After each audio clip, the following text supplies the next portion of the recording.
Store. Your online one-stop shop for off-road essentials. All the latest products from the top motorsports brands. Gear, bike parts, protection and accessories.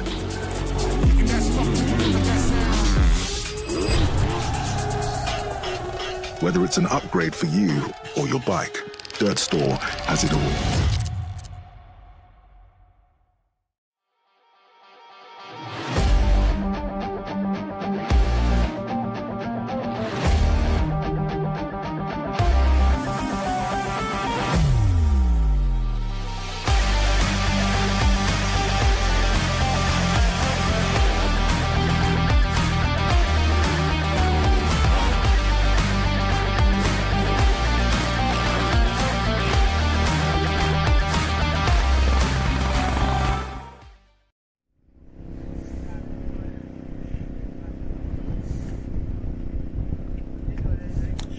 Welcome everybody to the Dirt Store MXGB live stream of the Motul MXGB British Championship round 7. We are already on here at Duns. We had an amazing day here yesterday. My name's Jeff Perrett, this is Phil G.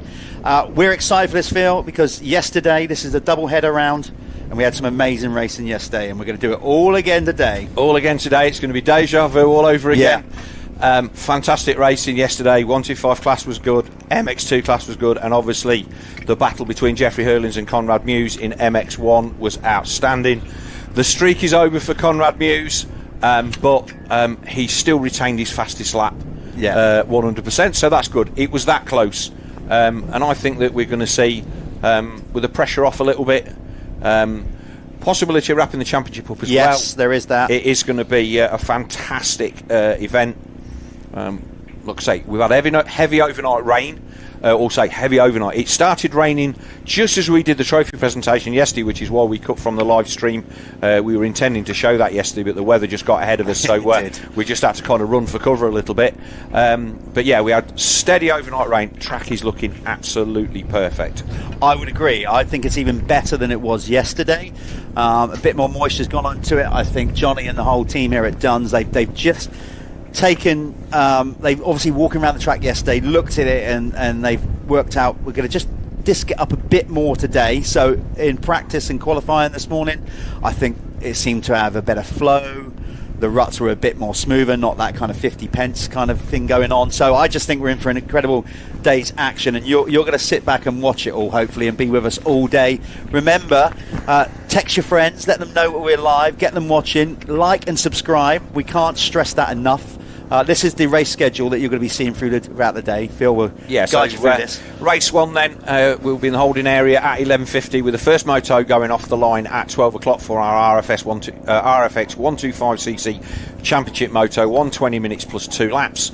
Then 12:45 we'll have the MX2 Moto, 125 minutes plus 2 laps, and then at 25 to 2 it will be the Apico Factory Racing MX1 25 minute plus 2 lap Moto 1, and then we will repeat it all again with the 125 race 2 going off the line at 2:25. 10 past 3 for MX2, and our final Apico MX1 race will go off the line at 4 o'clock. Yeah, and as you can see, Motul MXGB British Championship, we've been, I'm going to say privileged, because honestly, it's been an amazing championship year. We're at round 7, just like that. We kind of like this year. I felt it was a bit slow getting started, as in the actual date of the. We had round 1, then there was a bit of a gap before we got to round 2.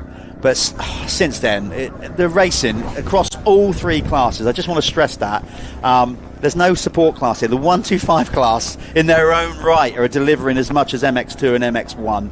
It's been a brilliant championship year. 2 rounds to go. Yes. Obviously, this is round 7. You can see a bit of rain coming down. It's going to be a bit sporadic throughout the day. Hopefully, we're not going to get any serious downfalls of rain. Bit more wind today, Phil. Yeah, a little bit more wind than we had yesterday. And like I say, the rain is just kind of spotting in the wind a little bit. But I think that will mean that we're not going to have to water between races, which we were doing yesterday. And the track will be naturally nicer as a result of that. But fantastic prep up here by Johnny Hamilton and all of the crew here at Duns, who've properly made a really, really good job of this double-header championship round. So we are looking forward to that.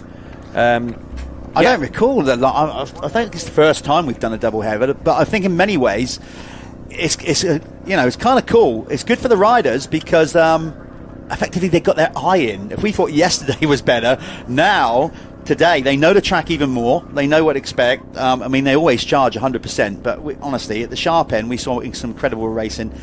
Mid-pack as well, there was a lot going on, to the point where we often struggle to cover like all the action because we can't film every battle on track, so we know sometimes like what's going on there. But like we said yesterday, Phil, we had battles for the lead right to the flag, so inevitably we're going to follow those.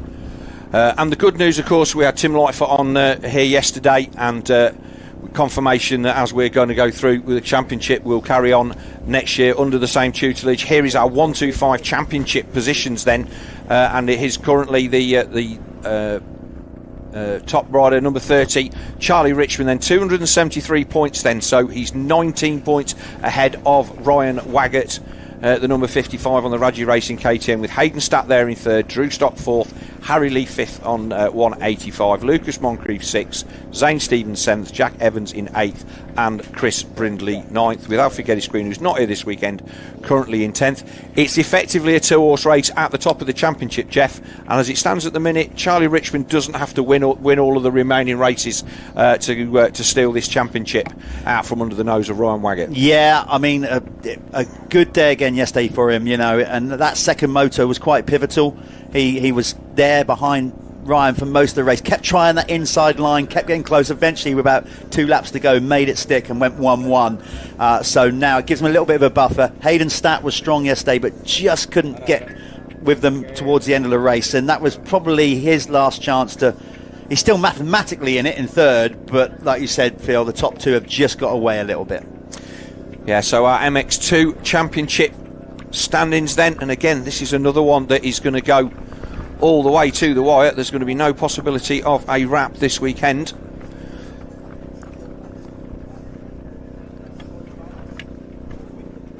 I'm waiting for the graphic to ping up. Like I say, we've had to do all of this stuff overnight. We've got a week and a bit to do all of this, but our team have managed to get all that sorted overnight. And Tommy Searle then on the Dirt Store Triumph, 221 points is his lead now over the 422 SC Sport Homes Husqvarna of Charlie Heyman. We saw Billy Askew, who's now fallen to 4th position in the championship, crash out yesterday in race 1, didn't restart race 2, and also will not be riding today. He's a little bit banged up, but other than that, okay. But he is going to basically no score for both rounds yesterday and today. So Heyman there in second. Ben Musto, an excellent recovery from injury, he's there in third, just a further 10 points back, and all of those guys are in with a shot of the championship. And Oriol Oliver is still not mathematically out of it in 5th. Jake Nichols in 6th. Glenn McCormack 7th. Injured Gian Dunson in 8th. He will take no further part this championship. 9th place, the Chambers KTM of Ollie Colmer, and 10th on 117 points, Josh Fales on the Phoenix Tools Fantic. Good day for Tommy Searle. He still does it when he needs to do it, doesn't he? I mean, yesterday proved that. 4th in the first mo, he wasn't happy with it. Solid ride, and he's going for the championship result. But again, just like Landrake, he came out, executed a start, delivered, ended up winning the overall and extending his championship lead. I mean, he's got all the tricks. How long is he going to keep doing it? Is this going to be his last year? I don't know. But if it is, it looks like he's on track to get another British title under his belt. Right, so that's your MX2. I think we're going to look at the MX1 graphic next, and then we will circle back and do the MX2 under 21s, where we put our MX1 graphic up. And again, it's still tight. Now we have got a chance that Conrad Muse can wrap the championship up this here today. As he stands at the moment, he is 49 points ahead on the Crendon True 7 Honda of the 811 of Adam Sterry on the Chambers KTM. And basically, Adam needs to have he needs to have less than 50 points behind Conrad Muse. So basically, Adam needs to beat Conrad at least once, possibly twice today, but at least once. To take it to the final round.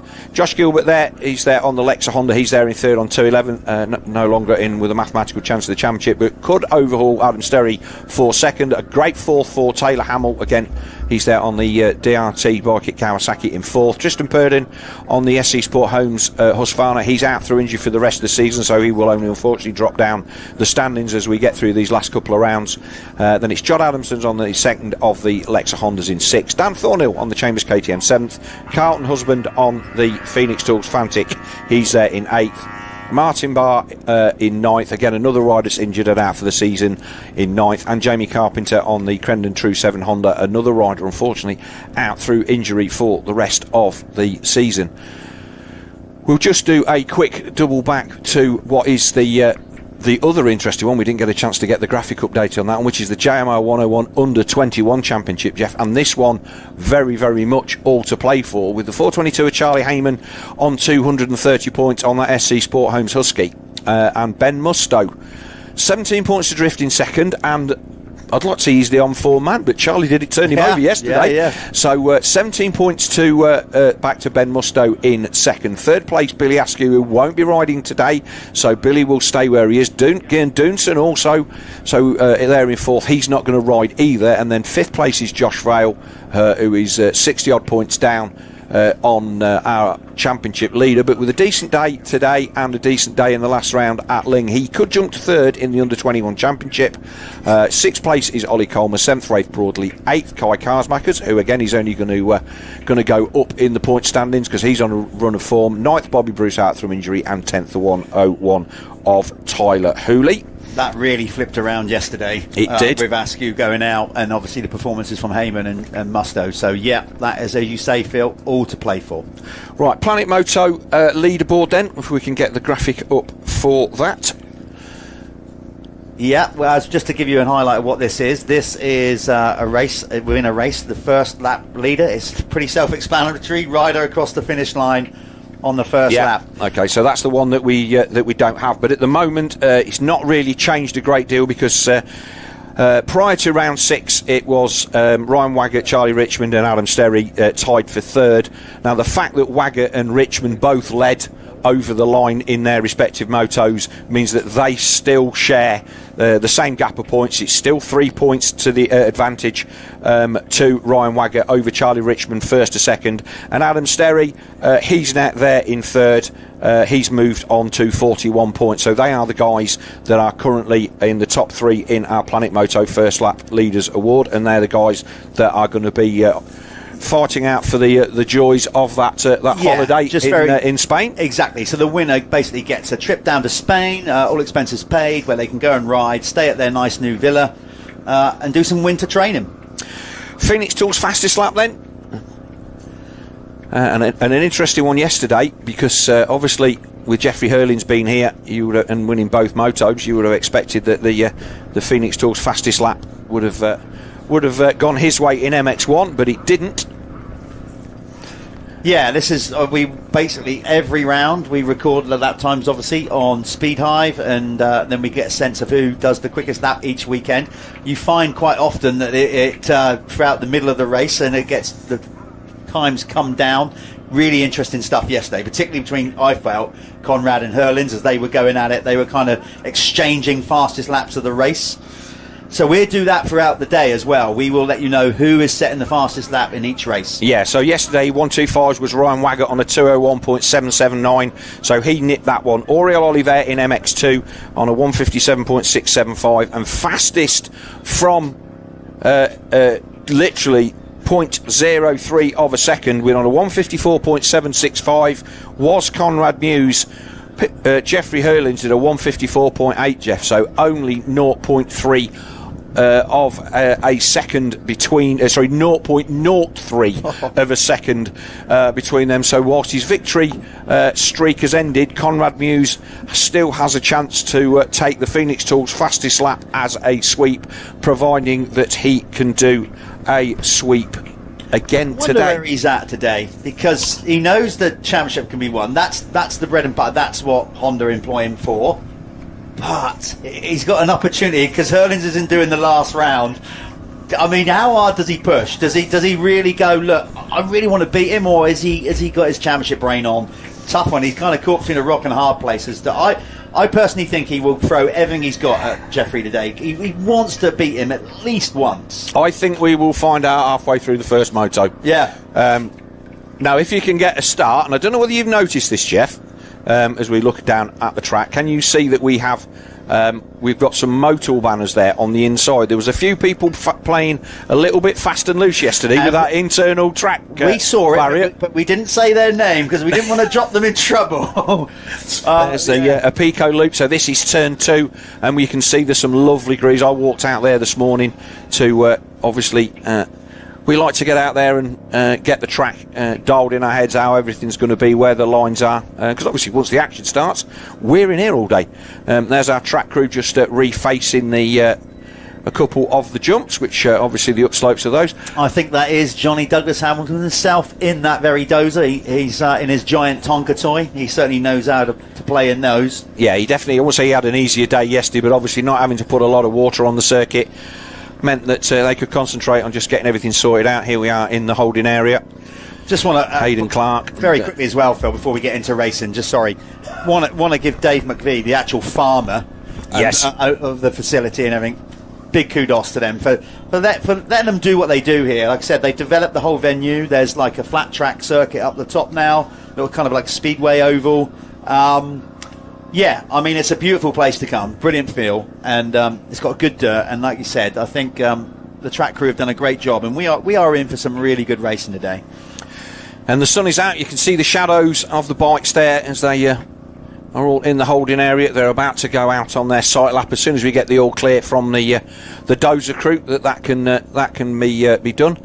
And this has been an interesting championship, Jeff. This RFX 125 championship. Ryan Waggett has pushed Charlie Richmond all the way. It's fair to say that Richmond is the foreman now with 2 consecutive round wins, and obviously we'll talk about the qualifying as well. He was actually the fastest qualifier, Charlie Richmond, by just under a second from Ryan Waggett. So I think mathematically, obviously, Drew Stott yesterday, he had a DNF due to knocking a radiator off, as we look at the 531 of Lucas Moncrief. He took a digger in practice yesterday, and he did well to tough it out. He's had a good result. He did. He's not in great condition. He's got a lot of strapping on his left shoulder. He's got bruising coming out of all his ribs. He took a real dirt digger on the opening lap of practice yesterday. Hit hard, toughed it out, and he's toughing it out again. But he's feeling the effects of it more today than he did yesterday. Obviously now, a day after, we all know. It's always worse the day after, and these boys have got to go again. As we look at the 548 at Hayden Stott, there's Drew Stott and Dad Mickey, and then Harry. I think that was Harry Lee. Harry Lee, the Fantic Rider. He's done really well. Been impressed with him this year, Harry. He's one of the guys. He's there or thereabouts. He's 5th in the championship on 185 points. 24 points to Drifter Drew Stott, but again, we've just seen a little bit of inconsistency. Oh, no, that might be Harry there. Yeah. Sorry, that is there. A little bit of inconsistency. Harry qualified 7th, so it was Finley Pickering who was 5th on the 357. The man from Cumbria, we found out yesterday, so he's up this neck of the woods, even if it is the other side of the country. Zane Stevens qualified 6th this morning on the 2nd of the SC Sport Homes. I'm laughing because Gus Musto, younger brother of Ben, has gone a bit camera shy there. Yeah. He's not riding, but he's like, I don't want to be hid behind Jack Evans there, his friend. That was quite funny. I love the layout here at Duns. The fact that they've got like a holding pen, and it's almost like a little cattle market. All the fans can literally stare in. Anyway, look, the riders are getting set. We're getting set. We're going to go to a quick ad break. Don't go too far away. We will be back with the first race of round 7.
start you want.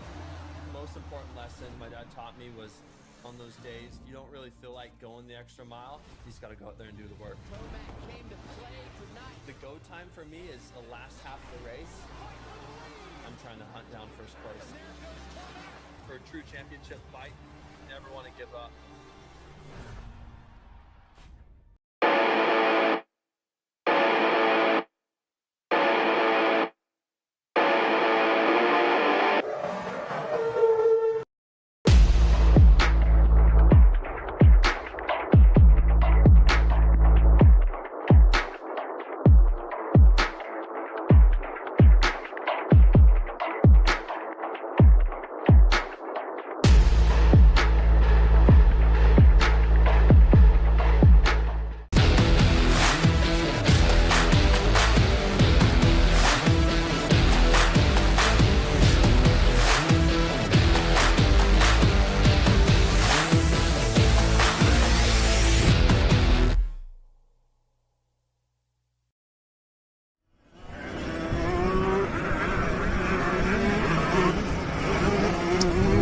Welcome back. If you're just tuning in, or if you've been watching before, we are at Duns for round 7 of the MXGB Motul British Championship.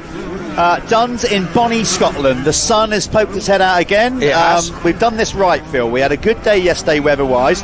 Just as we were wrapping up the MX1 final motor day, it started to rain.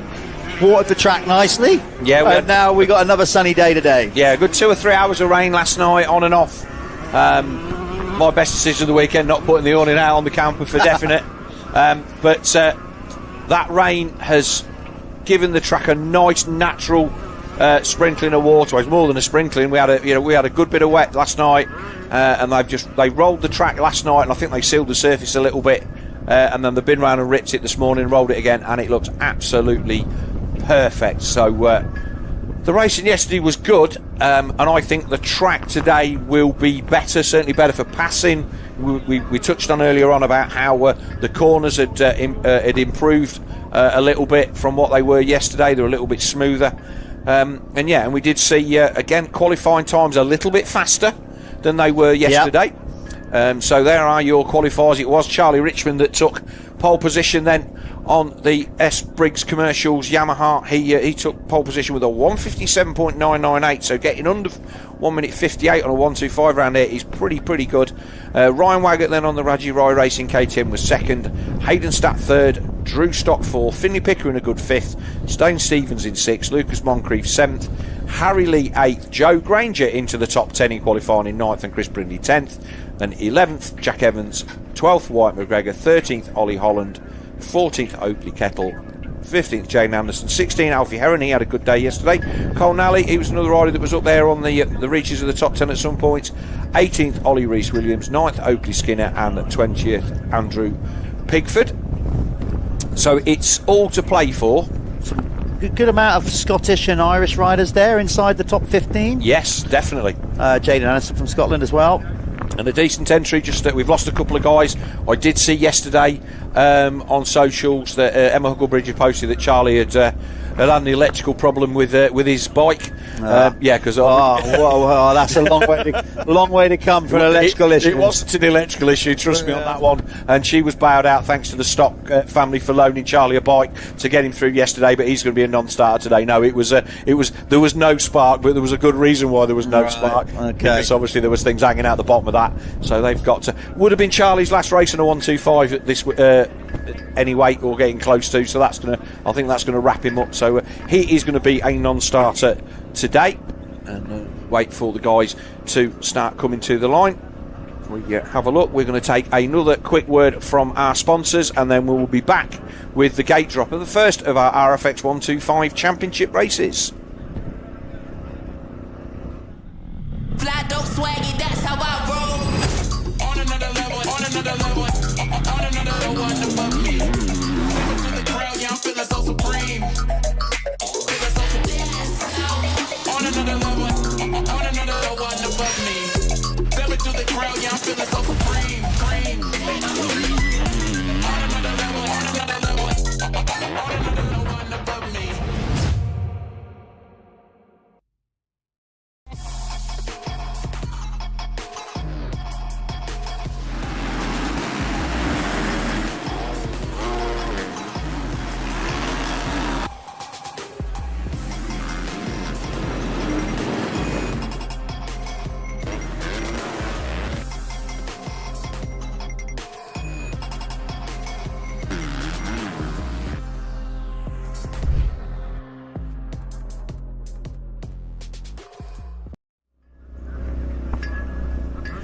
Here we go. I'm excited for this. Round 7 of the Motul MXGB British Championship. This is the RFX 125 class, and as me and Phil have said, Phil, it's been a brilliant championship. The 125s, listen, they're youngsters.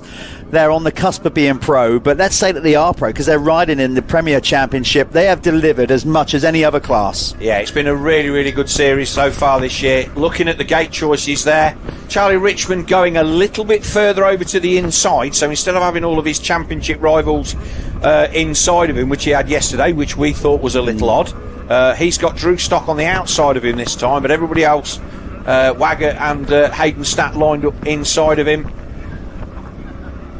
So the engines then getting cleared out, these 125s, green flag at the back of the grid, and we'll wait for the 15-second board to go up, and then we'll get 5 seconds and we will be underway with our first gate drop of the day here at round 7 at Duns.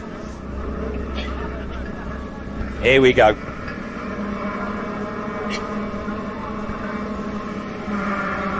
Good clean start for the majority. As soon as I say that, somebody has bike issues out of the gate. That's Wagger, easy to spot, and Richmond in second. Drew Stock powering around the outside in fourth, I think that was. Yeah, got to ride it down in turn 1, but it's Wagger that leads them. Better start for Hayden Statt. Can Statt? He needs a start if he's going to run with these two. He needs to start, and he needs to clear. He needs to clear Wagger quickly. Wagger makes a mistake in that rut, and Statt's right on him. Oh, there are 3 of them all in the air together, but like as you were yesterday, Hayden's going to go round the outside of Richmond as he's gone the long way round. No, didn't quite get it done. It's kind of as we were yesterday then. Normal service resumed, and Wagger and Richmond at the front. But Charlie Richmond picked off Wagger in both motos, particularly notably the second one. He just wore him down eventually and made that inside pass stick in the end. He knew that it was there for the taking. It'll be interesting to see if Ryan Wagger has gone back and watched the footage of this and seen not where he went wrong, but where he could make life a little bit more difficult for Charlie Richmond, assuming that the track is going to ride the same. This is the corner that Charlie kept pursuing, this inside line, and I know the track hasn't developed yet, but that's the corner where Ryan kept going wide, and eventually Charlie managed to get it up the inside and squeeze him off into this corner, trying to attack early this time. It did look like that corner we were talking about had been tracked in a little bit, Jeff, so a fresh turn and then down this straight, which was very, very tricky towards the end of proceedings yesterday. So it's Wagger from Richmond, Statt is in there in third, Drew Stock fourth. The track, Phil, you can I can tell, I don't know if you feel the same, it's definitely in a better race condition today than it was yesterday. But let's not forget, there'd been very, very little rain in the area for weeks and weeks, so we were dealing with a hard pack track yesterday, but this is already, I would say this has already churned up as much as it was after the first motos. I think Drew Stock looks a bit more lively today. Planet Moto first lap leader Ryan Wagger, who's leading that championship anyway. That's another 5 points, so he's going to extend his lead in the first lap, Planet Moto first lap leader. Yeah, and obviously Charlie Richmond then he'll pull another point on Charlie. Charlie will get 4 points in that, but Wagger he's only got another couple of races to nail that one down. He'll be packing his we've got a rider, so that caught me out. It was a KTM come over. That was the rider that had been down in the first turn. Not quite sure who that was, but across the line then it was Wagger that led from Charlie Richmond, with Hayden Statt there in third, and it was 1.3 seconds back to Drew Stock in fourth on the 418. Zane Stevens on the second of the good start for him. Yamaha's there. He's there in fifth place, so that S Briggs Commercials team first and fifth. Harry Lee sixth on the Fantic, Finley Pickering seventh, Lucas Moncrief eighth on the Three Flow Madison Crescent Yamaha, and ninth is the 142 of Chris Brindley, and 10th is the 79 of Wyatt McGregor. So that was the riders, any rider that I would expect to be there or thereabouts. Jack Evans down in 19th. He's a man that we would normally expect to see in the top 10, but the track then looking absolutely prime as we look at the 548 of Hayden Statt. He's just starting to lose the toe a little bit and getting closed in by the 418 of Drew Stock. Yeah, these two riders you're seeing on screen right now, they went at it at the Blue Crew Super Finale at the Swedish GP last weekend. I mean, it was good stuff. Winner went to Drew Stott. By winning that event, he now gets to race the MX of Nations in the worldwide Blue Crew Super Finale. So he's going to get to race Ironman. Not just go there and watch it, actually race part of it. Yeah, so Waggett coming under pressure from Richmond now at the front. These two just starting to inch away from Stat, who's falling back into the clutches of Drew Stott. So we've got two battles of two at the moment. And Waggett's proven that he can lead races. He never looks back. He just gets the hammer down. Oh, nice bit of body English to get over that. And he will need to break Charlie Richmond in these next few laps. And he's never really managed to do that, I don't think, Jeff. He's led comfortably, but Richmond just seems to have the ability to run him down at the end. I just think, Phil, points are key at any championship, but particularly this time of the year. But I think this is more of a psychological thing. If Ryan Waggett can win this race and not have Charlie Richmond overtake him, I think in his head he will still firmly believe he can take this championship all the way down to the last race. I think there's more than just points going on here. I do believe if Richmond goes 1-1 again to get day and in the process passes Ryan, that's going to be hard to pick himself up for the last round. It is. There's 19 points is the gap then between Waggett, who's leading this one, and Richmond in the championship. Richmond does not need to pass Ryan Waggett, but you've got to remember that this is a 6-point swing then. If it's 3 points that Richmond will gain and 3 points that Waggett will lose, and that will take the lead of the championship out to 25 points. One whole race in favour of the man on the number 30 S-Briggs Racing Yamaha. So, but again, how hard do you push in this situation? We've still got a long way to go in this one. Right, we have got the Phoenix Tools fastest lap of the race. It goes to your race leader. I think he churned it out on lap 2, and that is Ryan Waggett, and he posted a time of 1:58.788 compared with Charlie Richmond's 1:58.925. But this last lap around, it seems to me that he's lost a bit of time. The gap is actually 0.7 of a second. But we saw this yesterday, Phil. It was a little bit like yo-yo effect, and then when we got to the last 5-10 minutes, Richmond just kind of churned out the laps, got the gap down, and eventually made the pass stick, particularly in the second moto.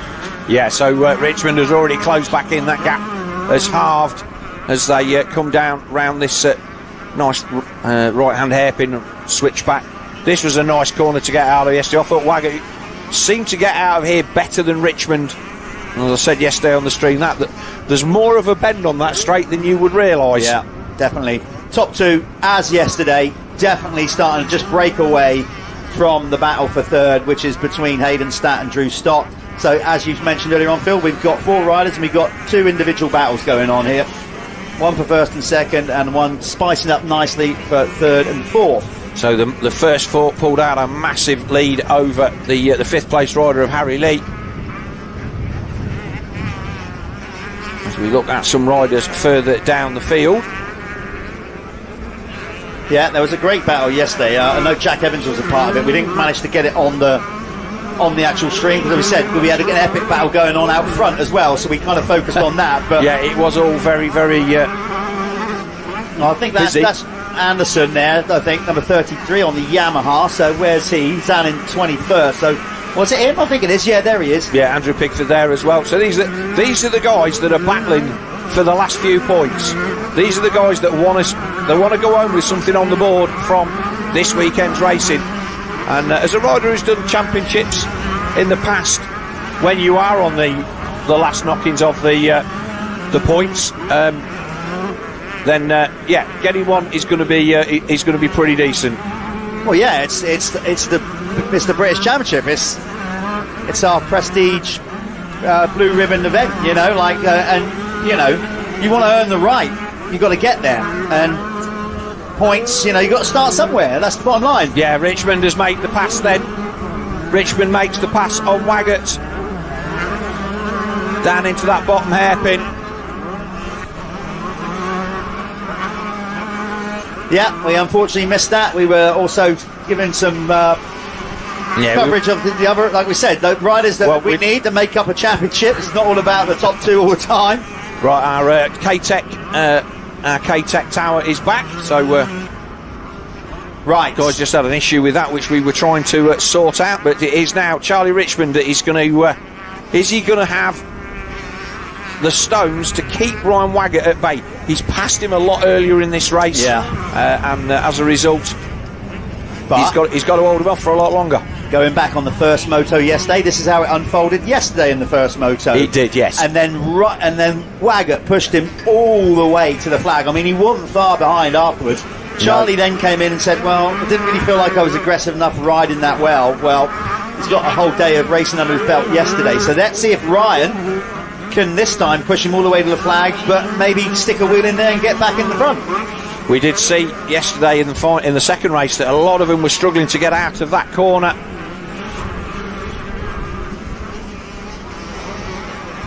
Digging into the ruts, and it was just killing the power of that one. The 125 past the signalling area, but it is a second advantage then for Charlie Richmond as he leads over the line with just under 10 minutes plus 2 laps to go in the first of our RFX 125 championship races here at round 7, brought to you by Dirt Store MXGB-TV. Do not forget to like and subscribe if you are enjoying the action. Tell your friends, and it all helps our algorithm to get us out there on YouTube and all of our other social media platforms. This is going to be, you can see the wind is stronger today for sure.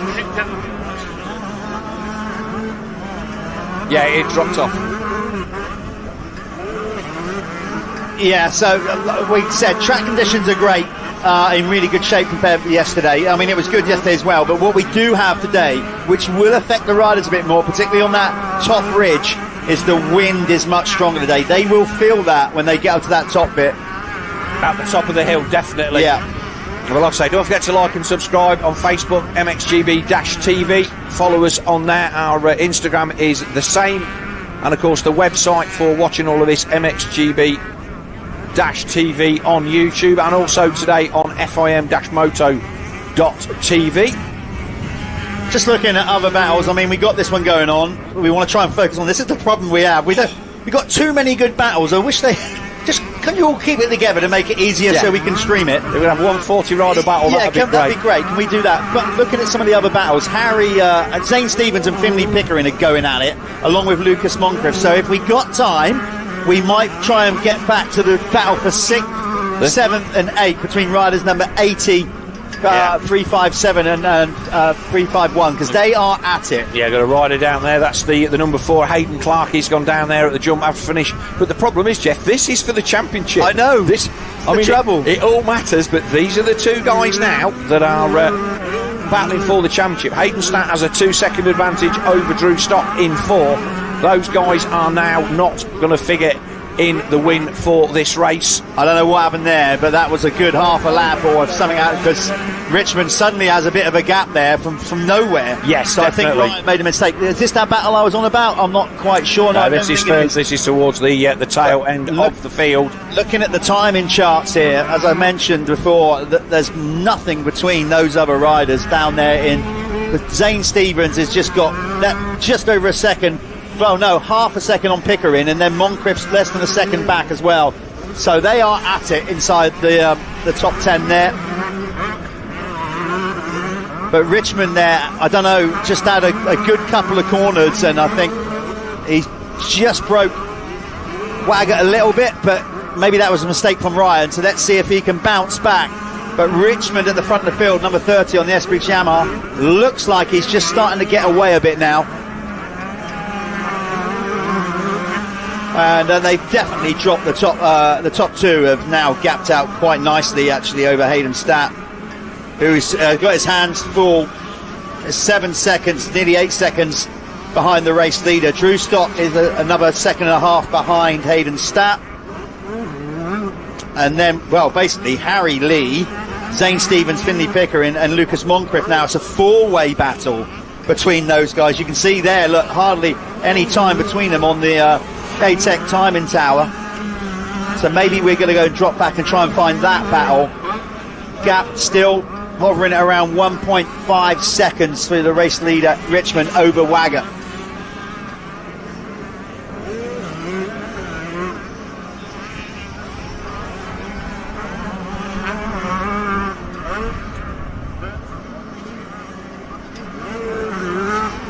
So we're currently watching, that's Joe Granger, 4:22. Where's Joe? He's trying to find him on our list here.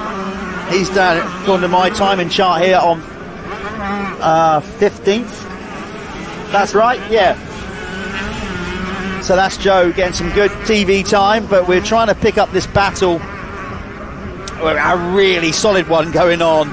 Drew Stock has slipped by Hayden Statt. No, Ryan Waggett, so there was a problem. Waggett's dropped out of 2nd to 4th. So I'm not sure what happened there. So that is now given. Charlie Richmond has now got a really nice lead to work with now. He is there. His gap's going to go out. It's 11 seconds, just like that. That's massive for major the championship implications, because Ryan Waggett has dropped 2 places here. And, you know, if Charlie can go into Ling with, like you said, over a 25 points lead, what a lovely cushion to have, knowing you could throw a race away. Definitely. It takes the pressure off Charlie Richmond. The man on the S. Briggs Racing Yamaha has definitely got that cushion that he so desperately wanted yesterday. When we took the interview with him, he was like, I want to go to Ling with a decent points cushion, and it's looking like he is going to have that. Almost certainly Wagger had a tip off that we didn't see, or whether he had a problem, because he did drop back quite considerably. Yeah. I'm still keeping an eye on the lap charts here for this battle for Harry Lee in 5th, rider number 17. Is that him? There he is, right on cue. So that's Lee. Not far behind him should be Zane Stevens. There's Zane in the yellow, and then Finley Pickering right behind him, and there's Moncrief in the red crash helmet. Yeah, so this is the battle then for 5th, 6th and 7th. And it does look like Stevens is closing. It was 1.2 across the line last time between Harry Lee and Zane Stevens. You'll see Zane, because he's leggy. He is a very tall. He's a big lad for a 125. Yeah, but obviously he's tall, but he needs to fill out a little bit. It looks like that's been a good lap for Harry Lee there. I think he's pulled a little bit on Zane Stevens. In fact, it looks like Pickering's made the move on Stevens. He has. Yes. So the rider from Cumbria, great seeing Finley back. Last year on the Big Wheel 85, I mean, he dug so deep for Team GB at the Worlds. Yes. Last year, toughed it out, went out there injured, and then so he's missed a big chunk of this season in his first year on a 125, but he's coming good towards the tail end of the season. Yeah, and obviously if he can carry that momentum into 2026, he's going to feel a lot happier about the situation. He's on it. Look how quick he's now closing in on Harry Lee. So he's disposed of Zane Stevens there, and he is closing in rapidly on number 17. So I think we're going to see a pretty good battle shape up here over the next lap. Meanwhile, the gap out in front is still 11.5 seconds for Charlie Richmond over Hayden Statt. Drew Stock there in 3rd. So it's a Yamaha 1-2-3 with Ryan Waggett representing the KTM brand. Oh, he's getting held up. That's a classic case of shouldn't follow. Yeah, exactly that. That's cost him dearly. It has, hasn't it? So all of a sudden, the pass. Oh, really cost him. Well, that was if you're going to dilly-dally a little bit, you're going to get caught out, and all of a sudden Harry Lee finds himself on the floor. No messing from Finley Pickering. He's Definitely like, look, not. I'm committed. I'm going for it.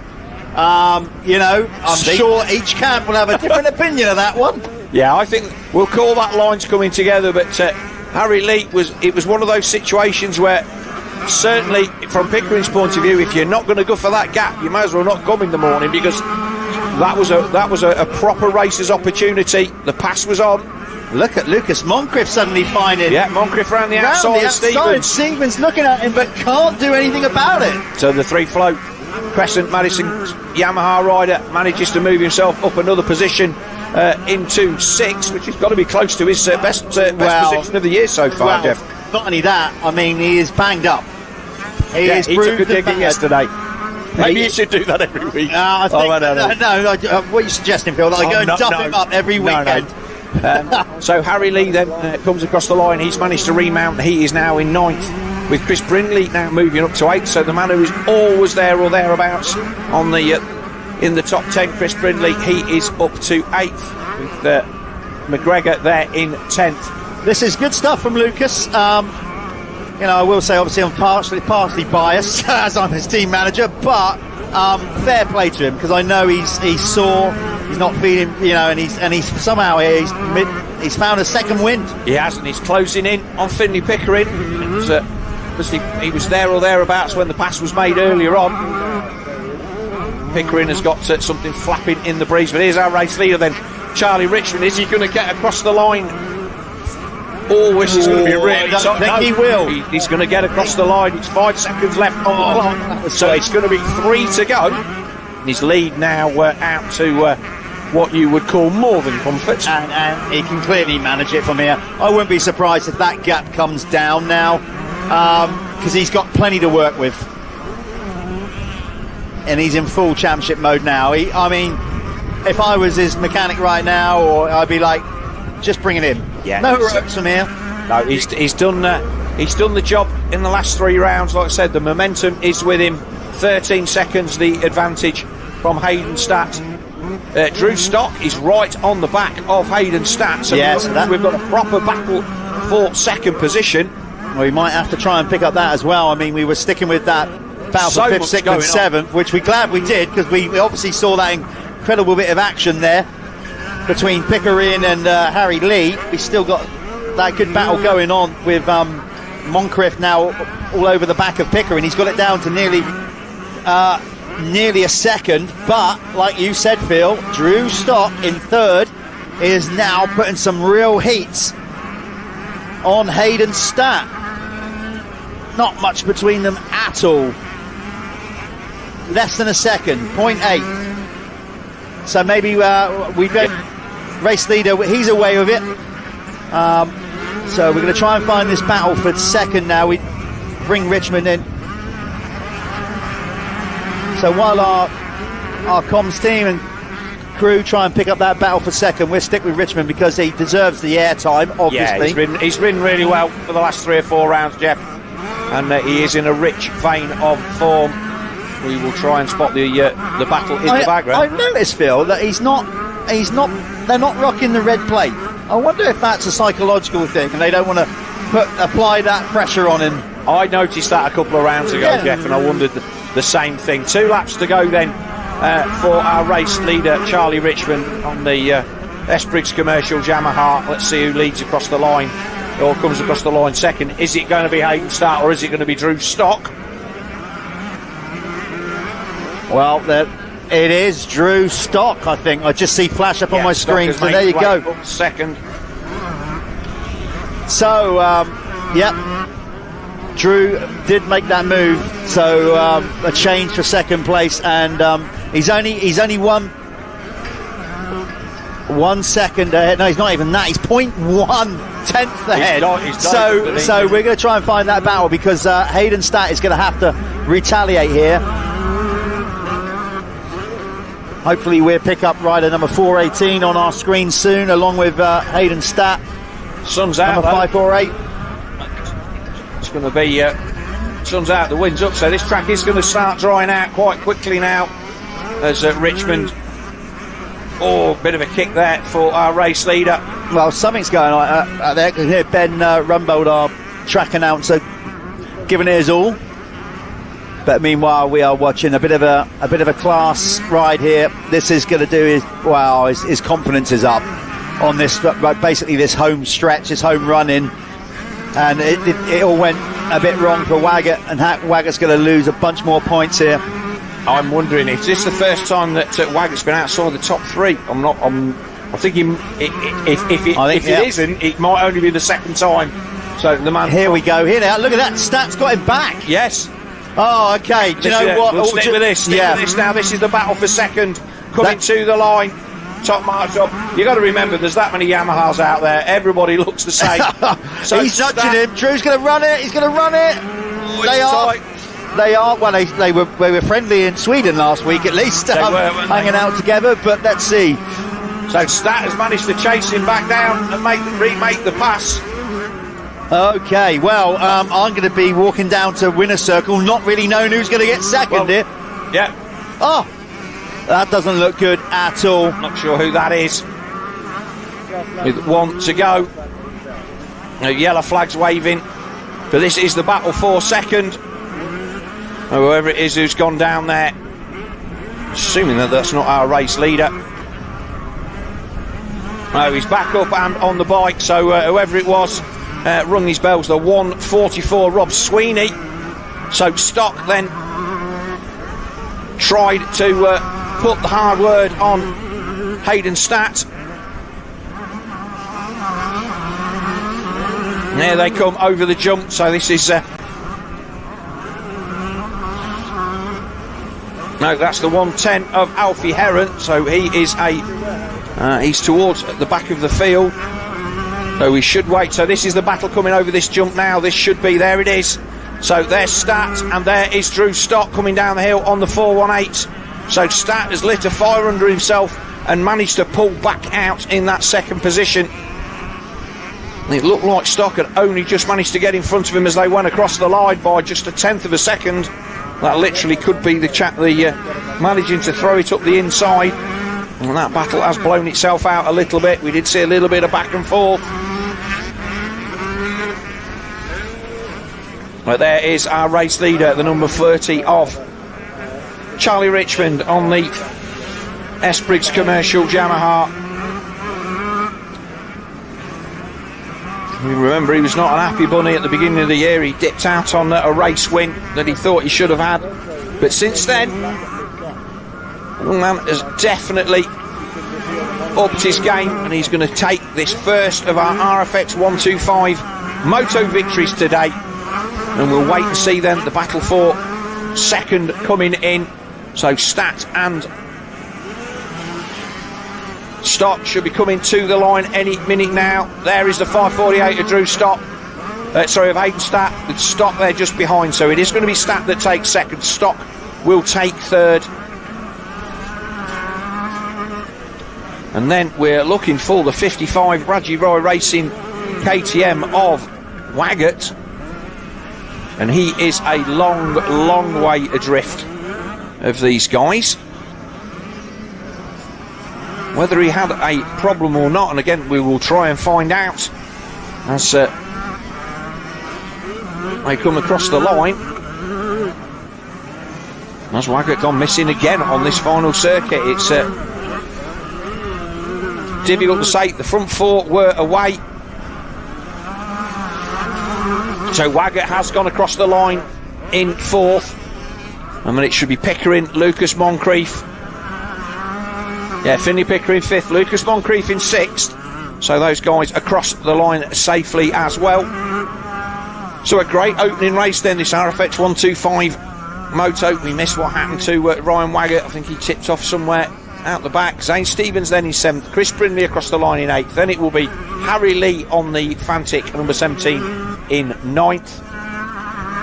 And 10th place should be the number 79 of Wyatt McGregor. We will take a short word from our sponsors, and we will join Jeff down in the winner's circle with Charlie Richmond, Hayden Stat and Drew Stock.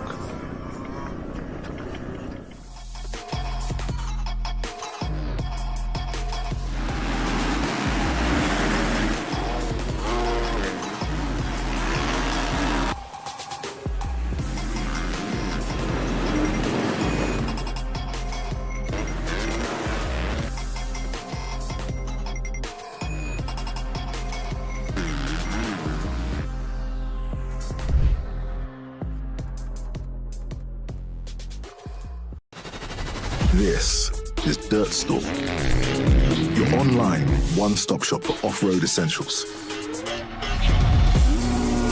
All the latest products from the top motorsports brands. Gear, bike parts, protection and accessories.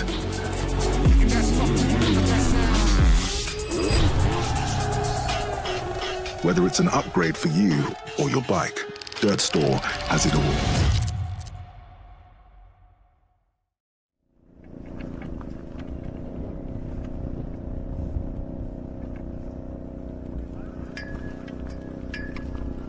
That was another quality ride.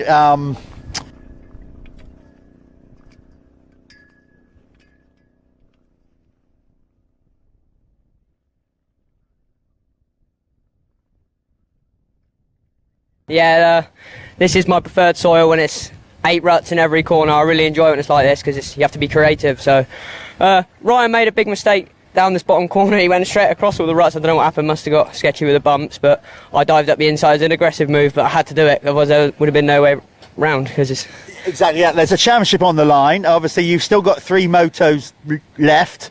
Are you thinking championship yet, or are you just trying to execute each race? I'm not even thinking about it. I'm just trying to execute every race and stay consistent. Sorry to remind you of it. We also noticed you're not rocking the red plate. Is that a conscious thing? I never run a red plate. You only want a gold one? Yeah. Okay, fair dues. Fair dues. Well, look, good luck in the second moto. Another great victory for Charlie. You want to move out of the way. We're moving... I'm not even sure who got second there on the last lap because I had to leave the commentary booth. I think it was Hayden. It was. Let's bring him in. Nice work, Hayden. Yesterday you had 2/3. I know you desperately want to take a race win with all his championships out and you're edging towards it. That was better, but that was some race between you and Drew on the last couple of laps. Talk us through it. Yeah, it was a mega battle between me and Drew. Got a bit rubbing throughout it, but I was able to make the pass and keep in front. What's the track like today compared with yesterday? It looks like it's flowing a bit better to me. Tell us what it's like out there. Yeah, the track's mega. You're just able to get in different lines, so many different lines to just get into and pick and choose from. But you've just got to be careful with them ruts because some of them, they'll catch you out. Well, you've got one more to go. An improvement from yesterday. There's only one more place to go. Yeah, that's the number one. All right, well, good luck in the second moto. Well done, Hayden. There you go. He's had a solid ride. Let's bring in Drew. It's been a good week for Drew Stock. Not so much, obviously, in the results that he wants here, but if he wants to throw himself on the bike. But, Drew, yeah, it's not quite going to plan regards to the championship chase. You know, you had a bit of bad luck yesterday. Very quickly, talk us through what happened yesterday. Race 1, I don't really know what happened, but something hit my radiator and it bent it and all the coolant was coming out at me. I had to just retire from that race. But race 2, I was there or thereabouts and crashed, and then I just couldn't catch back up. But yeah, that race was good. Started with a okay start and battled the whole way through for third.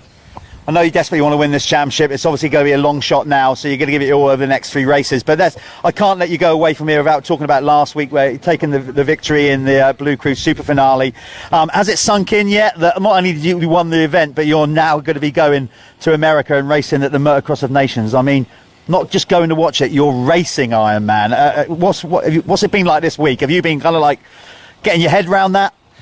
Well, I've actually not really been thinking about it, but I am looking forward to it, riding with all the pros and best in the world and one of the best tracks in the world. But yeah, it should be good. It's quite an incentive. Well, look, good luck as well at the Masterclass, because you might get support from Yamaha next year with that as well. Good luck for the rest of the day as well. Maybe see you back up here in the next one. All right, thanks. There you go. So that's the 125 guys done and dust. I'll hand the microphone back to Ben. Wrong mic. Yes, no, it is the right mic. With the event commentary. Don't go too far away on the live stream, because coming up next we've got the MX2, and if yesterday's anything to go by, we're in for an absolute belting race. So don't go too far away. MX2 coming up next.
I'm still a kid, but I'm tougher than you think. Let me fail, let me fall, and learn to get back up. Let me find my own line, let me go full throttle. Never tell me what I can't do, and let me win. Never hold me back. Let me try. Let me try. Never underestimate me. It's the ride of my life.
Welcome back to Duns on the Scottish Borderlands. We're in Bonnie, Scotland here for round 7 of the Moto MXGB British Championship, Motocross Championship. Big shout out to everybody watching. Remember, keep spreading the word. Again, we've got a global audience, Phil. Yeah. I've just been told that we've had a few people messaging in from Hawaii, of all places. I didn't even know Motocross was a big thing. I mean, I know they've got some good tracks over there. They used to have a good championship in Hawaii. Some of the American guys used to go there and race through the winter. Some amazing tracks. I know. Amazing tracks. But, from Australia, just people all over the world. So thank you for tuning in and watching British Motocross, not watching us, I mean, let's get back to the action. We're just there plugging the FXR stuff. All the good stuff. 8 rounds in, thank you very much for that, for clothing us and all of the team here that have absolutely put the events on. No, it is honestly, straight up as a British Motocross fan, which we are, first and foremost. Yes. Thank you, everybody that's tuning in and watching. We as we keep saying it, we would labour in the point a bit, but like and subscribe, spread the word. The more that you enjoy it and the more that you do that, we want to keep growing this thing. Not only the championship, get to a level obviously with improving the TV production and doing all the things we do, maybe other things we can do, more reviews on the riders and get more behind the scenes, but we're going to need your support to do that. Yeah, so here's our top qualifiers then from this morning's qualification session. It was Oriol Oliver that took the top spot on a 153.591, but by the narrowest of margins, 0.048 from the flying Joe Brooks on the Triumph there in second. Kai Karsmakers only another 0.2 back in third, then Charlie Heyman in fourth, again less than a second back, 0.8. Fifth was Ben Musto, only 0.9 back, and then sixth place was the 24 of Liam Garland, seventh place Max Verner, eighth Tommy Searle, ninth Eddie J Wade, and 10th Glenn McCormack, 11th Jake Nichols, Callum Mitchell 12th, Josh Vale 13th, Davey Pooge is in 14th, man riding himself back into fitness, Josh Coleman 15th, Ollie Coleman 16th, Lennox Dickinson 17th, Gav Stevenson 18th, 19th Adam Collins, and 20th Tyler Westcott. But tight as at the top. Top 10 celebrated, top 9 within 1.7 seconds. God, it was the same yesterday in qualifying. It was so close, and ultimately it delivered with the race. Unfortunately, we've lost Billy Askew. He is still around the venue. I mean, we physically haven't lost him. Yeah, we know where he is. We know where he is. He took a pearl of a crash yesterday. It just got away from him on a little step down before pit lane straight. It bit him hard. He hit really hard. He got up. He was a little bit staggery, not really sure where he was. And listen, he's walking around. He's okay, but he's battered enough to just say, I'm still head a bit sore, and the championship's gone effectively anyway because he didn't score any points yesterday. So I think it's the right decision from the team, from him. Long term, you got to think about your health long term, and I think it's the right decision. So let's not forget that the Prox Pit Pass that obviously you front, Jeff, that will be dropping later on this week with all of the news and behind the scenes stuff from round 6 and round 7 here at Dunn. So keep your eye on all the socials for the Prox Pit Pass. Again, that's always a good watch on a Monday or Tuesday or whenever we get our media team got their work cut out. They've got to squeeze 2 rounds into 1 week. And hopefully, like I say, the confirmation that the Motul ACU British Championship will continue under the tutelage of Paul and the team, which hopefully includes us as well for 2026. We're going to take a quick break to take another word from our sponsors, and we will be back with the opening MX2 Moto of the day.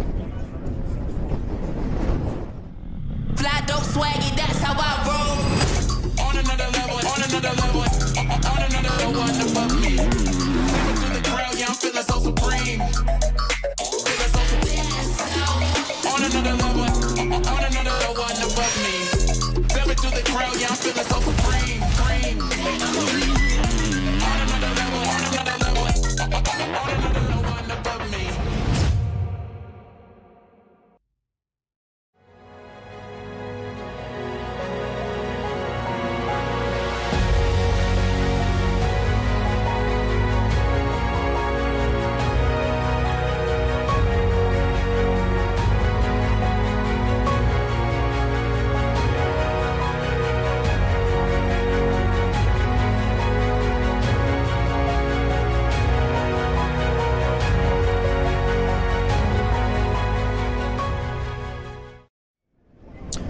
So the guys then on the gate, Oriol Oliver, the man who tied on points with Tommy Searle yesterday but lost it on countback. He comes to the line first. That was tight yesterday. Well, see, I missed out because I was running down the winner's circle, and I was like trying to watch the racing and not make an arse of myself and fall over because I was in a light jog. Which is why I sit here and don't move. Yeah, and I could hear Ben and Sean, the track announcers, going crazy. I'm like, oh, it sounded like an epic last lap. Yeah, so he made another place up on the last lap, which tied him on points, and he just needed another one to another place to sneak the win from the red plate holder there, the number 100 of Tommy Searle, but just came up a point short. I think realistically he got as far as he was going to go. Even with another lap, I think he might have struggled, but he obviously, for those of you that watched the stream yesterday, he was there or thereabouts in the second race, and was moving through the field and went down for a second time, and that was really what opened the door for Tommy Searle to take overall victory. So the points chase as it stands at the moment, Charlie Heyman 23 points back from Tommy Searle, and Heyman leading the JMR under 20 Jude Morris Racing Foundation under 21 championship, which, as you alluded to yesterday, Jeff, back here at Dunn's. Our respects to go out to the Morris family and everything that they're doing for the sport in the name of Jude Morris. As we wait for the 15-second board and the 5-second board to go up. Here we are then. And they're away. Let's see who makes the break. Is it going to be Tommy? Heyman's got a flyer down the pipe. Oh, there's a bit of a yard sale at the back. I think that's Charlie Heyman. It certainly looked like it. It is. He ripped out of the whole shot for a whole shot there. No, it's Brooks. It's Brooks. Sorry, my bad. Yep. Difficult to say. Musto. That was Ben Musto on the deck. Oh, that's a big blow for him. So we're going to need to keep an eye on Musto. Yeah, sorry. I thought that was Heyman in that white kick. Yes. He was wearing the white around kick. the outside, Oliver. But it is the fast starting man on the Triumph, the man who qualified just a hair's breadth off the pole. He takes the whole shot in the first lap of this MX2 race one. Here comes Oliver down the inside. Is Brooks has given that up. Is he? No. He's still got the inside into that. He's going to cut Oliver's going to go. Pinches him nicely. Yeah, just enough to work with there for Oriel. So I did hear on the podium that Charlie Richmond was saying, there's loads and loads of lines now, so you just got to pick one. That's just ruts. They're not lines. We'll talk about this at length later on. But it does mean that there may be the opportunity for a little bit more passing. But Oliver has already found his way to the front. Championship leader Searle there in third. He's made a better start in this opening moto than he did yesterday, that's for sure. He had to battle through, didn't he, yesterday, Jeff? He really did not get off the gate. Heyman. Sorry, yeah, my bad. But Heyman looking good. He's come on so well this year. I mean, he's really starting to believe in himself that he can win this championship. The future's bright for MX2. Whatever Tommy decides to do, if he hangs up his boots or keep going, we've got some real talent in this championship. I've changed my position on this one. A couple of years ago I would have been, why is he riding MX2? I totally get why he wants to ride MX2, the level of prep.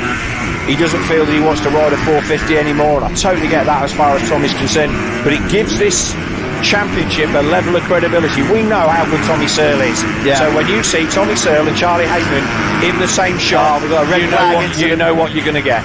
I'm not sure what's gone on there, but a red flag incident. Okay, well, with one lap, just one lap completed, not even full lap, really, if you want to count the bit, the little section they come out, that will be a complete restart. We haven't gone far enough for a staggered start. I have no idea as to why there is a red flag incident. Clearly, somebody is down. You can see the ambulance bomb across in front of the screen. So we're going to probably go to a quick ad break. Don't go too far away. We'll come back when we've got more information. Stick around, people. We'll be back soon.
I'm still a kid, but I'm tougher than you think.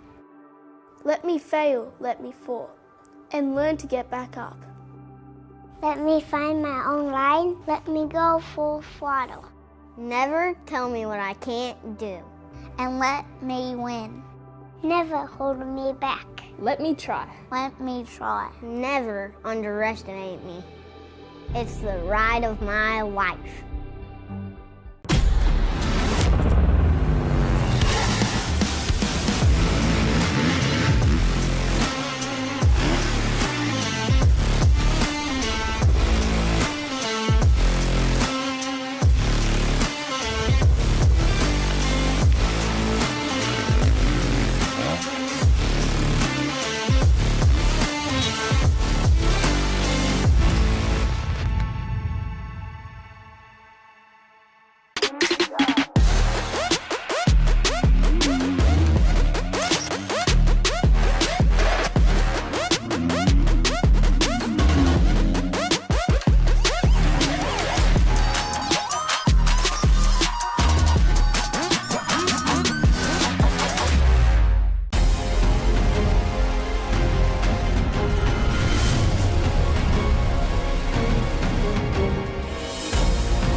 So while we wait for the resumption of our first MX2 race of the day, joining me in the booth, it's not my booth,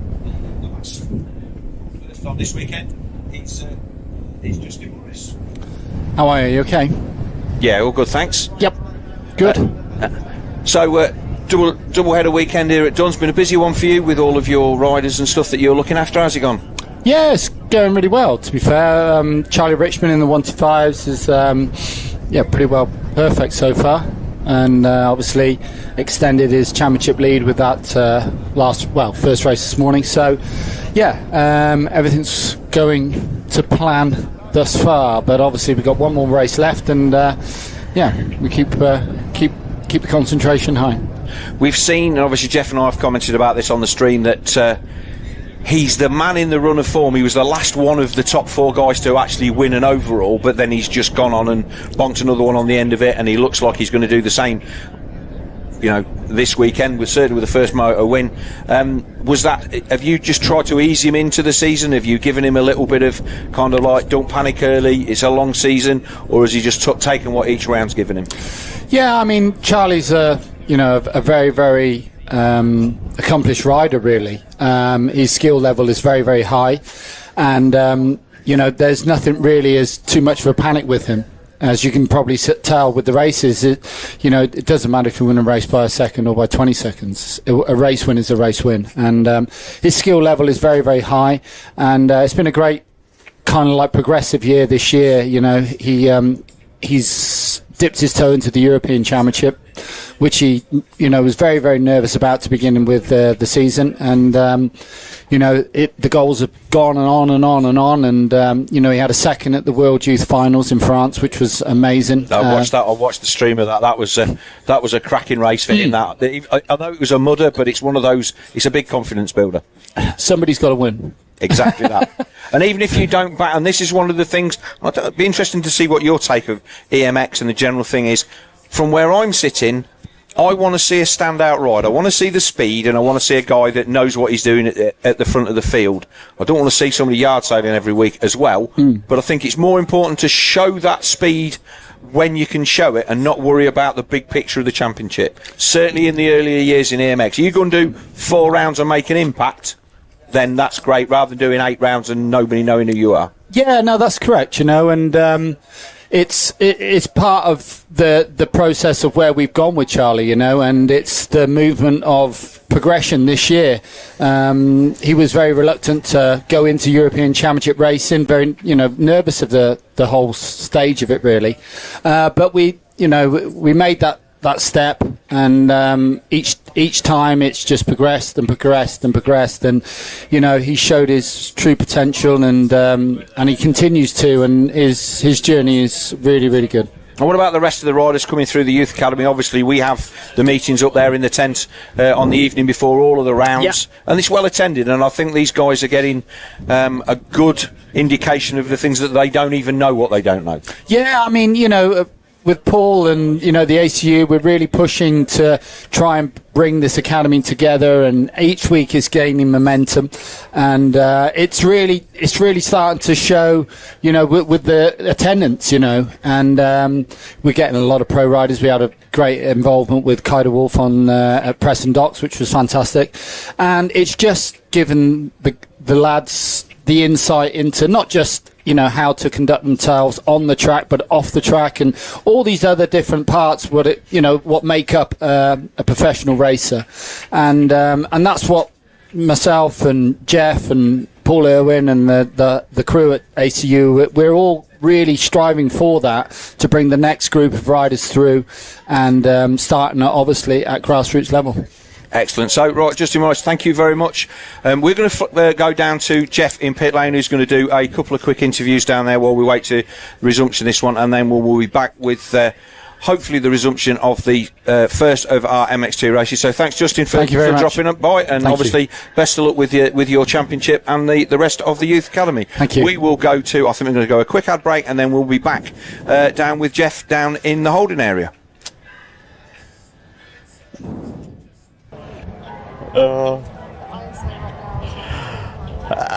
Okay, here we are down here. We're down in the holding pen, the pit area. This is always a difficult time for riders when we get a restart. It's never easy.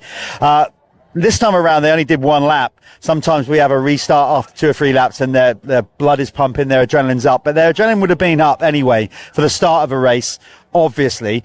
And then it kind of spikes, and then we got to come back in, and everything gets cooled down again. So it's a difficult time for a rider to reset. It's not always straightforward. You'll see some of them, like, obviously taking in water. Ben Mustoe. Now, Ben, behind me, number 163, he is a beneficiary of a red flag in this situation. Sometimes, if you've made a good start and a red flag as a rider, it's so frustrating. You're like, oh, I made a good one there, but we know the dangers of the sport.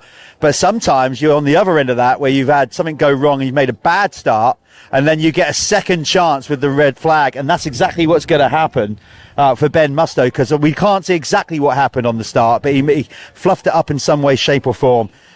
You just Dave Anthony, I think, just walked behind me for the Work Scaffolding Triumph team. They're taking this Scottish round very seriously. He's gone and got the Scottish hat and wig on, so they're having a good time down here at least.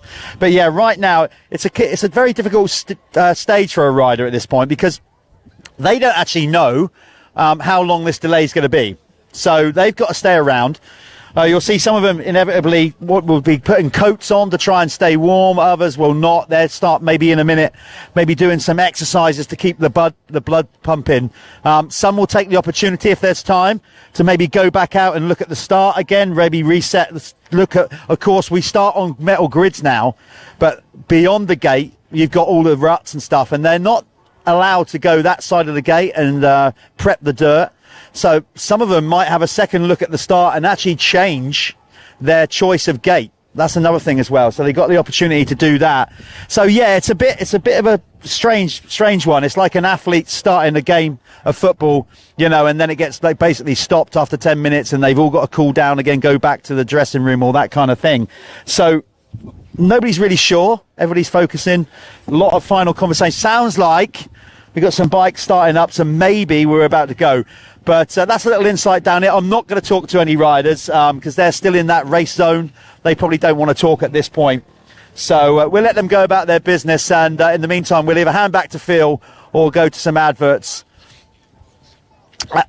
Yeah, so I think we're going to go back to Phil, and we're going to get some history on this Dun circuit. It's from one of the locals that know about it. So I think Phil's got Ian in there with him. So I'll hand back to Phil, and hopefully we'll be going racing pretty shortly.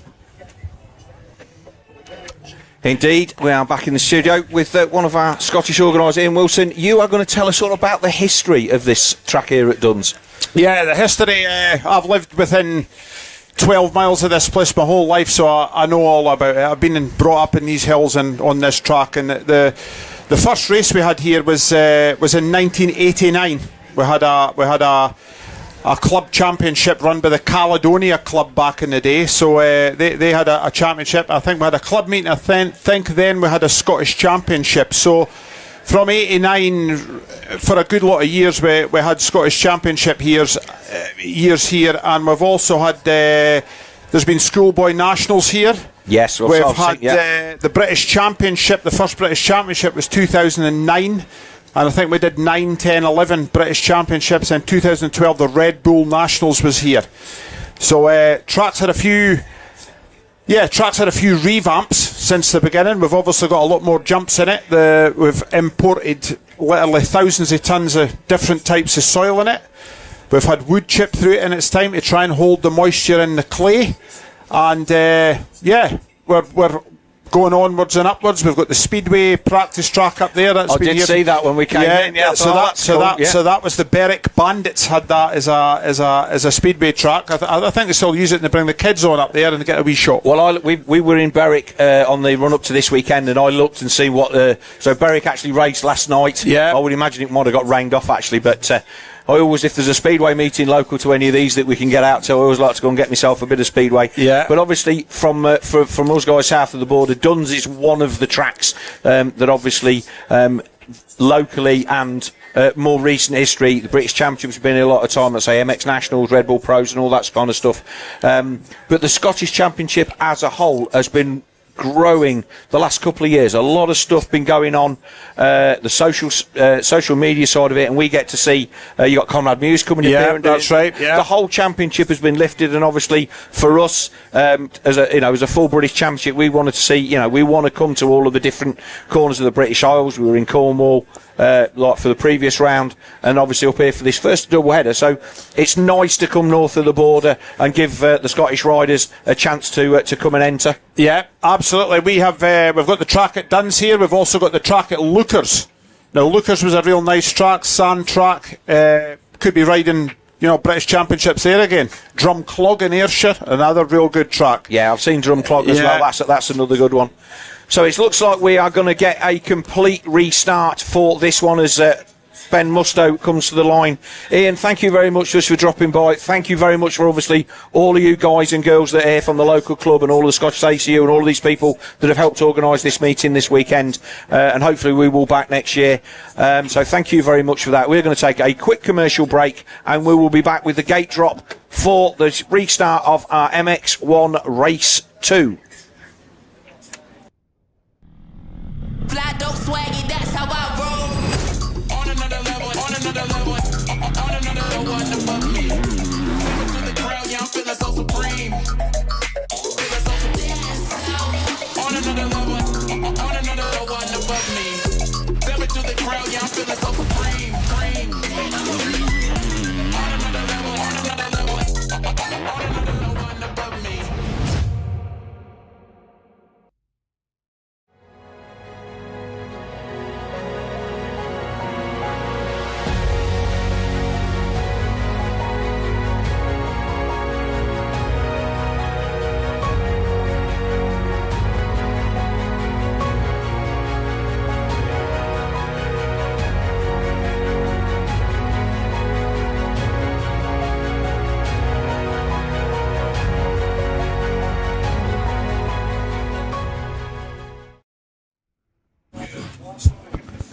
So welcome back then for the restart of our first MX2 race of the day. Red flag on the opening lap, so it will be a complete restart and a complete full distance race, Jeff. That's a get out of jail card for Ben Musto as the 5-second board turns. Oh, a few little nervous twitches there. Let's see who makes the whole shot. Brooks again, I think. Red boots, same rider, but Searles made a better one. Oh, it's tight there. That can't be Musto 2 times running. It's Brooks again. Yeah. And it's the 32 of Callum Mitchell. It's the Triumph lockout, the front of the thing. It is, front three, yeah. So we've got the nationwide size Triumph of Joe Brooks, the Dirt Store Triumph of Tommy Searle, and the Work Scaffolding Triumph of Callum Mitchell, although Mitchell has gone back to fourth already. I mentioned down there in pit lane the Work Scaffolding team, they're all running the jock hats or whatever, and they're not wearing the kilts. Good job too, because Dave Anthony would be very excited at this point. Musto there, the man in third. So Musto, like I say, he had a proper get out of jail free card in that one. Went down on the opening start. I quickly spoke to him. No more than simply getting cut off. Yeah, he literally got pinched, and that was it. Yeah, front brake lever, if it's not running handguards, front brake lever gets touched and over the bars you go. Right, here's Brooks. He's got another. Yesterday he was dangerously close to winning his first ever pro race. Tommy, obviously, all that experience showed, picked him off and took the race win. But Brooks riding high, the confidence is up. Could this be the day, guys? As always, though, Phil, long way to go. 25 plus 2. So Charlie Heyman has found his way past Callum Mitchell as well. So the man on the SC Sport Homes Husqvarna now's another good start. He's there in the top 5. Then it looks like we've got that's the 825 of Glenwich. So these triumphs, man. I tell you what, I don't know what. Maybe I don't know if they put whiskey in the tank or whatever, but they're ripping out of the gate as McCormack goes through. Yeah, the Chambers KTM and Glenn McCormack then goes through the 337. Team boss Tim Chambers watching at home, and the 48 of Alan Collins on the gasket. Yeah, so we've got some guys that we're not used to seeing at the sharp end got out of the gate pretty well on this one. We will get. There's Oriel. He's there, and expect him to pick these guys off. Oh, look at Lennox Dixon trying to get every inch of traction out of that bike, getting up out of the seat. Has he managed to get across? No, he hasn't. There's Oliver, number 51. And then behind him, it's the 24 of Liam Garland. So Garland across the line in 10th, the SRE Garland Motorsports KTM rider. Got another top 10 though. He was pleased at 10th yesterday. Yeah, he's another rider there. Look, there's the 45 of Jake Nichols. So battles all down the field here. There's the 494 of Doonson.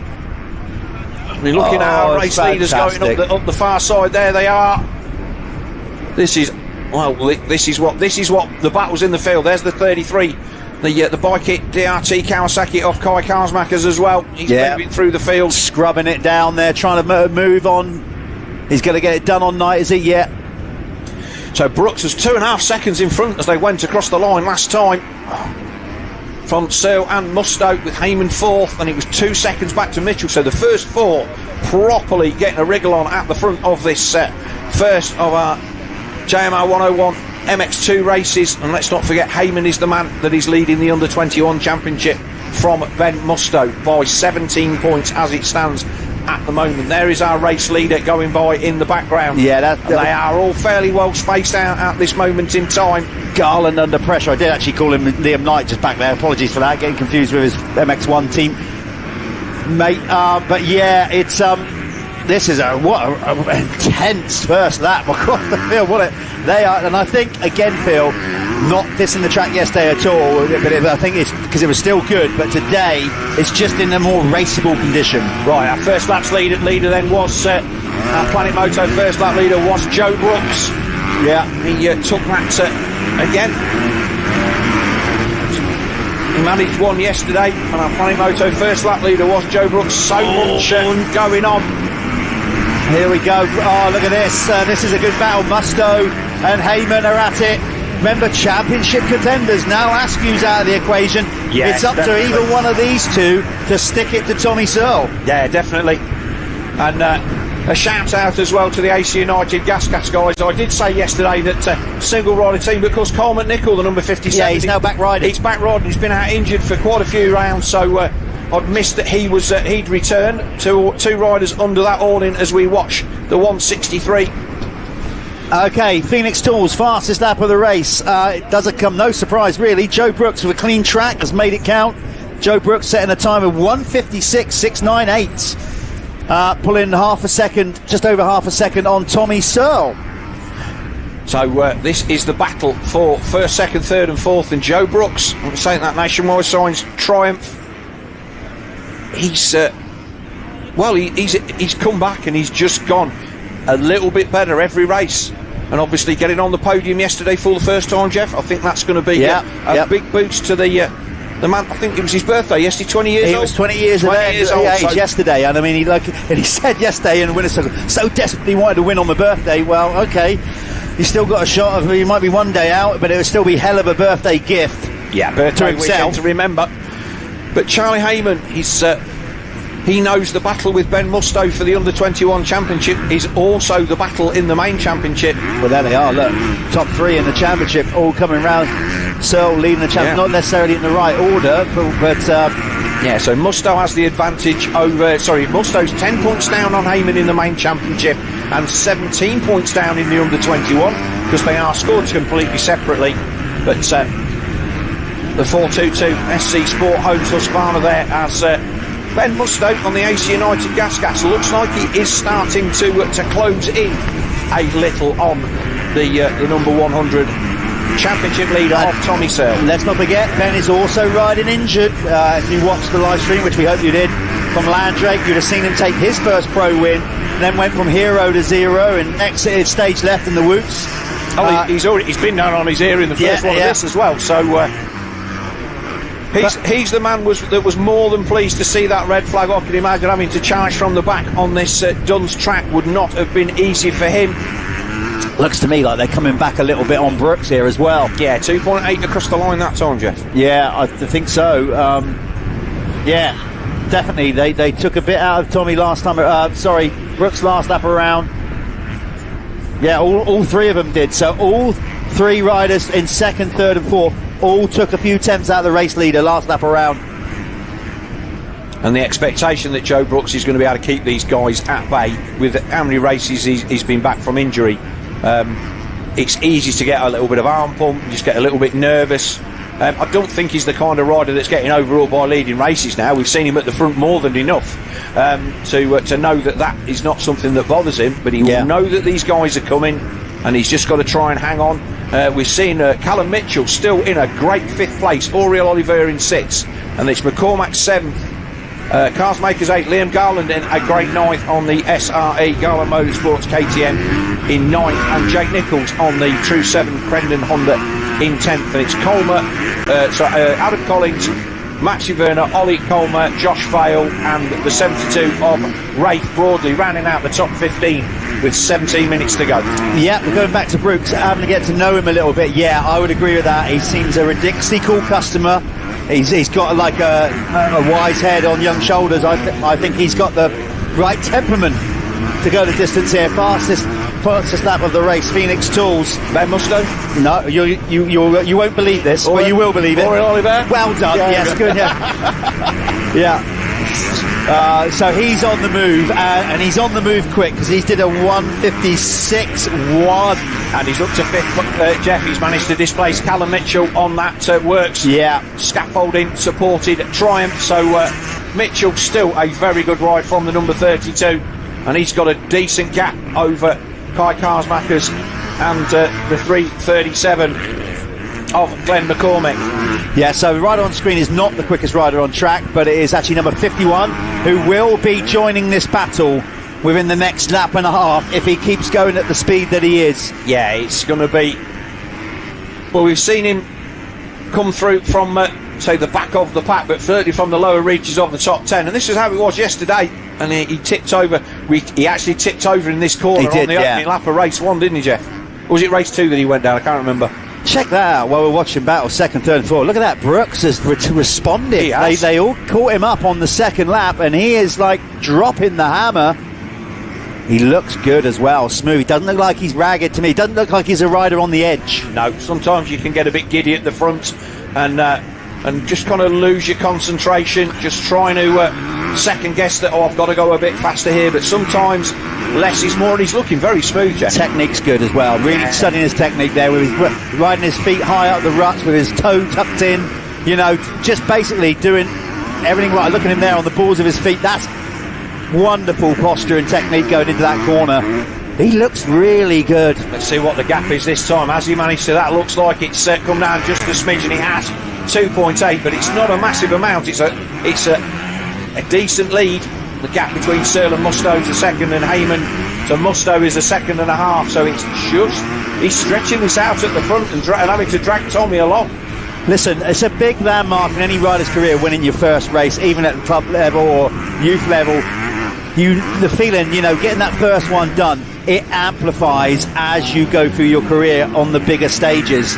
Like, how to win a race, but getting it done on the bigger stage, be that a regional, national, or a major national, is not that I ever won a race at a British Championship, but you kind of, you feel the pressure is what I'm saying. It's hard not to. How can it not be? Yeah, but he does not look like a man that is not now. Not yet. But as the laps count down, 14 minutes plus 2 to go then, and Joe Brooks on the Triumph is in there. And here comes look at this. Here comes Oliver, the man on the SS24 KTM. is closing in at a rate of knots. There's the leader going in the opposite direction. Yeah, this is fantastic. I think I could say right now to viewers, I don't think we'll be peeling our eyes off the top 5 much in this one. No, yeah. We're going to stick with this because I've got a feeling that Aurélien Olivier is going to start making some moves here on the riders in front of him. He's caught them up, but as we always say, Phil, catching them up is one thing, executing a move, and then sometimes you get your pace drops, you get caught into the rider's pace ahead, and then you can't reignite that speed that got you there. Yeah, he's got to find a way past Charlie Heyman, quick sharp here, and there he goes down the inside. Heyman rides a nice line, those lines come together. And like I say, Aurélien Olivier, let's not forget, he led the opening race at Masley Basin at the MXGP this year, and I won't say for a silly fall because it's just one of those things that happen, but just took the front on a damp patch, and he could well have been on for his best finish at MXGP, and yet here he is at the British Championship in our MX2 class, and he's got his hands full with the 5 guys in front of him. Yeah, he has. He's got to start making moves quick, because I honestly believe he'll lose all that momentum. Joe Brooks 4.8 has stretched it out again. Another lap where he's pulled on the riders ahead of him. Sorry, behind him. Yeah, he is. That's got to feel good. He's knuckling down, isn't he? You know, like his mechanic Gary Finch will be keeping him nice and calm. They're methodically on this comeback. You know, he went and raced the MXGP. He was a step better again in Sweden the other week. He's come back proper though. He's having to go all of it. Yeah. Yes, he's doing all of it. Don't forget to like and subscribe if you're enjoying this action brought to you free of charge on the Dirt Store MXGB-TV live stream here on YouTube. This is what the racing that we want to see. Aurélien, no, he had to try. He's trying to make alternative lines there. I could totally understand his point of view. He was almost trying to kid Heyman that he was going to go around the outside and then get on the inside of him by crossing over some ruts, but it didn't work for him. Lost a bit of time, but he's got the pace to get that straight back. So Ben Musto is the man just off the front of this battle between Heyman and Olivier, and only a second between him and Tommy Searle. So it is all to play for, and again, this is championship stuff. Searle, Musto and Heyman are the top 3 in the series. Well, Tommy, we know with all that experience, he's good at managing these situations, no doubt about it. But it's not getting any easier for him at the age that he is. You know, as fit as he is, he jokes about his dad bod. He has got 2 championship contenders that are young, hungry, fit, ready to go. And I tell you what, at his age, to fend them off constantly, kudos to him, because it's not easy, even with all his experience. Because they want it. Clearly, look at this. They like that. He is a moving target for Ben Musto and Heyman. Yeah, he is indeed. And look at it now. They've closed back in a little bit. Brooks has dipped back under 4 seconds on that lap to get the gap down to 3.4. And Musto getting closed down by Heyman, who they're right on the back of Tommy Searle. So this is a 4-rider battle. If we can keep this as a nice wide shot, we'll have all 4 of these guys in. Love that jump. Heyman, stop it. No, don't. Keep doing it. Love it. That was tasty. He is giving it all he can. He's trying to get that thing scrubbed down to the ground and pinned down back to the floor as quickly as he can, to the ground as quickly as he can. Look at this. All of a sudden, Musto is right there, breathing in the exhaust fumes of that Dirt Store triumph ahead of him. He's going to go up the inside. Oh, he gets a big kicker coming out, but he's got the run. He had to yield. He's off the track. No, that happened yesterday. Remember, he had to park it up round the outside. So he's gone from nearly putting the pass on Tommy Searle. Heyman had made a mistake in the previous turn, Jeff, and had lost a bunch of time, but he's right there on the back. What a race. Tommy is so smart. Heyman up the inside just like that from nowhere. He looks across to see if he's got covered off Ben Musto. So all of a sudden, Charlie Heyman moves up to 3rd position. That was great racing. I literally had Musto, thought he made a move for 2nd, and just like that, he finds himself back in 4th. Wow. That was, Heyman was really smart there. That was a beautiful move. I bet under that lid, that choily lid of Musto, he's fuming. So Heyman, has he got anything for Tommy Searle as they come over the start-finish? Musto now, almost clips the bank. And now he's got to have to dig deep here to keep Olivier behind. In fact, I don't think he's done that because Yes, he did. He squeezed up the inside. It's all change on that lap then, Phil. But while all that's been happening, Joe Brooks, 4.4 lead. He's just getting on with it.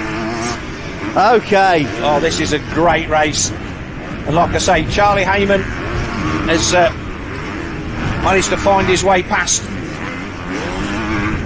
Musto. And Musto now back behind Aurel Oliver. So they're closing in on Searle in second. Let's not forget, we've got an under-21 championship within this race as well, the Jude Morris under-21, and Heyman looks like he's going to pull a few more points on Musto. Yeah, so it's really only between Heyman and Musto now, this one, because everybody else has to go out today. Doomson injured. Josh Vale has the opportunity to move forward. He's currently lying in 13th. Cars Makers has moved up to 6th and past Callum Mitchell, but that's still a good race for Mitchell. Cars Makers on the DRT bike at Kawasaki as we look at Charlie Heyman all over the back. I gotta say, Phil, I think that SC Sports Zone Husqvarna, they have got that thing is tracking through those ruts so nicely. I mean, Charlie's making it look good as well with his technique, his posture's brilliant on the bike, but he's really good through those tighter turns. Yeah, I think now Charlie needs to make the pass on Tommy before Oriel gets to the back of him. Otherwise, that's going to throw his rhythm off a little bit. Ezra Blackwell, number 40, is going to try and stay out of the way of this one if he can. He's obviously had an issue earlier on in the Moto, so he's out of the way. Yeah, gets well out of the way. That's Olivier through there. One of our privateer riders in this MX2 Championship. But Searle comes across the line. It's 4.2, so it's still a good lead for Joe Brooks. I make no apologies for not following the leader in this one. There's Brooks down in the bottom of the Apico turn. He'll have enough peripheral vision to know that Searle is not gaining on him, and this will be a massive deal for the man on the Triumph. He's going to get the pit board for one, but also this track kind of winds back on itself quite a bit, so there's a load of places where, like you said, out the corner of your eye you can kind of see where people are at on the track. But in fairness to Charlie Heyman, Aurel Oliver has not got anywhere near close enough yet to even put a pass on the SC Sport Homes Husky. Obviously their team a little bit depleted this weekend because Tristan Purden and MX1 out for the season. Well, we might get Tristan in here a bit later on. I spoke to him, we're going to maybe get him in the box. He can have a chat with you, tell him where he's at. But right now his teammate is... well, as I said, there is that dangling championship carrot right in front of him. Yeah, there's a bit of Brooks family members and supporters. Sorry, we're not giving him his moment of glory, but how can you take your eyes off this battle for second? Heyman again, right on the back of the number 100 Dirt Store time off Tommy Searle. This was where he went for the pass last time. Tommy on the line that he used, though, to pass Musto, so quite rightly, Charlie not following him through there, and look at all of a sudden Aurel Olivier is right there. Tommy is such a tough nut to crack, you got to say. I mean, over the last decade, well, more than that, he's got hands down been Britain's best, and he just... It's a lot longer than that. Yeah, exactly that. But what I'm saying is, he knows what he's doing. He's got all that experience. That's why he's as good as he is. Yeah, nice line there. It seems to me that whatever happens to Heyman, he can close that gap back up to the number 100 Dirt Store Triumph off Tommy Searle. He makes a mistake. Here comes Oliver down the outside. Going to try and drop it across the front. Heyman's going to show him the long way around, though. Yeah, he did, and he did that well. Heyman there, he just got off the gas and the brakes a little bit, and then just kind of teased him a bit, but it's not going to be enough because Oriel's got the inside. Oh, he's going to cut back up the inside of him, though. No, that's a done deal. So Aurel Oliver then up to third place. Can Heyman respond? Ben Musto's still there. Remember, if you were watching yesterday, Oriel and Olivier and Tommy actually tied on points for the overall, but yes, Tommy with a better second moto, so Oriel will definitely want to try and come out of here with the overall victory today. But right now in the driving seat, 4:19, looking the real deal is Joe Brooks. Not got a gap at the front. We look over to the timing, Jeff. But Brooks then still from Tommy Searle, Heyman, Oliver, then Heyman. It's 5.5. He's gapped it out. While these are squabbling for second, he is just getting his head down. I think that Tommy's racing. Tommy's getting his elbows out now. He wants to try and consolidate. He knows that Joe Brooks is not a championship threat. Yeah, so Tommy does not need to chase him down. That's smart racing in my book. But now all of a sudden he's going to have to race Oriol Oliver for the overall. Is he even bothered about that? Is he just looking at Musto and Charlie Heyman and going, as long as I cover those two guys off? I think you're right, but I think the fact that Oriol is not a championship contender and he is sandwiched between Tommy and Heyman and Musto, Tommy will understand if he can keep him at bay, that's another 2 points. It is. But 4 points if you want to. But let's not forget we've got the Manufacturers' Championship in this one, which between Triumph and KTM is a handful of points. So Triumph will want to win that, and I'm sure that's not top of Tommy's priorities right at this moment in time.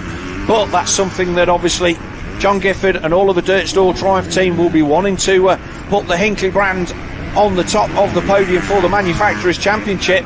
It looks like Musto's found a bit of a second wind, and I think he's getting closer to Heyman again now. Heyman has clearly regrouped after being overtaken by Oriol Olivier, and he's back on him. So, I tell you what, these the youngsters are delivering here, no doubt about it. Brilliant stuff. Just this MX2 class has been an absolute pleasure to watch all season long. Unbelievable racing. Unbelievable, Jeff. Unbelievable. Nice. You got that in as you've been waiting, haven't you? You got them all queued up. Oh no. Do you want to get your other phrase out? No. You saving that for later? I'll save that for later. Okay, well done. But yeah, look, it's been a brilliant season so far, and obviously Tommy Searle, let's just say the most experienced man in the class. You want to win it, you've got to beat Tommy Searle week in, week out, and as you say, he has been one of our top performers for so long now, and I'm not going to say I don't want to see him win this championship. I think that he's given it everything he's got all year, and obviously, especially with the mid-season crash, Jeff. Yeah. Fantastic. Oliver searching out a line on the outside. You know, and going back to that, Phil, you know, it was up to the others to take that opportunity when he was out injured, and in all fairness, they didn't. No, Billy Askew was the man that was in the box seat, and he just had a mare at Preston Docks for whatever reason. And again, you'd have to say that could this be the one that got away for the 441? But I don't see him running away at the front of this without, you know, he's been a solid first, second, third, fourth guy all year long. But the way that Musto has ridden, and obviously Joe Brooks coming back, Charlie Heyman, I just don't think that it was a given that even though he was second in points, that Billy Askew would have had what it took to bring this one home. Gotta say, Joe Brooks, I mean, the gap's now out to 6.4. That's brilliant. I mean, with the winding down, he's going to get the 2-lap to go board next time around. He'll be feeling it now. I don't care who you are and how programmed you are. When you're in a position like this, you're on the cusp. Everybody down there will be feeling it. I know Gary Finch's mechanic will be trying to keep calm, but underneath, his stomach will be turning. It will be.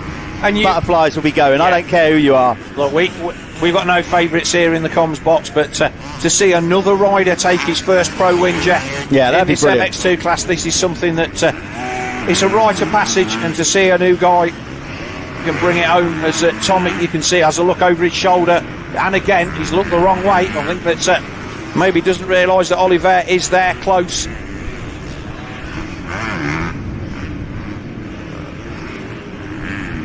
Time is up, so it will be 2 to go next time by, as we keep our eye on the race for second place, with Joe Brooks checking out at the front of this one unexpectedly. We knew he was fast enough to lead, but to pull 6.4 seconds on a field of this class, you'd have to say whatever setting they've got in the Triumph, there he is already over the tabletop. The 2-lap board is out. Tommy comes across the line in second as the gap gone out as we look at Joe Brooks. Yeah, getting it done. He has just got his head down, and he hasn't flustered. He hasn't. Yep. I mean, I don't know what to say. I don't really want to say anything really, because I don't want to be that kind of, you know, putting him in a position but he's been absolutely brilliant. And to be fair, he was really good yesterday. I mean, we said yesterday he had that dangling carrot of the opportunity to win his first pro win yesterday, and he's gone to bed last night on his birthday, and he's probably gone, I can do this. Yeah. I'm having it tomorrow. I'm absolutely having it tomorrow. But let's be honest, these triumphs off the gate, Jeff, have been really, really good. I won't say it doesn't matter who's on them, but we've seen consistently that no matter whether it's the Triumph team or the privateer guys or whatever, Callum Mitchell on the work scaffolding Triumph, they've all been at the sharp end. Certainly, this weekend at Duns, or Nice Line there, nipping out of that rut. As Paul Maley come out the turn nice and early, but he did, and he's kept that drive, not had the back wheel bouncing around. Searle still holding off Oriol Oliver in the background. We're going to make no excuses. We want to catch the we're dragging a foot through there, but look how technical that Joe is. Brooks the props, the battle there in the background. Hopefully we'll get a chance just to have a quick flick on a wider shot of that, but Joe Brooks coming round to take the one lap to go board. And we say we're not being biased, and we're not. We try to be partial to everybody, but I have to say, before I head down to the winner's circle, I would love to think that I'm going to be talking to Joe Brooks as the race winner, because he's put it all on the line here. Right, I'm going to head way down there. Phil's going to bring you in. Let's see who gets this done. So Brooks then round the Apico loop, just coming up a bit behind a bit of lap traffic. That is the number 19 of Sid Putnam then on the SC Sport Homes Husqvarna. He moves out of the way and gives Brooks the inside line. Let's have a look and see what the gap was between Searle and Oliver across the line last time by. So a massive gap, a big mistake then from Oriol Oliver. So 6 seconds back to Searle now, a second back to Oriol Oliver. So the battle is still going on. And then it's Heyman and Ben Musto in 5th, Mitchell 6th, Glenn McCormick 7th. A great 8th place for Liam Garland on the SRE Garland Motorsports KTM. That's going to be a season's best for him, but a season's best so far for Joe Brooks, a man who missed a lot of the early part of the season through injury. On the nationwide signs, we look in the background, it looks like Oliver is trying to put a pass on the number 100 of Tommy Searle.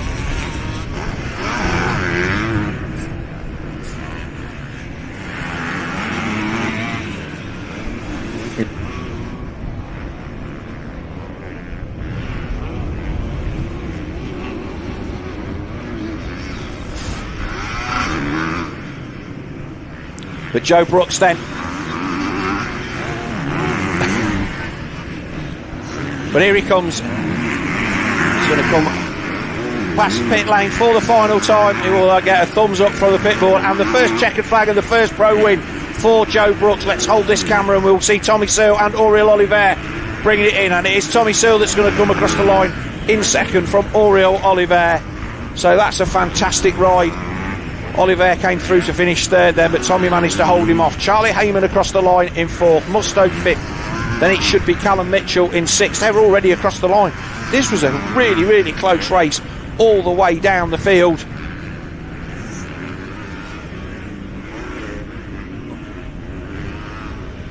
Glenn McCormack should come across. So Mitchell across the line in 6th. Then it should be the 337 Chambers KTM of Glenn McCormick. Wait for them to come across the line. They are going to be a little bit further back. The top 6 or 7 absolutely checked out. And there is the 337 of Glenn McCormick. The 24 of Liam Garland comes across the line in 8th on the SRE Garland Motorsports KTM. Then it was the Gabriel SS24 KTM of Max Werner. He came across the line in 9th, and 10th place is the 217 of Eddie J. Wade. Well, a great race win for Joe Brooks. We'll take a quick break and we will be down to Jeff in Victory Lane, who will interview our top 3.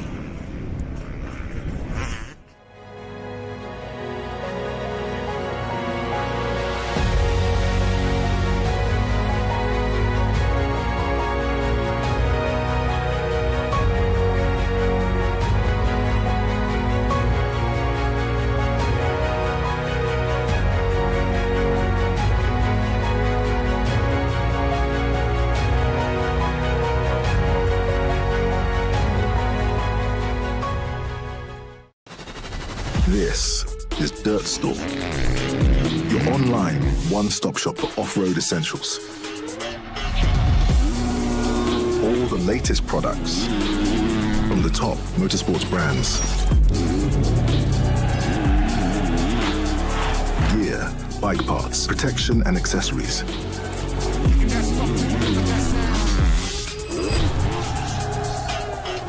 Whether it's an upgrade for you or your bike, Dirt Store has it all.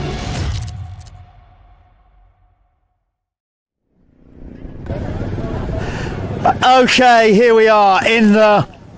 Come on in, Joe. Here we are. Gary, come on in, please. I want you in as well. Here we are in the winner's circle.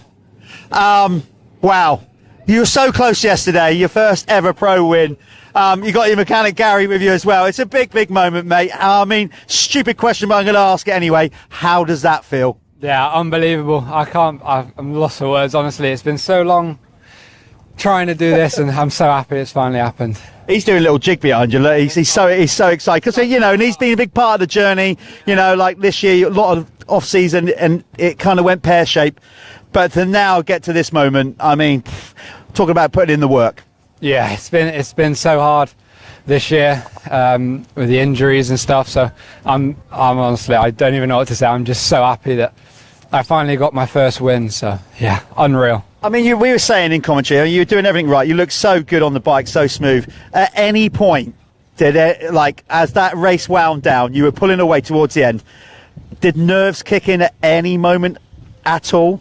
I think the last lap, after I got around that long left-hander, I thought, oh, this is good now, because that's a tricky corner. So as soon as I got around that, I knew that I couldn't really throw it away there, but no, I'm so happy. Gary, come in, please. I'm going to ask you the same question, because as a mechanic, I've always said that in many ways, the riding bit, we put the work in as a rider, but sometimes the nerves of being a mechanic, he might not have been feeling it. I bet you were actually, your belly was churning throughout that. You hear every noise, you feel every bump, just counting the laps down. Do you enjoy the race? Absolutely not. When the flag goes out, oh my God, I can't put into words how proud I am of him. I obviously had to make my way over here, so I didn't see, what did you write on the board last lap around? Hammer time. Hammer time indeed. Look, Joe, we're going to let you go and enjoy that moment with your crew, obviously your dad and everybody and all that moment. But of course, you've still got one more motor to go, so you can back this up with a potential first ever overall victory. But you must be on cloud 9 now. Yeah, I can't wait. Next race, let's try to do the same again. Another good start, and we'll see how it goes. Good stuff. We wish you the best of luck. Hope to see you back here. Okay, great stuff. There you go. First ever pro victory. We had a couple of them this year. We've unfortunately lost. I don't know what's happened to second and third place rider.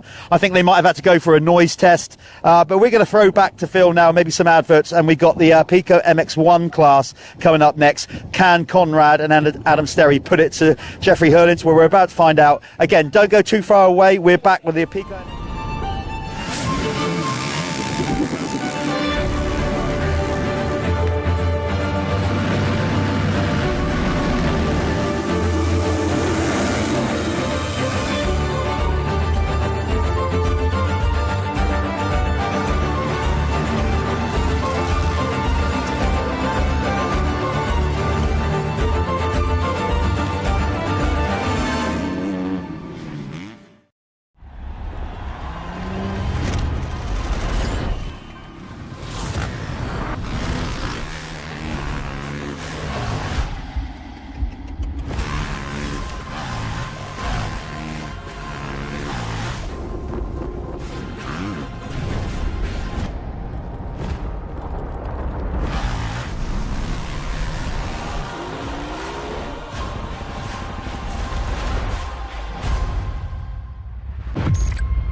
We all ride for the same reason.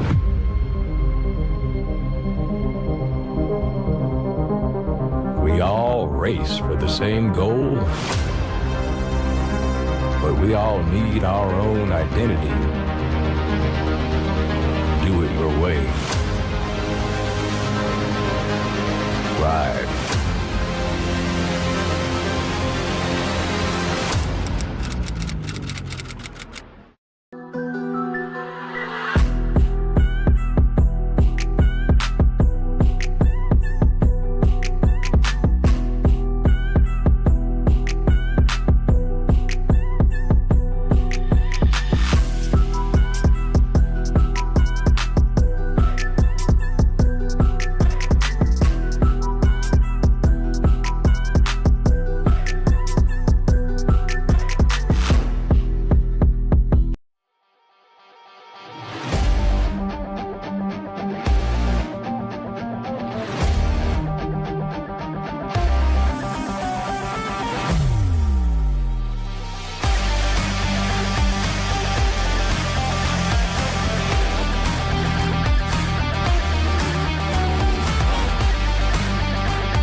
Everything I try to make look like it's going 200 miles an hour. That's my whole goal there.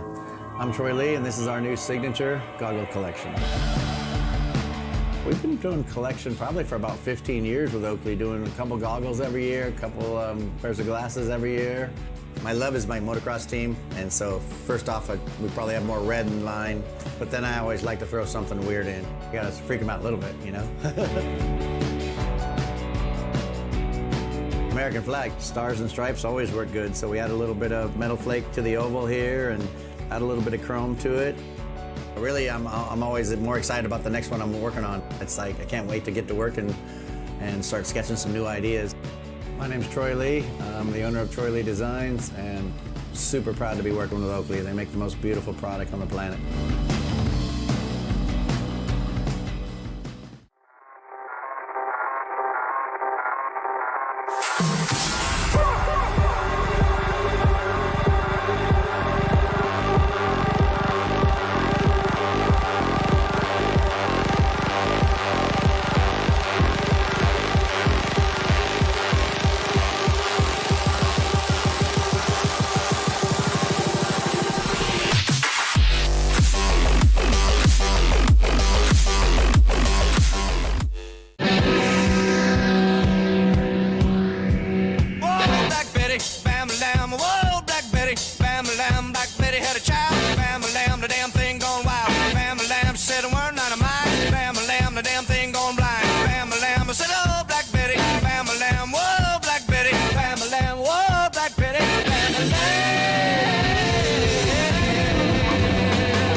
So welcome back, everybody, to Duns here in Scotland for round 7 of the Motul ACU British Motocross Championship. Alongside me, this man here sat on the top. This is Tristan Purden, the SC Sport Homes Husqvarna rider, who sadly not with us racing this weekend after an injury at Landrake. Welcome to the studio, Tristan. Thank you. Different being in here instead of on the start line, but it is what it is and part of the sport. So yeah. Yeah. So first of all, how are you doing? I'm doing not too bad. I was here all day yesterday and my legs swelled up a little bit, but this morning there was a bit more movement. So I think it's good for me to be out and about, walking around and seeing everyone and seeing the fans. And it's not nice watching, but we can't change what happens. So yeah. Obviously, you're local. You live up this neck of the woods now. You've done. You've been doing all of the Scottish Championship as well. So you feel at home here. Are you obviously gutted to miss a double header at what would be your home circuit? Yeah, no, I am a bit gutted to miss this one. I've only ridden here twice, to be fair, but it's only an hour and 20 from where we live, so it would have been, say, a home race for me. So it is, yeah. As near to home as you're ever going to get. Yeah, no, for sure. And obviously, as you're actually, you hail from South Africa, so and you've been over here for a few seasons now. Found a nice home with the SC Sport Homes team, a good bunch of people for you. Yeah, no, I'm really happy with them. Really happy with Neil. Neil looks after me, and he understands how I ride as well. So I just let him crack on with the bike, and I say what's wrong, and he just sorts it out. And I'm really grateful for the team to keep this behind me all the way, and I really like that. So have you, obviously with the injuries curtailed this season, have you made any decision for what's happening for next year? Are you hoping to stay with them, or is it still up in the air? Or at the moment it's still with them, but anything can happen. But I do want to stay with them. I do like working with them, and I do enjoy the bike, so I hope to stay with them, but that is the positive at the moment. So Right, so our top 40 qualifiers then up on screen. It was Jeffrey Hurlings that took pole position this morning from the 426 of Conrad Muse. We watched them go back and forth a little bit yesterday. Adam Sterry there in third, Josh Gilbert fourth, John Adamson in fifth, Taylor Hamill sixth, Brad Todd seventh, Carlton Husband eighth, Jed Etchells, the Enduro rider, in ninth, and 10th place was Joel Rizzi, and then it's Dan Thornhill, Tom Grimshaw, Stewie Edmonds, Charlie Putnam, your teammate, yeah. Charlie Cole, the 295 of Ross Rutherford, Liam Knight, Nathan Green, Tom Murphy, and Jack Beniston. That is your top 20. We'll give a shout out to Ross Rutherford and Gary Sharp.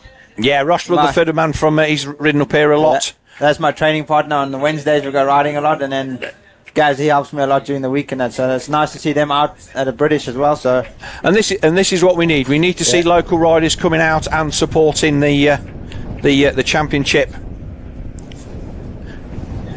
Jeffrey's got the prime gate there. Yeah, so the 84 of Jeffrey Hurlings then next to Conrad Muse. They are either side of the box.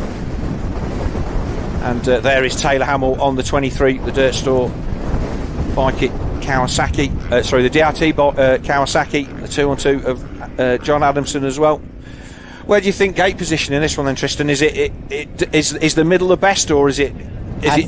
I think so. The middle, where Jeffrey and Conrad are, with these gates, they don't drop even. I think from the middle it drops first, but you can always watch it, and it's pretty even. But I think the first movement is where Jeffrey and Conrad are at the moment. So at the Scottish, because these are the same gates, we race at the Scottish, and I always try to get in the middle if I can with a good qualifying.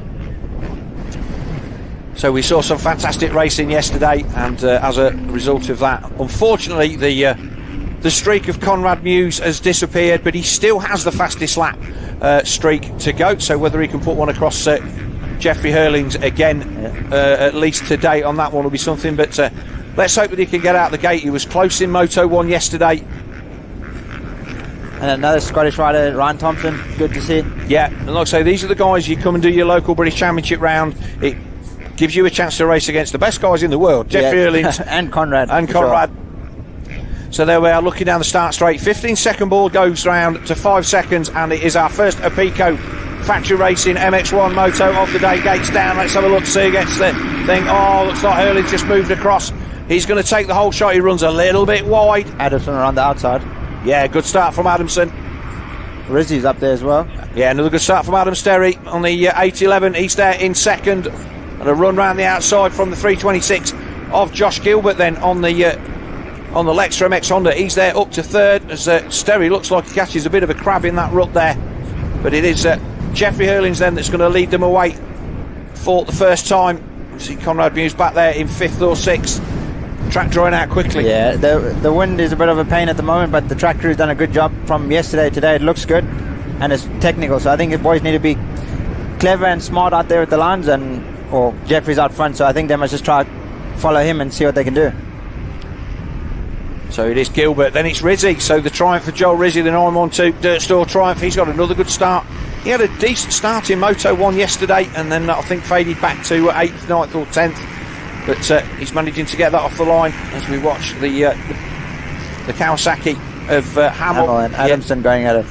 John is one of the hardest riders to get by. And I imagine they do back bars in the Scottish Championship with him a lot as well. So Rizzy then currently holding off the 23 of Taylor Hamill. Lost somebody. So there's Hurlings. Yeah, so Rizzy there in 4th, Hamill 5th. But it is Jeffrey Hurlings then that leads them away. See where Conrad falls into the scheme, I think. Conrad. I have not seen him as yet. Obviously, so all of these everything looks the same, but with the sun beaming in through the door onto our screen at the minute. So there's Rizzy, will get them across the line. Jeffrey Hurlings will be our Planet Moto first lap leader for this first of our Apico MX1 races, as they all stream past. So it's Hurlings from Sterry, from Gilbert, from Rizzy, then it's Taylor Hamill, John Adamson, Tom Grimshaw, Conrad Muse there in 8th. So a lot of work to do for the 426. And this is important for the championship, because currently, to keep this championship alive, Adam Sterry needs to take points out of Conrad Muse today in both races, or in the overall. If it's at 49 points now, if he can keep Conrad Muse behind him and beat him in the overall standings here this weekend, Stuart Edmonds on the TM. Yeah, it will take the championship to the final round at Ling on September the 21st. So from our point of view, we always want to it's good for the championship. But knowing Conrad, I'm sure he'll pick the riders up one by one. But yeah, he's going to motor through. The track looks pretty hard to pass at the moment. So yeah, Adam Sterry talking to his dad John yesterday said that Adam didn't seem to have a lot of appetite yesterday, food-wise, not for the racing. Wasn't feeling 100%, and did struggle a little bit with energy. Hopefully, whatever issues he had yesterday have gone away. But a good ride for Joel Rizzy. He's obviously not many people running the 450 Triumph, and he's one of the few. Oh, that was on the move. Yeah, so Brad returning to UK racing. He's there in 9th, or over the back of the number 16 of Tom Grimshaw. which means that Conrad Muse must have found his way through. So that's Conrad up to 7th position. But yeah, Brad Tudlin out there doing the AMA. You've been out there and done a few of those. Your team, again, one of the guys that like to mix it up and tend to go and do AMA as well as the selected GPs. Have you enjoyed those? Yeah, the AMA is a different league like everyone, but like you look at Brad Todd, he's a top rider, and say myself, and then we go there and we struggle to get in the points. But I think we need the time, and like these are our home tracks, so we're so used to racing in our home tracks. We just need time over there, I think, to get used to the heat, the tracks, the competition's quite high, and everyone's fighting all the way to the end. So, like everyone, we just need to go over and spend a year, I think, to learn everything. Like you can say, like a Prado, he had quite a struggle year this year. Yeah, so Phoenix Tool's fastest lap then is Jeffrey Hurlins on a 1:54.98, and Hurlins has absolutely dropped the hammer. 8 seconds down the track now. As we look at Taylor Hamill, big pass down the inside. Yeah, Hamill. That's a good move up the hill there. So Hamill now up to 4th.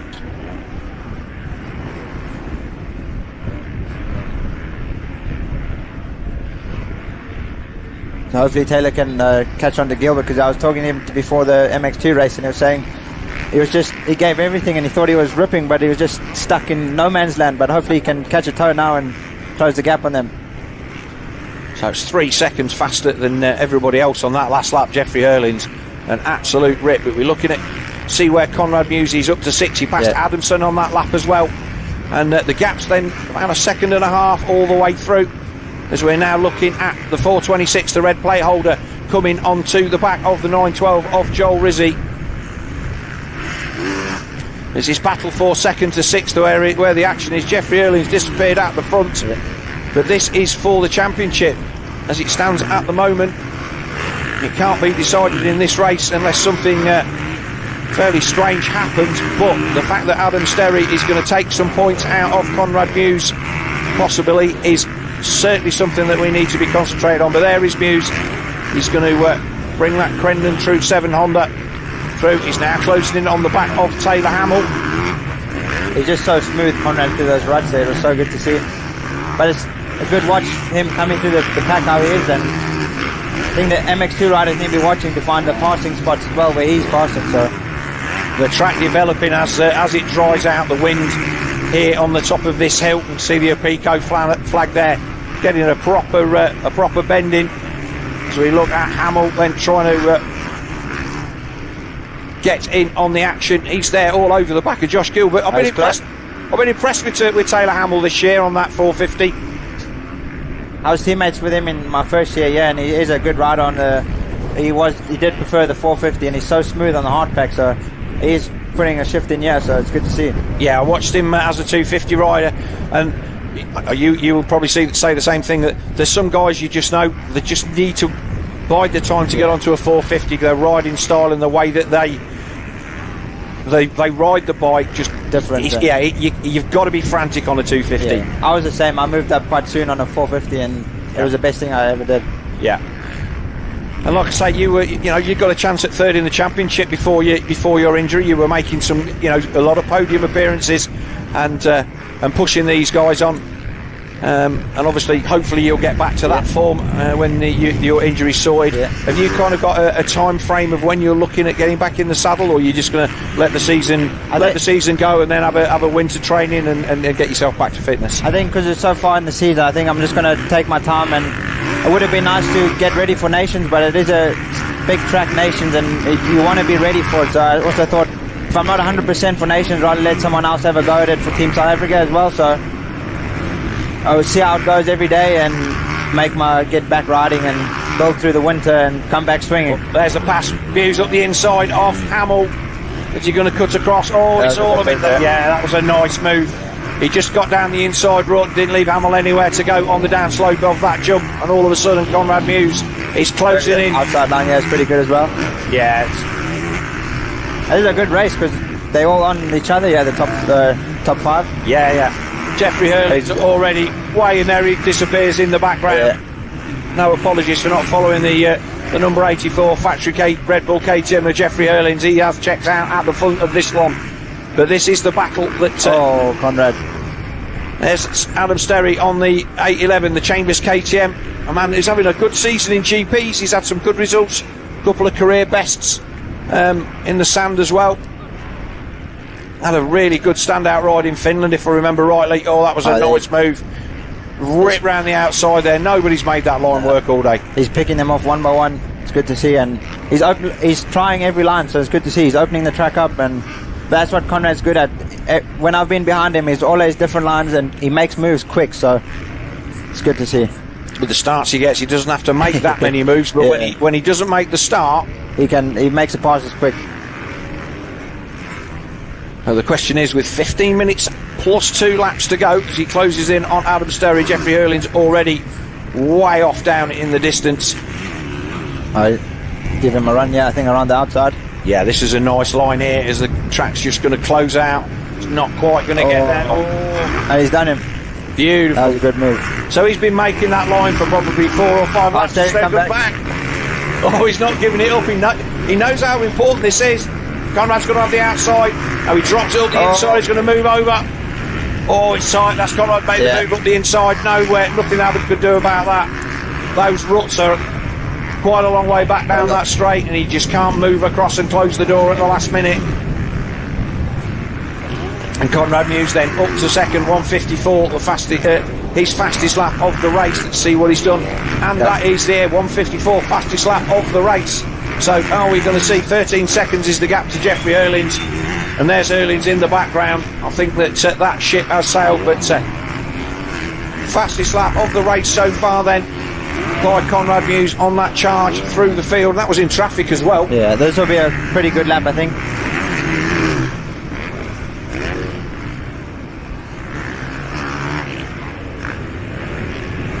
And the gap already starting to go out. So Adam Sterry then, this will push the points difference out to 51 points with the second race here still to come. It's still all up there as well. Josh Gilbert not out of this one either, Tristan. No, He's still there. He's hanging on to Sterry. I think he's picked up on Conrad's lines and gonna maybe put a move on Sterry soon. Yeah, so it looks like Stewie Edmonds is a DNF in this one. The Irishman on the TM, but it's Jeffrey Hurlings then that leads from Conrad Muse. Sterry there in third on the Chambers KTM with Josh Gilbert fourth, Taylor Hamill fifth. Still in a really good sixth place, Joel Rizzi on the Dirt Store Triumph, a good ride for him. John Adamson on the Lexer MX Honda in seventh. Tom Grimshaw on the Abico Honda, the title sponsor of this championship, he's there in eighth. Brad Todd up to ninth on the Airport Autos DK Honda, and 10th place is the second of the Chambers KTMs in this one, the number 95 of Dan Thornhill. There's our race leader, and again just that first race yesterday, Tristan, was something to see. It was a real cat and mouse affair, and we felt that Tristan, that Conrad had just got something maybe up his sleeve with a few laps to go, but Jeffrey Hurlings is obviously he's in a rich frame of form at the minute, even though he's just come back from injury. Yeah, but as Jeffrey, he's just winning at his home GP, going 1-1-1. It's good to see, and he's just building his fitness back up, and he's using these races for training for the next GPs, and it's good that he's come out, especially up to Scotland, especially for the Scottish fans as well, to come see Jeffrey, and it's just a pleasure to watch him race, and like getting to watch him. Yeah, it's good to see. So 12 and a half minutes left on this one. We'll just have a look and see what the gap is at the front. Like that, he's jumping that jump to the landing and making it hard inside. Not in the MX2, I saw only Oliver was jumping that. The rest of them are landing on top, then trying to make the inside. But like Jeffrey just jumps all the way and makes the inside. Really good. And a lot of people spending time. So 15 seconds. So the gap is not coming down. Conrad Muse has done what he needs to do. He does not need to chase Jeffrey Hurlings. He's covered off the challenge from Adam Sterry. But watching this man, he's the kind of guy you would literally turn up to watch him ride around on his own. For sure.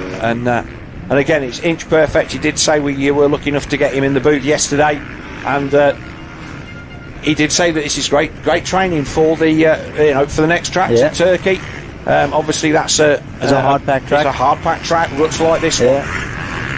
Don't forget to like and subscribe on our socials wherever you are following us in the world at the moment. We know we've got There's somebody from Hawaii on the live stream earlier on, and drop us a line and let us know where you are. We are always interested to know where you are watching the race. Now this is the battle that we can stay with now. This is Josh Gilbert closing in on Adam Sterry. The battle for second.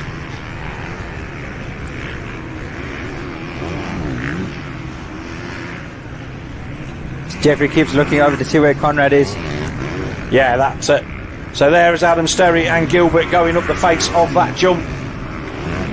There they are. So the Welshman, again, he's had a decent season. He's been fairly honest to the fact that he just, Conrad's just had the speed on him this year. But obviously, Adam's running a stronger programme. They're sticking with Conrad, to be fair. They're not getting dropped off, are they? So here comes Gilbert round. No, I thought he was going to take that outside line there. I don't think anybody has done that outside line and made it count. So this was where Gilbert got passed by Muse earlier on in the race. And the man from Cornwall is putting a lot of pressure on the 811 KTM. Gilbert's picking up on, they've all picked up on Conrad's outside line here. They're crossing the ruts there on the exit of the corner. So as this track dries out, as Adam just, again, he wasn't managing to make that inside line in the first moto yesterday. But now Gilbert putting the pressure on. And again, Adam cannot afford to lose these points. But Josh Gilbert, he's 34 points down on Adam Sterry. So he hasn't given up on second place in this championship just yet. No. And had it not have been for that DNF in the second moto at Blackpool, a stone derailed his chain, he would be right in the battle for a podium position or second place in this championship. That's why you don't give up. You just keep pushing until the end. Anything can happen in racing, and especially in a championship as well. Yeah, so Gilbert then just plugging a little bit in that rut. But this is one of the things that you've managed to do on the SC Homes Husky, Tristan, is you've had some real good races where you've just come through and nicked a couple of places at the end. Maybe from riders that weren't expecting you. Yeah, just bad starts on my part let me down, but like I said, you never give up and just keep pushing to the end, and anything can happen, and you can score a point or two, or Taylor's.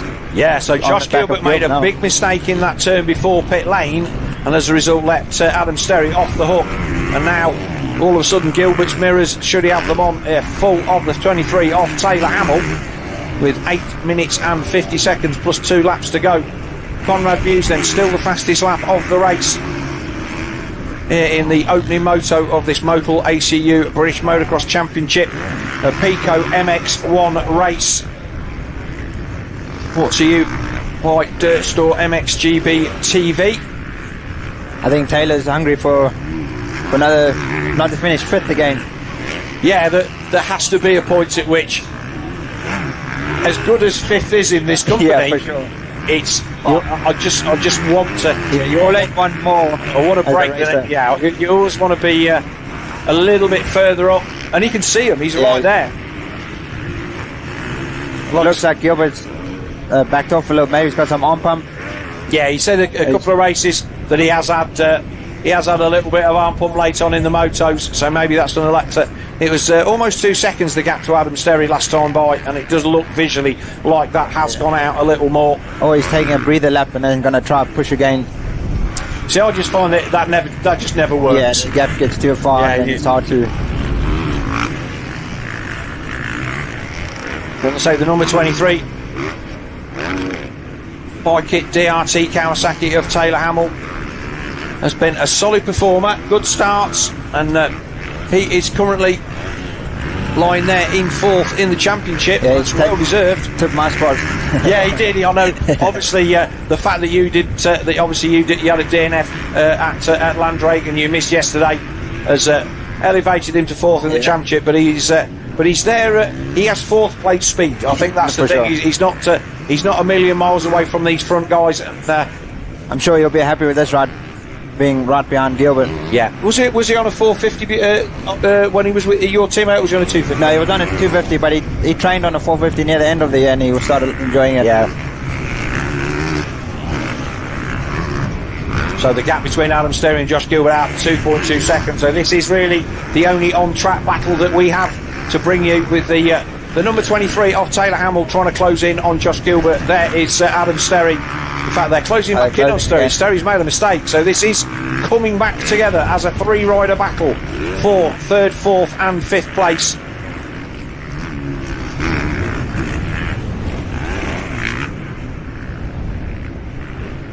The overnight rain done the track an absolute world of good.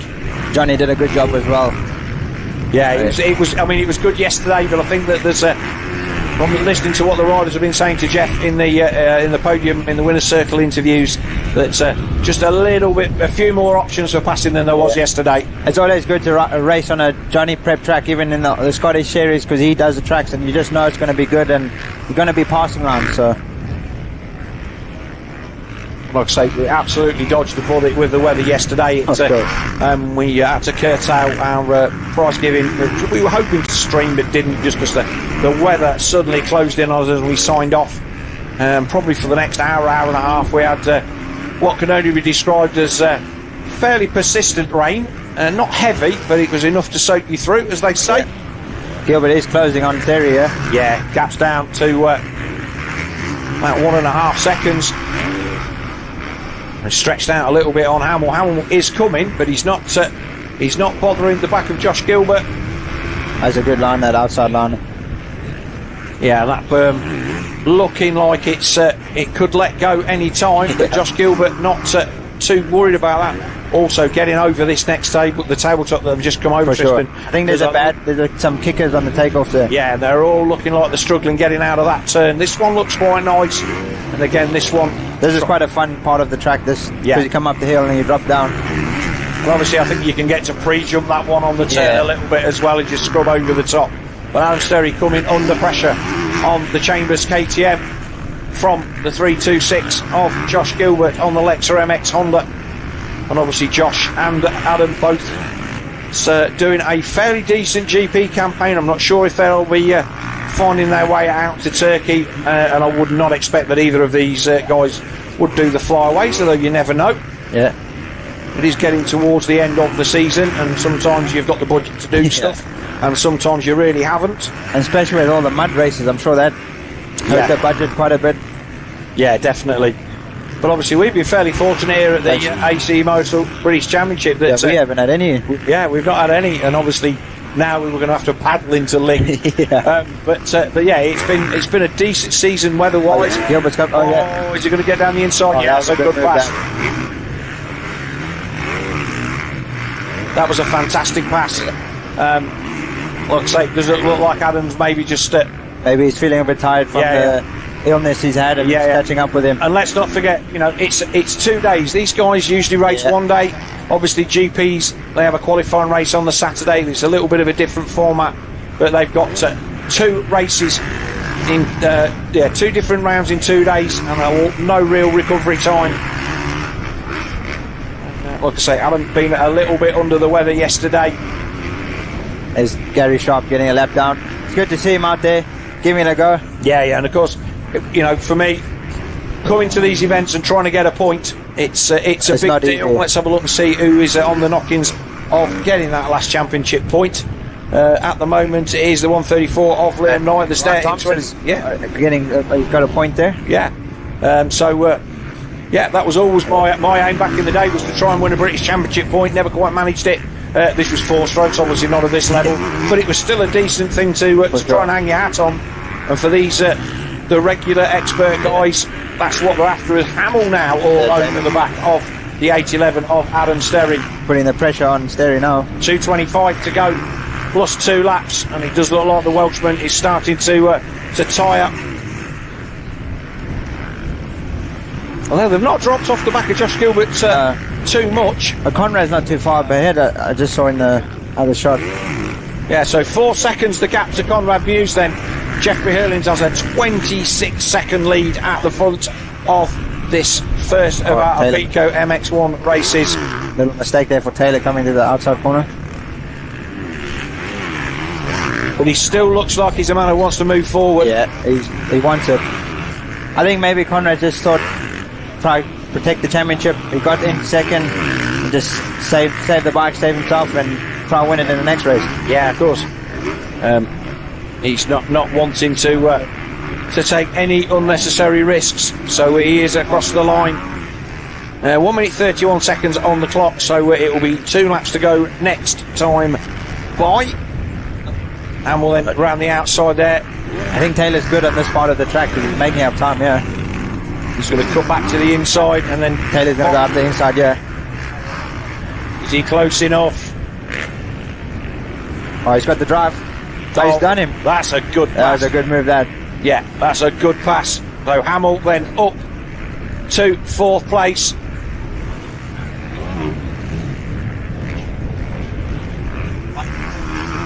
Yeah, I think Sterry's struggling with his illness, it looks like. Yeah, like I say, just a little bit under the weather. And, especially a double hitter, it's not easy on the body. Yeah.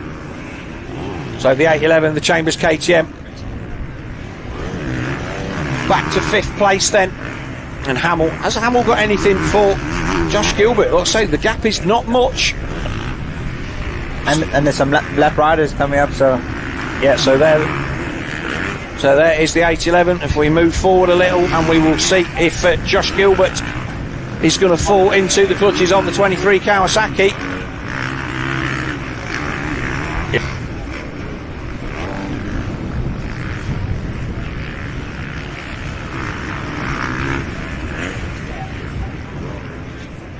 Yeah, I think that gap is a little bit too far. There is Gilbert. Yeah, so there's the 326 of Josh Gilbert. And then there is the 23 of Taylor Hamill. So 2 to go. Is he going to be... What was the last lap times that we have a look on there? Taylor Hamill, last lap. Yeah. Yeah, 158. Both 158. So not really a lot to choose between Gilbert and Taylor Hamill that time by. So Jeffrey Hurling's already over the line before the time ran down, I think. We need to keep an eye on that. Yeah. So next time by, it will be 2 laps to go for Jeffrey Hurling. It looks like Taylor's made a mistake, or Gilbert up the pace a bit. Yeah, I think Taylor Hamill then made a mistake in that corner before the finish, because that gap has gone out to almost double what it was. Here is our race leader, Jeffrey Hurlings then. Well, we saw a really good battle between him and Conrad Muse yesterday. Conrad doing everything that we could. Yeah, he was trying. It was good. It was a good race to watch. Yeah. Jeffrey put in a lap on the 47 Phoenix Tugs Fantic of Jed Etchells, the Enduro rider, then currently in 14th position, the man from the Isle of Man on the Phoenix Tugs Fantic. It's good to see him out as well. I really liked his style yesterday watching him ride, and he had some heart. He was pushing till the end. It was good to see. Yeah, we had Dan Mundell out at Landrake as well. These Enduro boys, I mean, motocross is hard, but I don't know about you, I watch this Enduro stuff and I'm like, these guys, it's something else. That was a beautiful thing from Hurley's there, just lifting the front wheel up over the face of that jump, and then he'll go to the inside here and again just get the power on. Yeah, Enduro is a different fitness as well, but they also need the speed, so it's good they come out to the training on the motocross. And so 2 to go then for Jeffrey Hurlings. The 2-lap board going out. So sun's breaking through a little bit. The track is drying out, but the prep has been really, really good.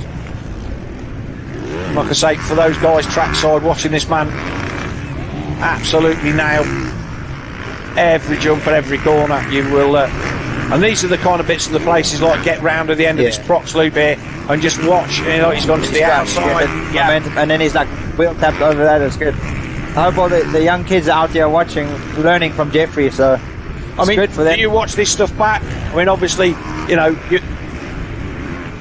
Have you got somebody, a videographer in the team that does all this kind of stuff for you? Not me, my wife gets all the footage, but on the way home, the first thing I watch is rewatch the race and see where I could have been better, or see what the other riders are doing. Even between the races, I watch MX2 and maybe scroll and watch my race to see where I could have been better or find other lines. So it's always good to be watching and looking for lines as well.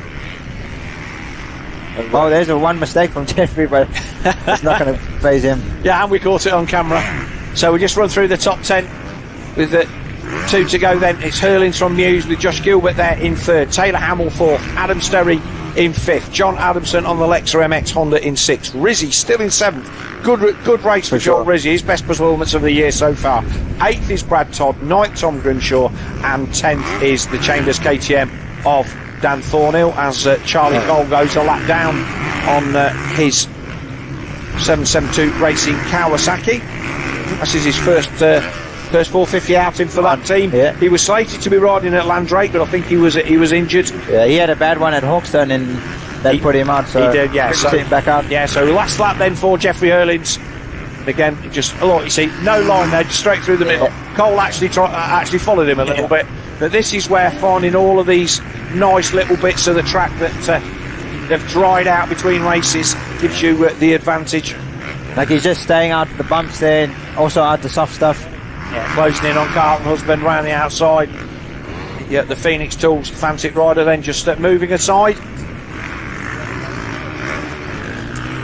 Carlton Husband, he's in 11th place, so that's how high up. There's Conrad Muse, he comes across the line in 2nd place, but his championship is all about putting points on Adam Sterry. He wants to finish this. Yeah, he's done the job that Dave Thorpe and the Crendon True 7 team are asking him to do. He's going to win, no fans throwing it up the road trying to chase Jeffrey Hurlins down and putting himself out of the race. I think in his mind, I think if he had the start, he would have tried to run Jeffrey down, but if he didn't get the start like he did, he just thought, let me get his second and protect the championship. So that's what he's done. So, and obviously with the fact that Adam Sterry now down into 5th position, that is going to give him a much bigger advantage to play with. And if he finishes in front of Adam Sterry in the next race, no matter even if it's only by 1 place, that will guarantee him the championship here at Duns this weekend. So that is why Conrad Muse is just riding a very circumspect race as we watch Jeffrey Hurlins for the final time past our Michelin hospitality area at the top end of the circuit. He's so good to that section, just on the pegs. And this is where the Grand Prix riders, you see that they're just metronomic in the way that they do everything, every lap exactly the same. So it is going to be victory in Moto 1 here for Jeffrey Hurlins at round 7 of the Motul ACU British Motocross Championship here at Duns. He will take what is a very, very convincing victory in Moto 1 over Conrad Muse, who's got the job done though. Let's not forget he's here to win a British Championship, and he has put some more points into Adam Sterry. So we watch Jed Etchells across the line. There is the number 7 of Louis Kessel, but it should be, so they lapped up to 11th, so 11th, 12th, so 11th Husband, 12th Charlie Cole, 13th Travis Steele's a good result for him, 14th Etchells, 15th Louis Kessel. There comes Conrad across the line. Yeah, so Conrad across the line in 2nd place. He's rolled it in. Good ride from Gilbert. Yeah, I think he'll be pleased with that. He was pleased with 3rd place in the last one. So it is Hurlins, Conrad Muse, Josh Gilbert, Taylor Hamill, Adam Sterry, John Adamson and Brad Todd will be your top 7. Rizzy, Grinshaw and Thornhill will round out the top 10. So Tristan Purdon, thank you very much for joining me in the booth. I wish you a very, very speedy recovery and obviously hope that you get back in the saddle. Hope to see you back with the SC Sport Homes crew next year. But thanks a lot and enjoy the rest of your weekend. Thank you for having me, and I hope you'll be on the track next time. So that'd be cool. Thank you. Right, so we'll just take a small short word from our sponsors, and we will be with Jeff down in the winner's circle.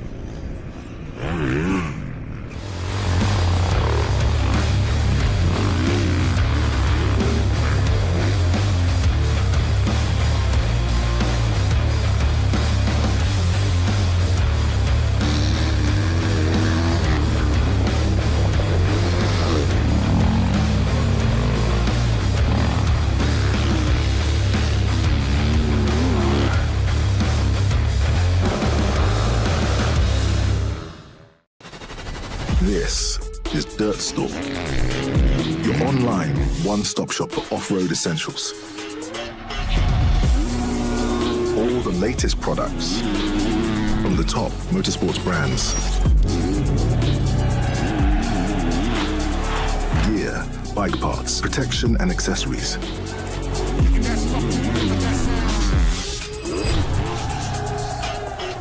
Whether it's an upgrade for you or your bike, Dirt Store has it all.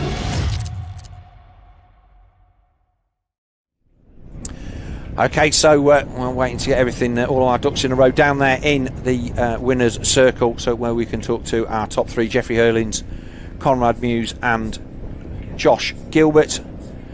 Looks like don't forget to like and subscribe with wherever you are watching the action here on MXGB-TV. Our YouTube channel is MXGB-TV, or follow us on Facebook at MXGB-TV. Also the same handle on Instagram, and our website mxgb-tv.co.uk. We should be launching a new website shortly for the Full British Championship, which will hopefully be online before Landrace, and we will bring you all of the details of that as and when we get them. And as we've mentioned more than once this weekend, we have already had confirmation from the ACU that the Motul ACU British Motocross Championship will be continue to be promoted by Paul Irwin and all of the crew that have brought you the 2025 Championship, which is good news for the continuity of the sport. Our RFX 125 series has brought us some fantastic racing, and the MX2 class as well. We are now ready to go down to Jeff in the winner's circle, and he's there with Jeffrey Hurlins.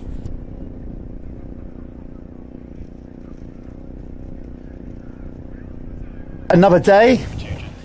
We start now. Sorry, here we are down in the winner's circle. Another day, another race victory, just like yesterday, but the margin was a bit bigger this time. How was the track? Looks like it's flowing a bit better today, Jeffrey. Yeah, definitely. The rain from yesterday definitely helped. We got quite some lines. I mean, we had quite some lines already yesterday, but today they come more natural because yesterday it went because of the watering. So you get different kind of track. Nothing beats a good rain from Mother Nature. So no, track is really good, really fun. Managed to pull another hole shot and led again from the beginning till the end, and I felt quite good. Like I said, yesterday first moto I was struggling a bit, but then second moto got better, and again today first moto was better. So looking forward to Moto 2 of the day, and then it will be nice to try to finish off with another win. I know you like to win. Your career clearly indicates that. So how do you treat it like now? You're the reigning champ. You're coming. You got a good start. How hard are you pushing it? Are you using this, with the last 3 GPs clearly in mind, as a really good shakedown, or are you just taking a little bit back and keeping some in reserve for those GPs? How does it work? No, definitely just the speed I just carried was like my race speed for GPs, and I think when I can ride like this on a GP, I'll definitely be somewhere near the podium. So, but racing in a GP is always different. Now I could just do my own race and nobody in front of me, nobody push me from the rear, from the back. So, GP is always different, but the track, man, it's just similar to a GP. So good, the track, and so many lines. It's unbelievable. So the track is unreal, really good. I'm pleased to say that probably the rest of the opposition are glad that you said that you're riding at GP pace. I mean, they can feel a little bit better about it. But you've got another one to go, so obviously feeling good and hopefully come out all fit and healthy and with a complete clean sweep. That's the goal, I've been fastest in both practices and won yesterday 2 motos, first moto today, so it will be great to top it off with another moto win. Will not be easy. I mean, the competition is fast and strong as well, so the boys, when they're home in England, they're always a bit extra, it seems like, so it's never going to be easy, so we'll keep doing our best. Well, as I said, on behalf of the British fans, it's great to have you. Everybody give it up for Jeffrey Hurlins, another impeccable race win. Jeffrey's going to move out of the way. For the sake of the live stream viewers at home, not everybody here, got a special guest riding around the track right now, so we're going to go back to our cameras on the live stream. I'm going to let Phil explain what's going on. We're just going to show a little clip of that, and then we'll come back and speak to Conrad and Josh. So just on the live stream, all eyes on track. We get the guys in, and we'll be back with the Winner's Circle interviews in a moment. Okay, cheers for that, Jeff. And on track now, we have the new Ducati Desmo, the number 21, and the man waving at the crowd there is none other than the legend that is 4-time Scottish champion Willie Simpson, man, obviously father of Sean, and many times Scottish champion, a fantastic GP rider in his own right back in the day, and he's had the honour of giving the new Desmo 450 Ducati its debut on Scottish soil. And nice to see that somebody in the nature of Willie Simpson has been chosen to actually do this, and I'm sure that had he had more of a chance to ride the bike than just being wheeled out underneath him today, he would have probably put some laps in. But for those that you didn't know, Willie was a privateer that followed the GP scene for many years, and he's out there on that new Ducati that obviously has made its debut in MXGP this year with the likes of Antonio Cairoli and Jeremy Seawer in the factory Ducati squad, and hopefully we will be seeing the Ducati in the British Championship next year. I know that they're keen to get bikes out there on circuit as much as they can, and it is a brand new bike from the ground up, seeing it's capable of whole shots, and certainly does look again as an all new bike to come in at that level. And they've got a big team behind them. They're looking at obviously Antonio Cairoli has debuted the bike in the AMA Championship as well, and so there we are. Willie Simpson then on the Desmo 450 Ducati, and Willie coming to complete his lap. We need to get back to Jeff in the winner's circle to complete the interviews, and then we will go back to Jeff with our second place man.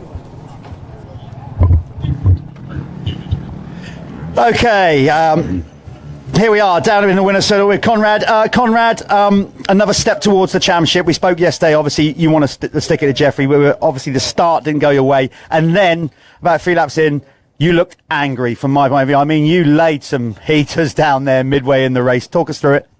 Yeah, I was disappointed with the start. You know, I don't know what it is. I'm just a bit delayed on the start, and yeah, I wasn't there. So I was getting roosted on the first lap, and it made me so mad. So yeah, I just put the hammer down. I kind of just took my brain out for a few laps. I just thought I had nothing to lose, and I just had to go, you know. So it managed to get me into second, and then I come back to reality a little bit, and kind of had to settle it down. But yeah, I was pushing for them first 3 laps. I needed to, you know, because before everyone broke away, and it made the race difficult. So I needed to push on them first few laps, and then yeah, once I was into second, I was able to control it then. But I need to sort this start out for the second race, that's for sure. I think, you know, I'd say caught between a rock and a hard place, but I know that you really want to put on a show to the fans, and you obviously want to beat Jeffrey, but you're one race away from winning the championship going into the next race. Obviously, it's all about you. Adam's your nearest competitor. You got to make sure you beat him.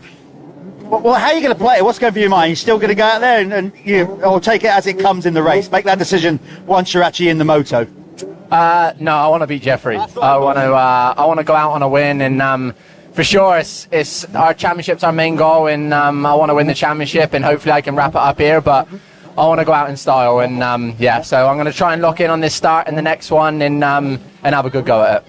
Right answer. Thank you for that. We're looking forward to it. Conrad Muse, everybody getting second. Ever so close to that championship. Let's bring in Josh Gilbert, but he's doing some selfies with some fans, which is kind of cool. Josh, again, you look happy enough. You was happy with your results yesterday. You openly admit the top two at the minute, and maybe got that little bit on you. But that was another good ride because you had to fight for that, and you made some nice moves to get it up to third. Yeah, I don't know what it is with my starts. Well, actually, it was going okay, and then in the first corner, I got a bit caught up and dropped back a few, but I managed to make it count on the second turn and get back into, I think, was it third? And was just stuck behind Adam, and I was really struggling to be a bit more creative and try and look for somewhere that I can pass. And then Conrad come past. I could tell that he was angry when he went past. We all could, right? Yeah. And he opened up a few lines that I sort of clocked onto, but I also knew Adam would clock onto them also. So I had to be a little bit smart and sort of almost catch Adam a little bit by surprise. Yeah, which I did over on the far turn and got into third and just settled down and brought it home for third. That's solid. Obviously, you got one more to go, so you must be feeling confident going into that last moto quickly. Yeah, definitely. The track's unreal today. Yeah, really enjoying it. I do also like these conditions, so yeah, I've enjoyed my weekend so far. Well, listen, mate, good luck in the final moto. There are Josh Gilbert. On the live stream, we're going to go back now to a quick ad break. Don't go too far away, because coming up next, we have the 125, RFX 125, their final moto of here, round 7 at Duns. It's going to be a cracker. Hold tight, people. One more block of racing free to go here at Duns for round 7. Yeah, so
I'm still a kid, but I'm tougher than you think.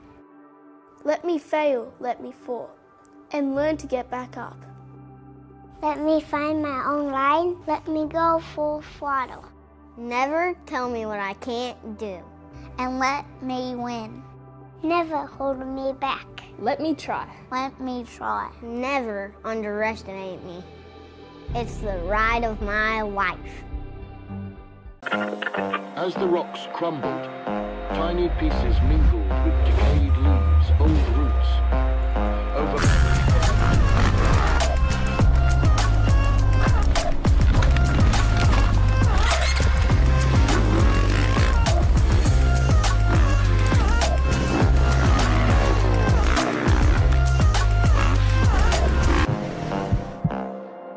Dirt.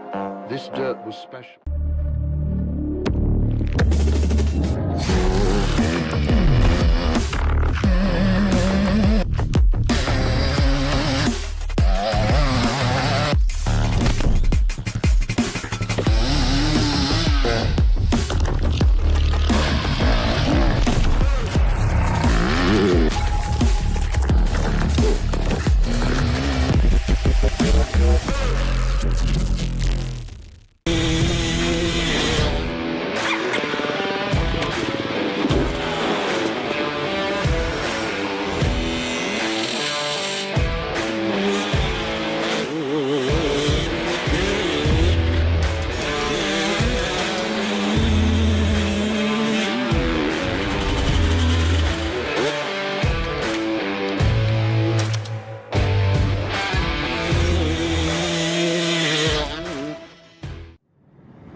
So welcome back then. Our second RFX 125 race of the day is on the line. Round 7 of the Motul ACU British Motocross Championship here at Duns in, let's just say, bright and breezy Scotland. Not sunny, got some good cloud cover which has kept the moisture in the track. And our second race of the day is on the line. RFX 125 Championship race number 2. A win for Charlie Richmond in the first one. Let's see what he can do in this one. Away they go. Oh, is it Richmond that's got the whole shot again? I think it is. I don't know. I think that's Finley Pickering, you know. It is. It's but Richmond, a little extra burst of power on the braking bumps and snatches it from him. That's stock in for, so all the regular protagonists. Moncrief there in 5th. So that is Richmond, Pickering, Stat, then Stock, and then Moncrief. Sorry. It is an absolute sea of blue at the front. Waggett there in about 7th or 8th This one is starting to get away from him a little bit. He crashed. Well, he didn't crash out. He made a mistake and went miles over the ruts, according to Charlie Richmond. We didn't see that on the streamers. We've got a few spots of rain on the cameras. That's got to be one of Ryan Waggett's worst starts of the season. He's been good this year, though. At the gate. Oh, Yeah, absolutely. Yeah. No, I'm not. That's what I'm saying. That's how good he's been. Yeah. The worst start is 7th. Yeah. So Stats just ridden round the outside of whoever that was, the Finley Pickering. He's just ridden around the outside of Pickering in that come. So he's now up to 2nd, with Pickering back to 3rd. Stock there in 4th on the 418. Right, let's see what will happen here, because Hayden Stat is desperate for a race win. Charlie Richmond, all intents and purposes, doesn't need one. No, Charlie Richmond is going to have to ride smart here, because he just needs to cover off the 55 of Ryan Waggett. Yeah. Waggett already making moves. He's already up to 5th. Look at that.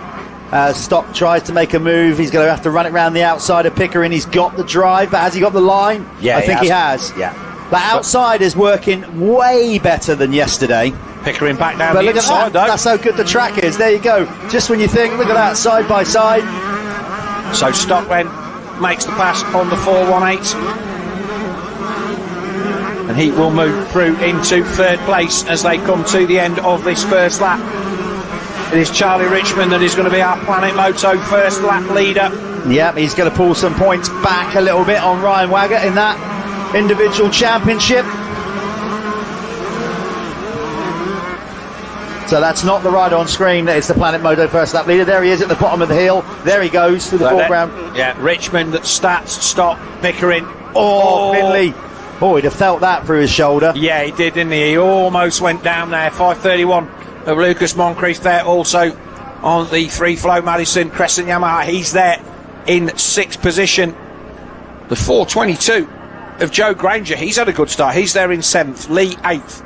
The 56 of Ollie Holland. He's there in 9th. And Zane Stevens, the 2nd of the Espriggs Commercial Yamahas. He rounds out the top 10.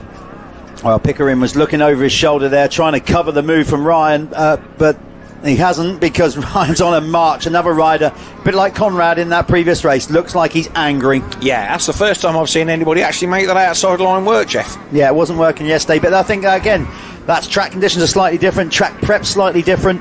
They had all the advantage of seeing how the track developed yesterday. Yeah, definitely. So the Raji Roy Racing KTM of Ryan Waggett moves up into 4th place. But with a 4th in Moto 1 today. Let's see it. We could even see Ryan Waggett off the podium. Oh, Drew Stock just footing his way round that inside there. Looking good for Richmond. It feels like with a clear track, he's going to try and lay down some fast laps early doors and just give him that cushion to work with, which is absolutely the right strategy when you've got a start like that. Make it count. So this is the best performance that we've seen from Finley Pickering so far this season. And like I say, been out for quite a while through injury. Man from Cumbria. And nice form. But here is Waggett then making his way onto the back of Hayden Stat. Drew Stock. There is the 418.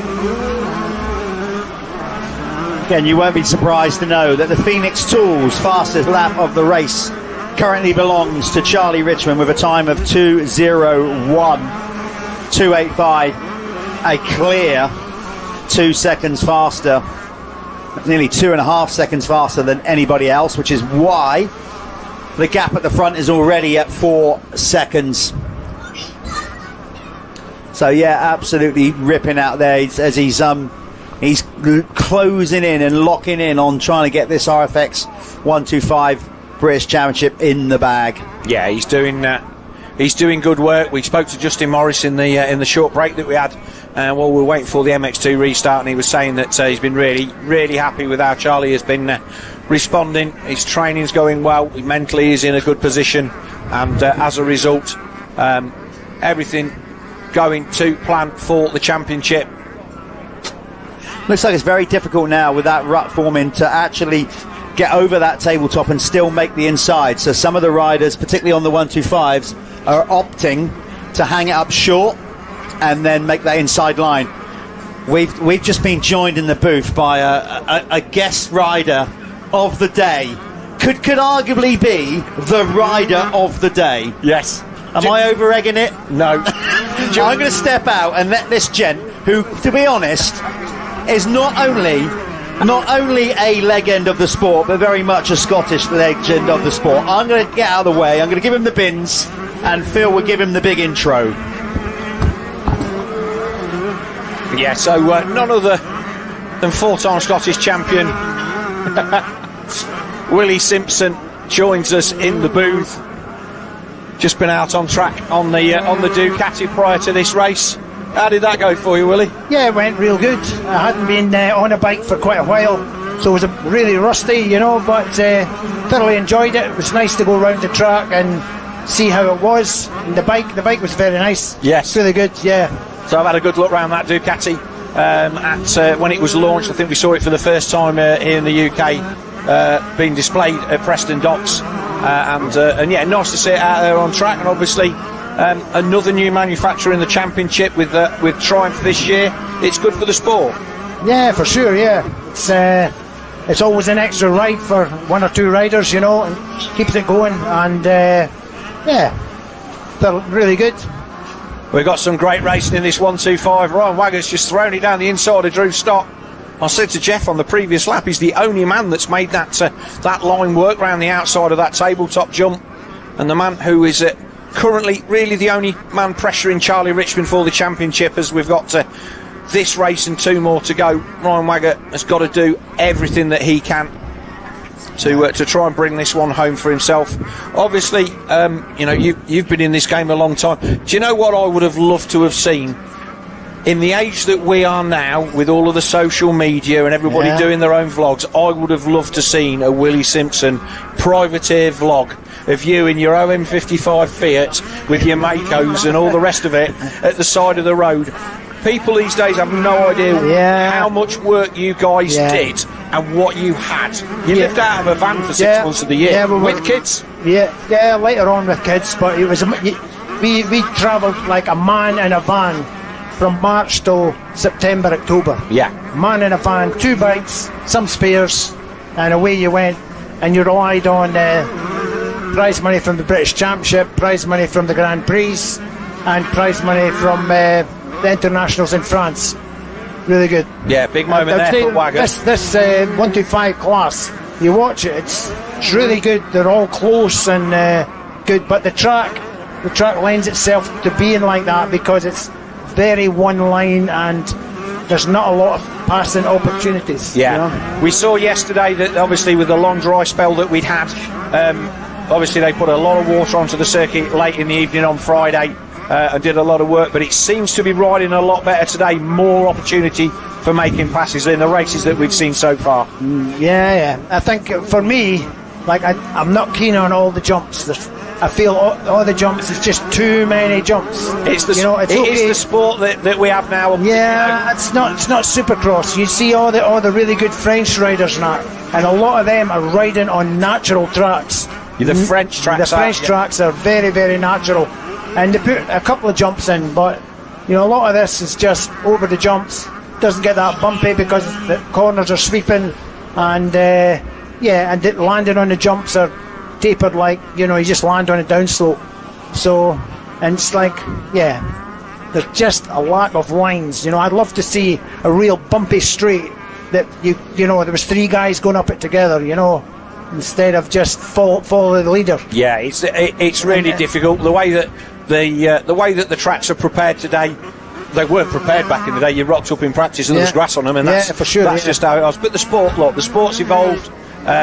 You know, and we are where we are. These guys now in this RFX 125 Championship, looking at kind of making their first steps in career progression, moving through into the 250 Championship. I think the EMX platform, obviously your son Sean, he's running the KTM Factory Juniors team for KTM, the young riders there. There is more of a structured way through for young riders now, rather than what you had to do, which was just get yourself in a van and go and do it. Like it used to be, you had to qualify to get in the British Championship in your area, and then you went and did the support class, and if you qualified, you know, and was in the top half a dozen in the support class, you got into the British Championship. And the British Championship riders, there was 3 classes, but like there was back in the day, there was so many good British riders. Yeah, we're trying so many good riders, and when you come back to do a British Championship, it was almost like a Grand Prix. Yeah, I can remember one year, I think there was like 6 out of the top 10 in the 500 class were British-based riders, and it was really cool. But obviously, the structure that we've got here at the ACU Moto British Championship now, with running 125, trying to come into line with what's going on in GPs with EMX 125 and EMX 250 and everything. Hopefully, we're going to attract some more riders into the class, some more sponsors. Oh, we've got a rider down there. Now, who was that? Was that Stat? Now, there's Drew Stock, so it can only have been Hayden Stat unless that was a back marker. We did not see who that was. Yeah. You guys are really good on the numbers and all that. knowing who everybody is. Hey, look, this is round 7, Willie. If we don't know who they are by now, but they end up changing their clothes and everything. I hate it. You know, when you get as old as me, you know, it's takes a bit of following. This is the hardest thing about doing the live stream, especially for our camera guys and girls, is that these guys are changing the kit every race. We're looking at them from a long ways away with the number of cameras that we've got. It is really, really difficult to nail down who is who. But I'd say hopefully that wasn't Hayden Stat. You don't want it to be anybody on the floor. But we'll see as they come across the line if Stat drops down through the order. Jeff is stood there in the background just checking on. There is our race leader, Charlie Richmond. So Waggett up to second, so it was Stat that went missing, so Stat was the man that fell in the centre of the circuit, so that's unfortunate for him. Whether he managed to remount, he did look like he was trying to get that Yamaha back up, but that's going to let our race leader Charlie Richmond well and truly off the hook. As we said, Willie, the first 4 rounds of this championship we had 4 guys go 1-1, and Charlie Richmond was the first guy to repeat a win, and he's now on a rich vein of form where he is the man to beat in this championship. Good stuff. Yeah. So the Scottish Championship, it's going from strength to strength, I think. The promotion of it and the tracks and the way that it looks. Yeah, they're making a good job of it. A lot of guys from south of the border coming to have a go as well. But I'd like to see more. You know, it's like if you've got a full field, you know, the track gets bumpier. You know, there's more racing going on. Yes. When there's only limited amount of riders, it gets slightly boring to watch. So it's trying to get the gates filled up. But how do you do that? How do you do that? Well, the thing for us here at the British Championship, there is like a load of centre level experts, and the way that this is being pitched out is, you know, there's going to be 25 guys that are going to do all of the rounds, and then the rest of them need to be guys that will come and do their local rounds like we used to have up here when we used to run at Gleniffer Braes at Paisley and all of that, where the local boys are going, well, I'm not going to do the whole championship, but when the British Championship comes to town, I'm going to come and have a go at qualifying. Yeah, for sure, And that's certainly what we're aiming for. And we did have that in the opening couple of rounds where we had to run non-qualifiers races, but decent entries even for this end of the championship. I think we got 37 riders in MX2, I think, and we're over 30 in 125 and 450, so that's been pretty decent. 5 minutes plus 2 laps to go then for Charlie Richmond on the S. Briggs Commercials Yamaha. Waggett now up to second, and obviously that is a little bit of a gift for Ryan Waggett, because it looked like Hayden Stat was well away with that. We've not seen whether Stat remounted. We'll try and see where he was where did he come across the line. Right, well, he came across the line in 4th, but he did lose a bunch of time, so he has remounted. We'll just get Jeff to confirm that Stat came across the line in 4th.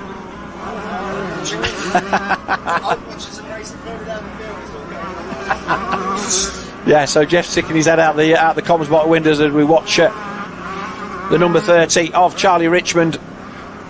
So you say you don't get to do much riding. If you, we'd love to see you have a run out of one of these twin shock races, Willie. And I mean, and this is the thing for me as a fan back in the day.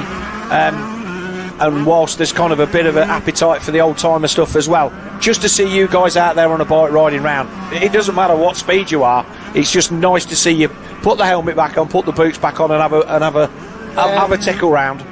Yeah.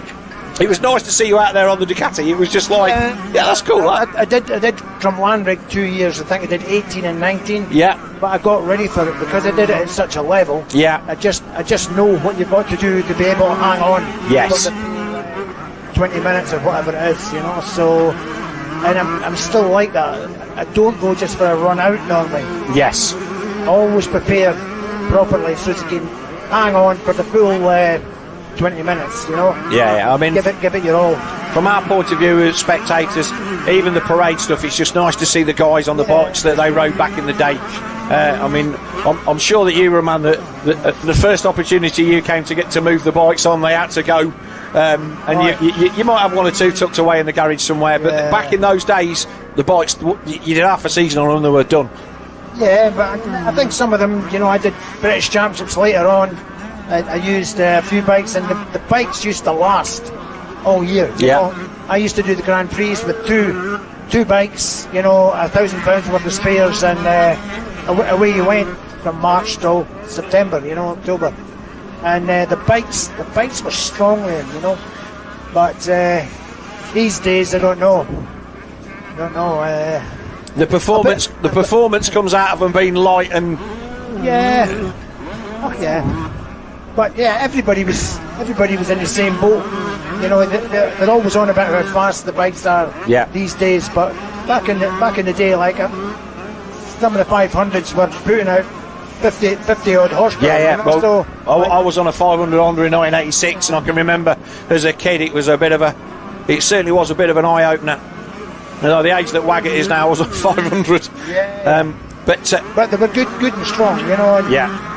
Yeah, it's just very expensive these days, and the parents have got to get involved, haven't they? Yeah, it's sometimes back in the day it was individuals went racing with their mates. Any sport though, compare, you know, even like I've got knowledge whose kids are involved in football. Everything is at a different level now, and it's you know, whilst we would love it to be. You know, certainly we remember the best of the times in the past. There was, you know, some of the things that used to you on the road racing stuff as well. People remember the one or two good races that we used to get. A lot of it was stretched out, and you tend not to remember that stuff.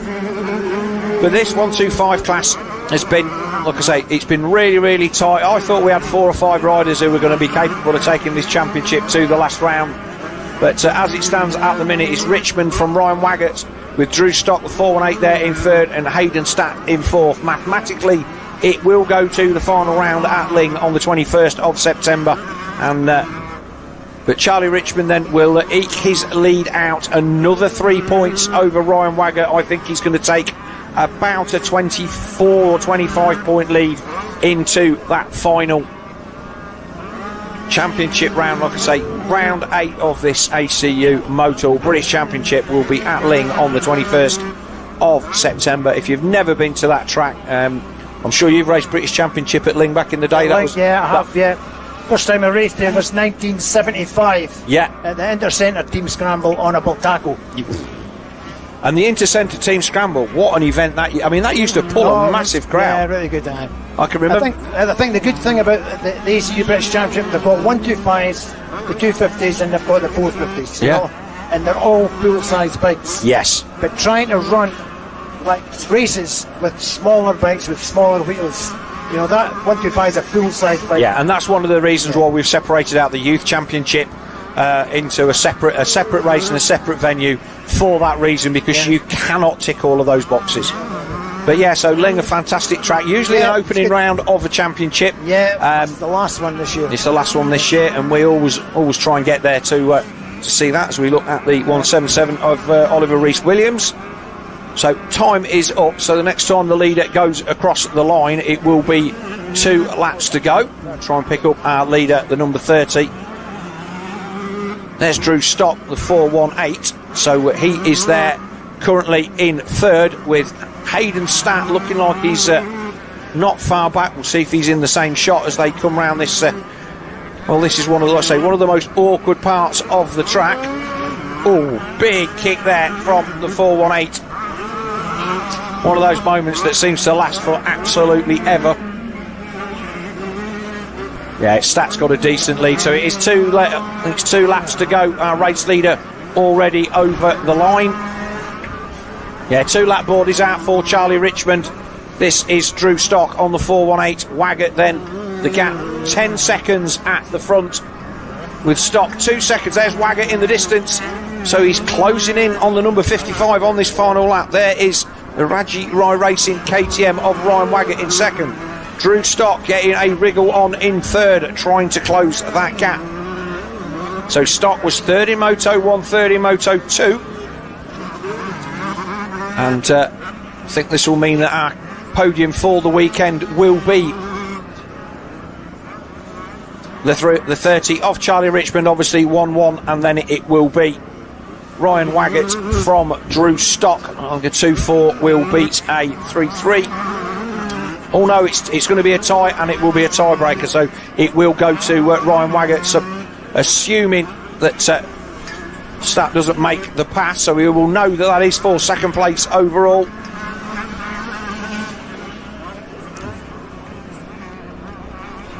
Nicely getting out of that rut.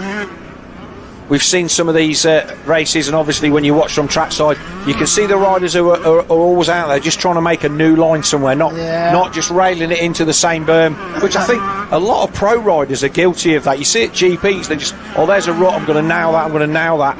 And there's not that many riders who kind of go, well, if I start making another one just for myself, I might be, I don't know, a second slower or half a second slower, but later on in the race, that's going to be my line, and that's where I'm going to get people. I was actually going round there, and the really long ruts, I went to the outside, I went right round outside, and I thought, you know, you can come down here if you were dialed in, flat out, and you can cut across the ruts. Yeah, I did see, so we did see you right down the far side of the circuit where you went past the hospitality. You went all the way down the outside and cut across. Yeah, Conrad Muse was right on the outside line doing that in the race. He didn't go as far, but sometimes you can get a lot, as you say, sort a little line out, and you can come right across them, you know, and right onto the smooth at the side, you know. And you can carry a lot more speed down the outside, a lot safer. But I think definitely a lot of the corners need condensed in and the inside, so you can get that up the inside going. But this is the final lap then for Charlie Richmond. He will take his third overall victory of the season. He was the first man to go double victory after not winning it around until round 4, where he took his first championship race wins, and then went on to double up with a 1-1, and then he won round 6, and he will take round 7 to make himself the first 3-time winner here at Duns. Certainly put the numbers 55 of Brian Waggett on the back foot. Okay, Tech Tower then shows the last lap. It's Richmond, Waggett, Stock, Stat, Harry Lee there in 5th. A really good ride from Joe Granger. He is there in 6th. Zane Stevens 7th. Chris Brindley in 8th. 9th place is the number 13 of that's a good question, number 13 of Robbie Scott, so one of the local riders, and he is there. And 10th, the 79 of Wyatt McGregor. Yeah, this is the area we were talking about. So Conrad was right in the dust on the outside down there. Obviously you came down the grass a bit further than that, but it just shows that he saw the potential for that, whereas most other people were just nailing it. Yeah, sometimes it is a little bit I don't know, sometimes the corners are too sweeping and they're too fast, so it doesn't allow you to come in, brake and chop up the inside to get different lines going. But so there you go, checkered flag then for Charlie Richmond. He's going to take race victory, and will be a comfortable race victory. There's Ryan Waggett then, he worked his way through to 2nd. Drew Stock across the line in 3rd, so the top 3 not too far adrift at the end, but Richmond did everything that he needed to do to get himself to the front of that one pretty quickly off the start and control the race. It's going to be Hayden Stat, should be across the line in 4th. He is a long way back. Wait for him to come across the line. There is 5:48, and then it should be the 17 of Harry Lee. There is Lee on the Fantic. Right, so Willie Simpson, Scottish motocross legend, really nice to get to chat to you. I'm watching you from very, very, say early in your career, but like certainly from the very, very early 80s on Makos and Huskies. Obviously, you were the first winner of the Western Beach Race, 83. I was, absolutely, I didn't ride it that year, but obviously off the back of that, we did it 84, 85, and 86. I think I rode it, and then I got to the point with it where at the end of the season it wasn't for me. But I'm going to be down there for that in a couple of weeks' time, so looking forward to that. So there will only ever be that was a 500 Husky you won that on, I think, was it? It was 583 Husky. 583 air-cooled Husky. Well, that'd be the tough around there. No radio to worry about. Good. I put a light on the front just so it was an enduro. Yeah, because it was classified as an enduro at the time. Right, Willie Simpson, thank you very much for joining us here in the booth. I hope you enjoyed your lap on that Ducati, and hopefully we will see some of them in the championship next year. I am sure we will. We're going to throw it over to Jeff, who will be down in the winner's circle with Charlie Richmond and the other two guys on the podium, which should be Hayden Stat, and then we'll go to adverts. Right. Thank you very much. Cheers, Willie. Thank you very much. Bye-bye.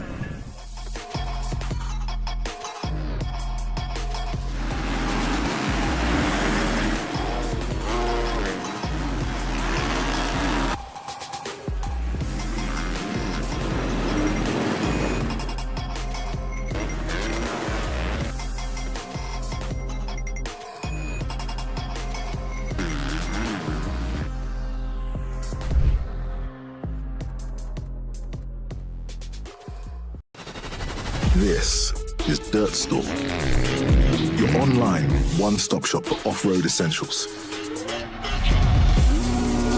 All the latest products from the top motorsports brands. Gear, bike parts, protection and accessories.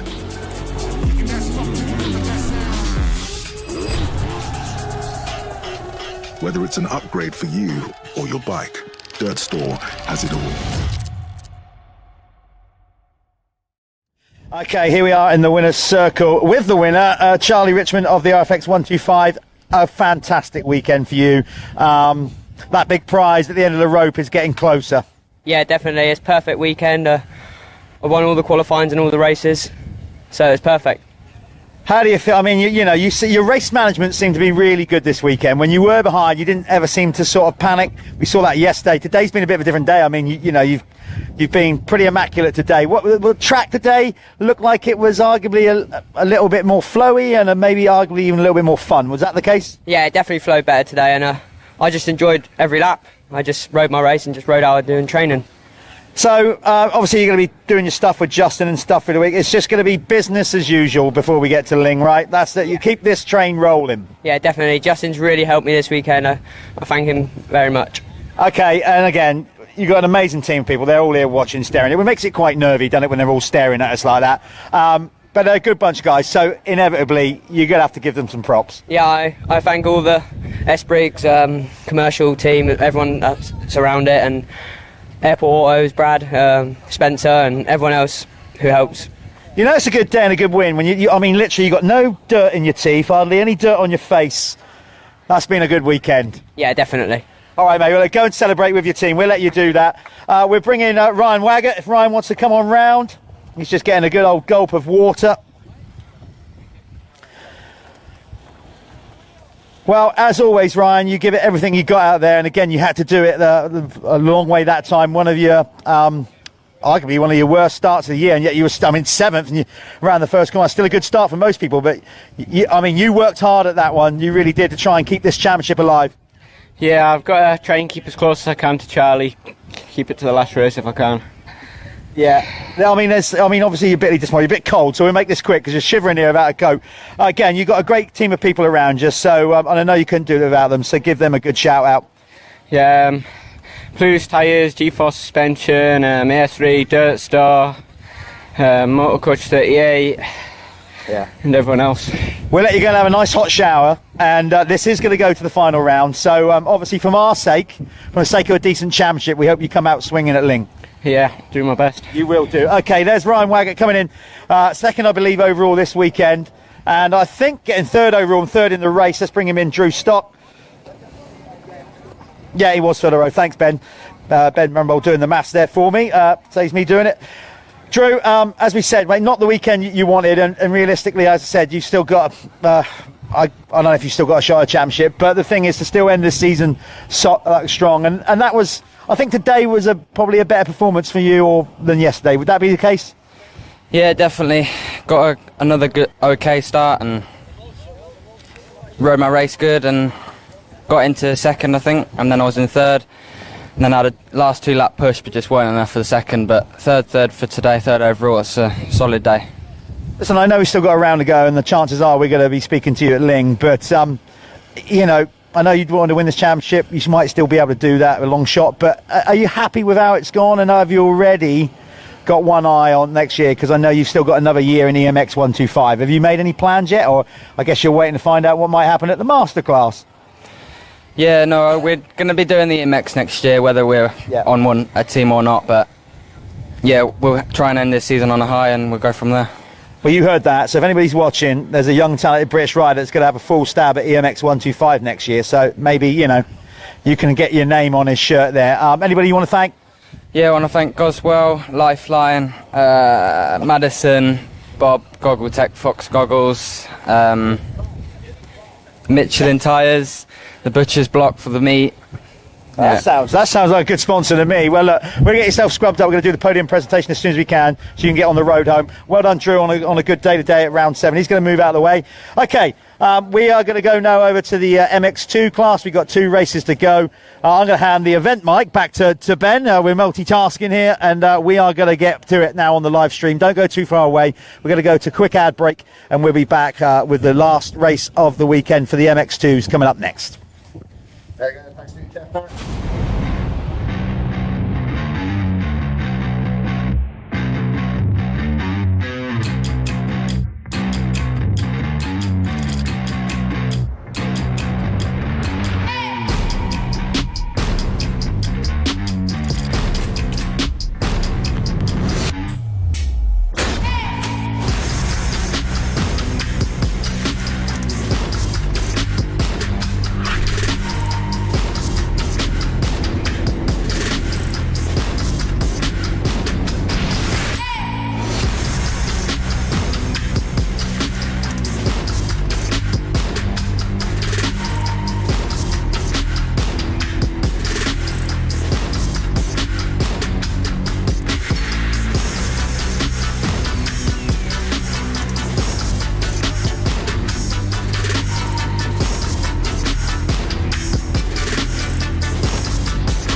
I'm still a kid, but I'm tougher than you think. Let me fail, let me fall, and learn to get back up. Let me find my own line, let me go full throttle. Never tell me what I can't do, and let me win. Never hold me back. Let me try. Let me try. Never underestimate me. It's the ride of my life.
say teamwork makes the dream work, and I had some help.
So welcome back then to Duns, where we are waiting for the sight lap of the second of our Jubilee 101 Racing Foundation MX2 Championship races to get underway. We're running a little bit behind schedule, obviously. We had a stoppage before this race in the last block, so we are about 10 minutes adrift of where we would normally expect to be in the programme, but that's nothing too much to worry about. I'm excited for this race, Jeff. Because there's so much going on. There is so much going on that, well, what can you say really? There's lots and lots of things that that we can say, but at the end of the day, it is going to be tight for the championship. Tommy Searle didn't come to the rider interviews, which read into that what you will. Giving props to Joe Brooks for taking the win there, and then. Well, what can you say? But this one is going to be it's going to be interesting, because obviously Brooks taking the win in this one. He's on a man that is there with a chance of the overall, and hopefully he will back up what he did in the first race. Great to see. He was absolutely blown away with the fact that he'd taken his first race win after what's been a difficult start to his season. Well, he was. I think as much as you want it, when the reality of it actually happening, I think, clearly it hadn't fully sunk in, but he was a little bit kind of like emotional, a little bit kind of didn't really know what to say and just soaking it all up, but it was well earned. It was a solid performance, and he is very much like, say, the form man at the moment. He's certainly improving every single race. Well, we a little bit of time. We will give some props to all of our marshals and officials here this weekend. It's been a 2-day meeting. Our setup crew has been here as always way before the event, and I suppose from that we can just say they've had it easy because they've got 2 events for the price of one for the setup, but a big trek for all of our guys and girls up here to Duns in Scotland for this double header round at the track. And so thanks to our marshals, all of the local support we've had from all of the Scottish ACU and all of the clubs round here that have and officials that have come to officiate here to get this race done. And also a hat tip then to Dirty.com for supplying all of our marshals with their series bibs. If you visit their website, Dirty are a company that specialise in adventure sports. Yeah, thanks to them. We've got a bunch of loads of sponsors, partners getting behind the series. Of course, ACU, Aero, Peak. I'm going to do an alphabetical order. Boyson, Bell, DP, Dirty, you just mentioned. Fly and Fox, 2 massive motocross clothing brands. FXR as well in that mix. Gaern, Honda, Jude Morris Racing, Kawasaki, the list goes on. K-Tech, Michelin, Motoverde, Motul, of course, as title sponsor. Phoenix Tools with the fastest lap.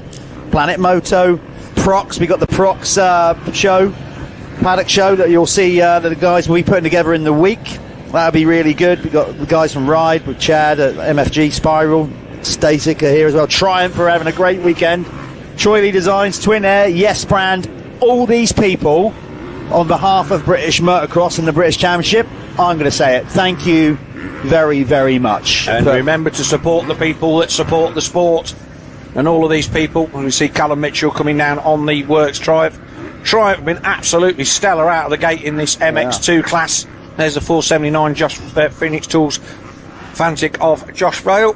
He's a guy that's riding himself back in. Like I say, another guy that was injured at the beginning of the season in the Hawkson International.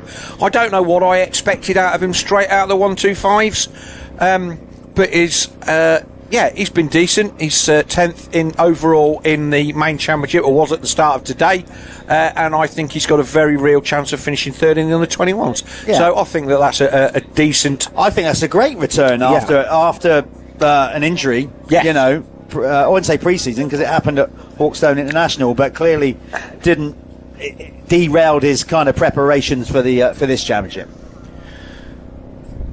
So it's been a busy weekend, and obviously, whether or not the racing yesterday is always a bit of this deja vu all over again. But 2 different days of racing with the track. Yeah, and definitely a case. The weather's been pretty similar both days. I will say today, though, you might not be picking it up so much on the live stream at home. It is much windier than yesterday, and in the last half hour, the wind really is starting to pick up out there now.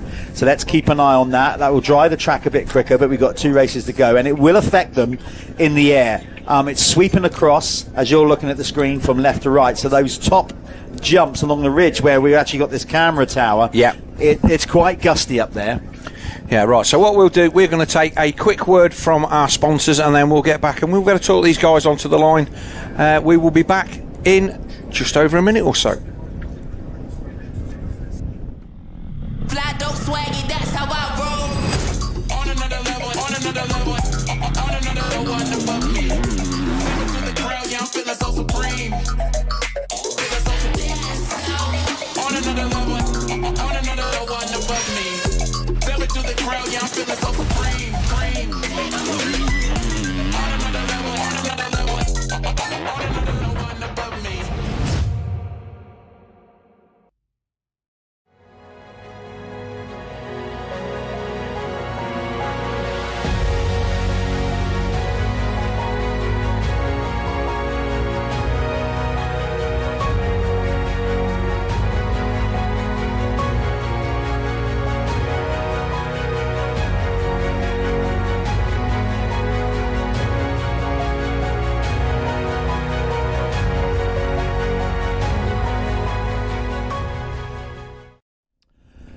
Welcome back.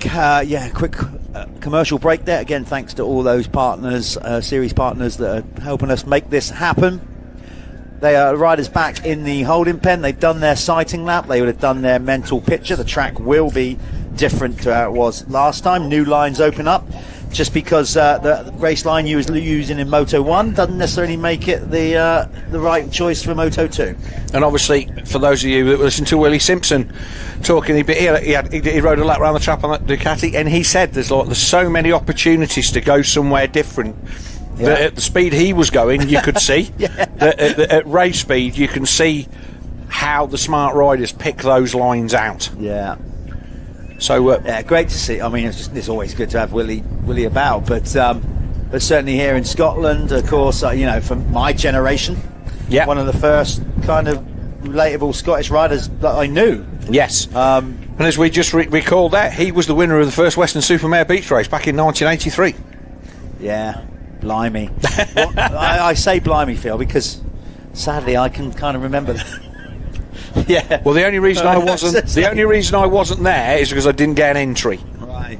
But I was there in 84, 85 and 86 before I decided that, do you know what, maybe this isn't for me. But good to hear him talking about Scottish motocross in general. Wayne, a decent crowd in here. The weather's been fairly kind to us today. We've got sunny patches, and as you said, Jeff, it has the wind has got up a little bit and the temperature has dropped, but we did see a fantastic opening race.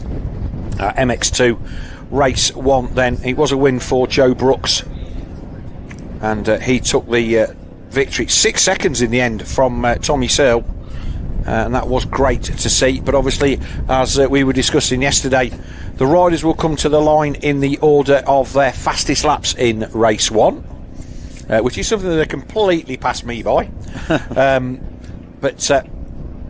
If that's the case, Kai Karsmarker should be coming to the line first because he set the quickest lap of the race. He did, indeed.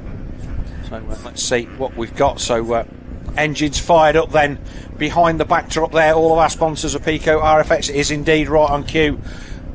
Kai Karsmakers will come to the line first from Oriol Oliver, Ben Musto, Joe Brooks. I think that Brooks being the fourth fastest rider and winning by 6 seconds says a lot about how that race went for him. He just put solid laps in, didn't fluster at all. Charlie Hayman 5th, Searle 6th, Callum Mitchell 7th, Eddie J. Wade 8th, Liam Garland in 9th, and Jake Nichols in 10th. Nice to see Eddie out there, back racing motocross. Obviously, he's been riding for Stark, doing arena cross and races in Europe. So that's really cool. Former other junior 85 world champion. So McCormack 11th, Ollie Coleman 12th, Max Verney 13th, Josh Fell 14th, Adam Collins 15th, Tyler Westcott 16th, Gav Stevenson 17th, Lennox Dickinson, who was having a decent run on the Triumph at the beginning of that one, is 18th, Rafe Broadley on the 2-stroke Yamaha 19th, and the 661 of Josh Coleman. He will come to the line in 20th place. But it's Brooks that we're looking to for the whole shot. Davey Pugis 21st, the man coming back to racing for the TPC SAS. Haven't seen much of him. DNF in the first race yesterday. Yeah, I just 13th in Moto 2, and in Moto 1 today he was a DNF in Moto 1. So. I mean, I got to admire Davey for doing what he does, keeps chipping away of it. Back in the day, it was the two proteges between him and Hurlins, like they used to race together. They were evenly matched, and it's amazing how career paths can go different ways. Yeah, injury on the wrong day at the wrong time of the season. A crash in February and the same crash in October, two totally different things. Absolutely. But anyway, so Pugis out there. I don't know whether we're going to see him for the rest of the championship. Certainly neither of the Mio brothers down there under that tent. So the chances of both of them being injured are fairly slim. So green flag at the back of the grid. And our Dirt Store MXGB-TV stream will bring you this race. Moto 2. We'll wait for the 15-second board. And the 5-second board. And here we go.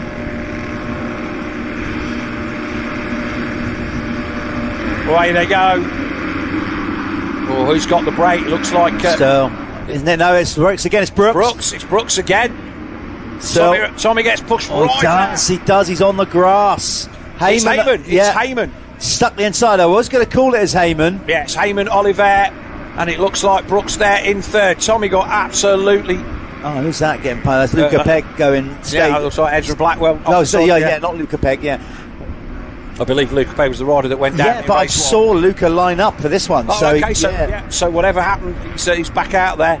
But it is the 4:22 of Charlie Heyman. This is the first time I think that we've seen Charlie lead a race at British Championship level. Certainly in MX2. You'll correct me, Jeff, if that's not the case. Oh no, I won't. Of course I won't. Not that well organised, Phil.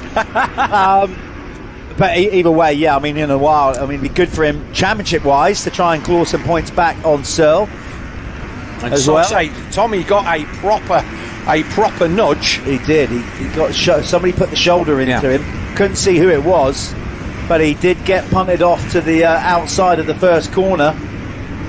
The 48 of Adam Collins in there as well. A decent start for him. He's there just on the lower reaches of the top 10 as the whole of the field starts to go through. So where will Tommy Searle come across the line? He was a long way down. In fact, he's just there in front of that's the 45 of Jake Nichols, I think. Well, our race leader, there's Heyman, 1, 2, 3, 4, 5, 6, 7. So Tommy, I reckon, is going to be 9th or 10th. That's the 32. There's the 494 of Maxi Werner,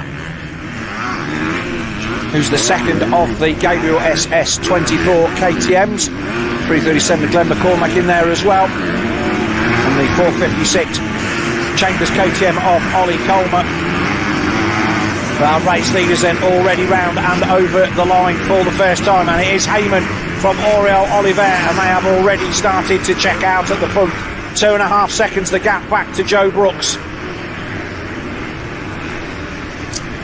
Well, this is going to be interesting. Early days, as always, but regards of overalls, if you want to think in the connotations of that, if Oriol makes the move and goes into he will tie currently with Brooks for the overall, but get the nod on the final on the Moto tie race break, win. having lost out on the tie-break yesterday. Yeah. So where was Searle? Searle was 7th across the line behind Ben Musto in 6th. Eddie J. Wade up there in 5th, Jeff. So as you were saying, good to see him back riding in outdoor motocross. I believe he is on a 250 KTM.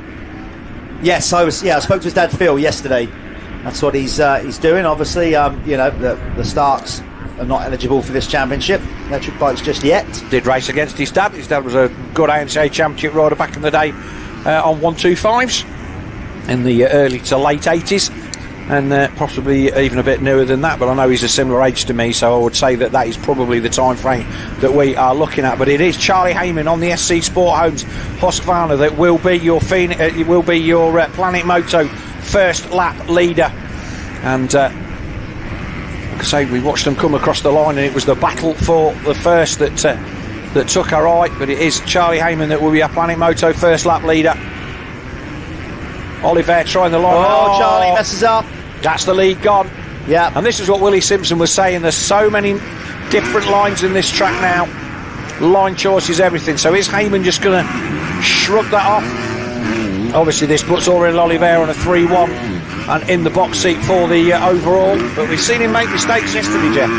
Yes, we have. But it's not done and dusted because, of course, if Joe Brooks can get up to speed and stick a move on Heyman and get a second, that will win him his first pro so overall. it's not over. 2.6 was the gap last time. It's the same.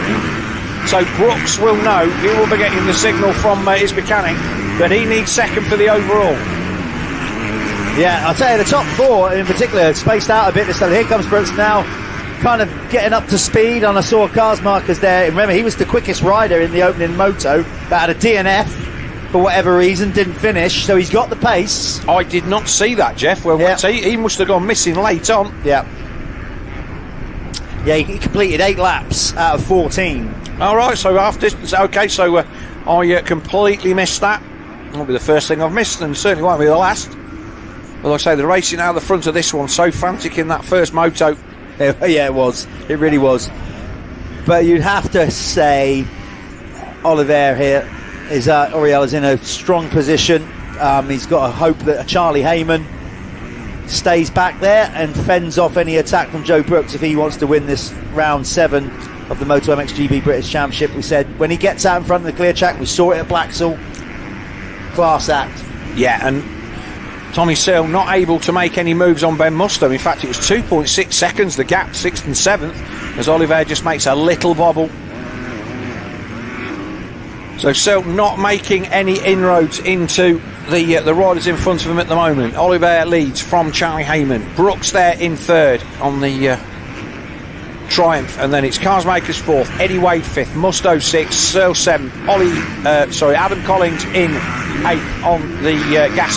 Another great rider, 9th place from Liam Garden on the SRE Garland Motorsports KTM, and 10th, the 32, the Works Scaffolding Triumph of Callum Mitchell. Right, Phoenix Tools, fastest lap of the race. He busted it out the previous lap, or that just gone, sorry. Aurel Olivier, Phoenix Tools, fastest lap of the race with a 157.8. Nearest competitor is actually the rider down in 5th, and that is Eddie J. Wade with a 158.8. But Aurel, the only rider in the 157s. Yeah, so obviously he started to make hay at the front. The gap from Heyman to Brooks still 2.5 seconds, so that has not gone anywhere. There's Liam Garland, the man who, like I say, take a lot of time away from the sport with injury. You can see the Apico flag there, bending in the wind. These two jumps here, all these jumps around this section, they're getting a crosswind, cutting straight. So they've got to be really aware of that. They're trying to keep the bikes low anyway. Garland riding with an extra piece of grip on the clutch side of his hand. So he had an injury at Fox Hills last weekend that meant that he's got stitches in the finger on his on his left hand, and just putting a little bit more on the grip, so he hasn't quite got to grip quite as tight to stop those stitches pulling out. But a rider, an exceedingly talented rider, who's obviously had a lot of injuries in his career and keeps bouncing back.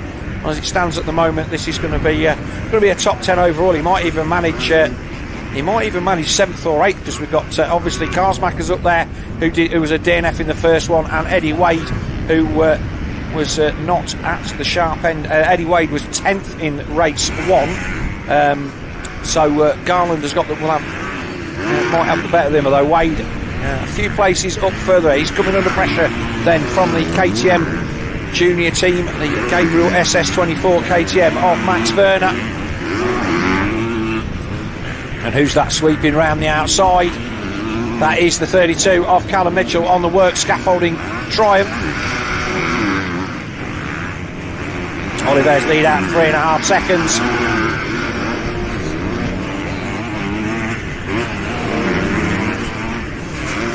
Mitchell just running out too wide there, not managing to get any kind of momentum on Max Werner. Come through the banners. Good little scrap, this one. Yeah, it looks like it's nice to show a battle further down the field. Everything a little bit more spread out in the front, as we can see the riders there in the background. A couple of seconds between them all. Heyman to Brooks has gone out to 4 seconds as we watch Werner try and ride round the outside. But he's going to have to get up pretty early in the morning to put a pass like that on Yes, so Brooks. Garland. Going back, like you mentioned there, top 3, Phil. Brooks is now coming under a bit of pressure from Kai Karsmacher. So, so this is the battle here. Keep an eye on that. In fact, have we had a bit of a change there, Jeff? So this is...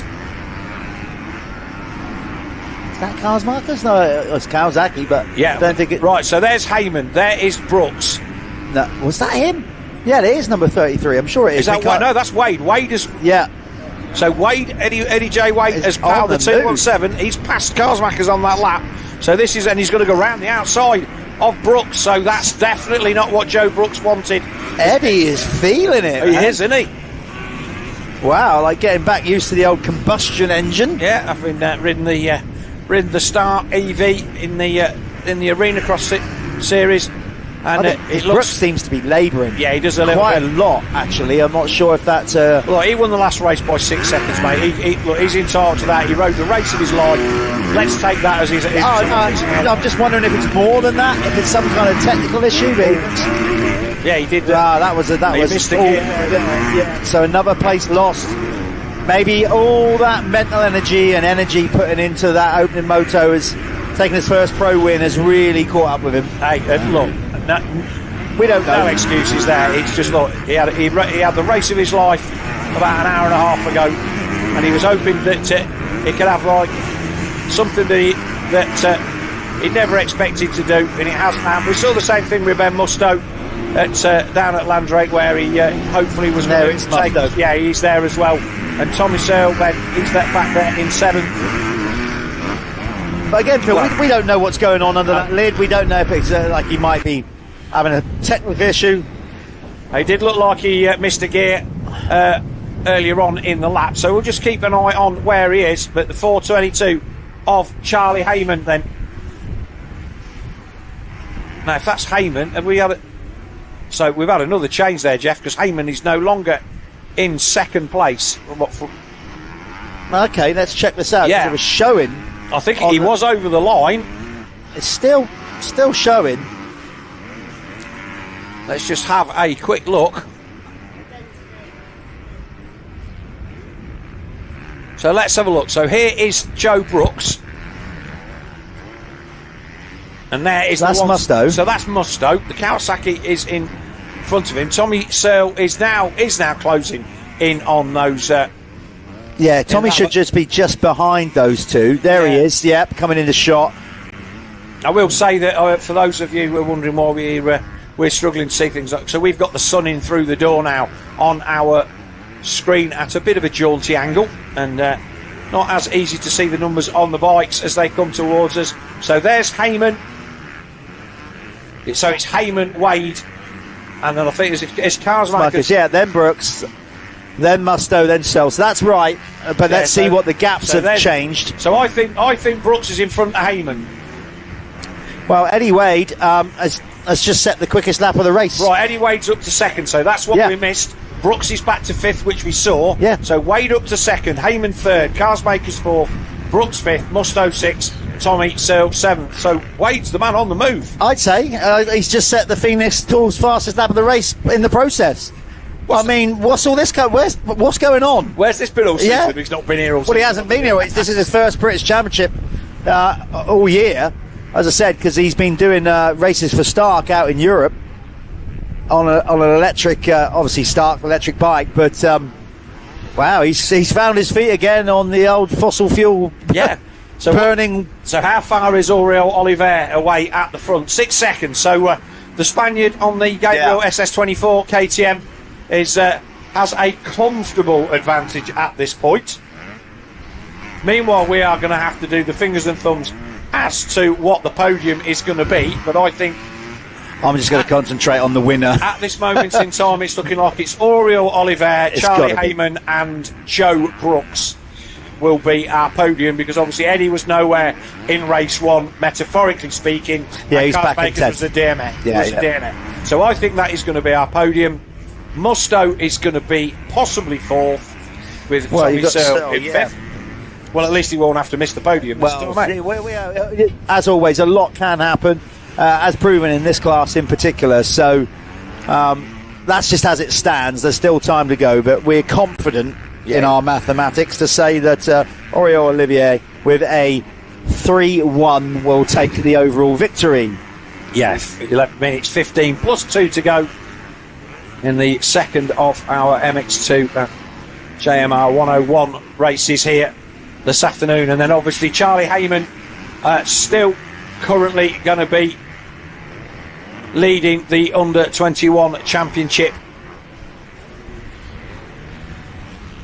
Well, Brooks fighting as much as he can here on the Nationwide Signs Triumph. Maybe he's just found his groove a bit more again. But he had a few laps there where it just kind of all started to look like it was going to unravel in a spectacular fashion. But I think he's regrouped, got it back in check. Maybe he's found just a few extra lines, or just riding around the issue that he's got, and settled back down again. But it'll still be, as far as I'm aware, Jeff, his first pro podium. Yeah. He'll not take the win, but I think he's going to be good enough for 3rd. So Heyman was 4. Heyman is a 4-3. Yeah, 1-5 will beat 1-5 will beat a 4-3. I've stuck it on the box here. Look, we can. Well done. They need to get your bifocals on, don't you? Yeah, that print is way too small. You need to enlarge that for next time. I thought it was bigger when I cut it out. So a 1-5 will be 41 points for Joe Brooks, and Charlie Heyman's 4-3 will be 38. So I think that Brooks will be 2nd and Heyman 3rd. We'll leave that on and see if it's there for the last round. But right now, Oriol Olivier is doing everything right, but I've got to give credit here for Eddie J. Wade, or Eddie Wade. I mean, considering he hasn't raced any British Championship this year, and he's not even been, he's not been riding the bike all year. No. Let's see what the gap is next time, because he took a second and a half out of Oriol Olivier. He was 6 seconds on the previous lap. Looks like the Spaniard has had his pit signal and upped it. Yeah, so he's responded by taking a second back out of Eddie J. Wade on that last lap. And he needed to, because obviously if he starts hemorrhaging a second a lap for the next 2 or 3 laps, all of a sudden the 217 is going to be on the back of him. In fact, I think he's gone down. I think Wade's gone down. There he is. That's Wade. Yeah, it's Eddie. Had it all going on. So what a shame. Just heard Ben Rumbold in the background there call that one, and we didn't see him. So all of a sudden, Eddie Wade's charge towards the front of this one is going to hand points back to Heyman, Karsmakers and Brooks. It isn't going to make enough of a difference, although all of a sudden it will be a 4-2 against that's going to be 40 points against a 1-4 against 43. But that now puts Brooks back in possible contention for the overall victory, because if he can make a move on Karsmakers, he's then going to take the overall. Is he? No. He'll lose it on a point count back, won't he? Yeah, he needs to get to 2nd Oh yeah, crazy. It's not over yet. Look, this is why we race. The number of times that we've seen people spill stuff on the final lap and mechanicals and running out of fuel, all these kind of things. You see it, Olivier, right around in the dust on the outside, down the far side of the circuit. That was a beautiful bit of riding, just making the most of the width of the track. I don't know what for Spanish is for get out of the way, but I should imagine he was shouting that then in a polite manner. He seems a nice polite chap. He is nice to interview, and I'll say I think he's a good fit at that team. Obviously he ended up there for losing his ride. The team that he was riding for at the time disappeared.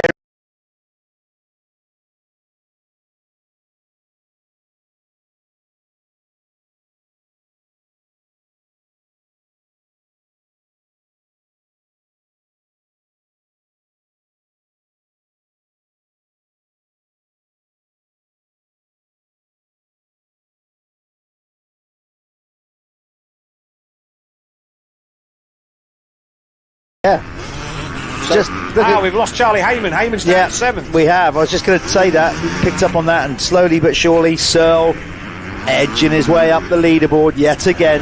So all of a sudden, we've got a different outcome for the podium. So that's a gutter for Charlie Heyman. He's there behind Ben Musto, which means that the advantage that he got in the opening round for the points there has gone away. Yet again, Searle has his main championship rivals behind him.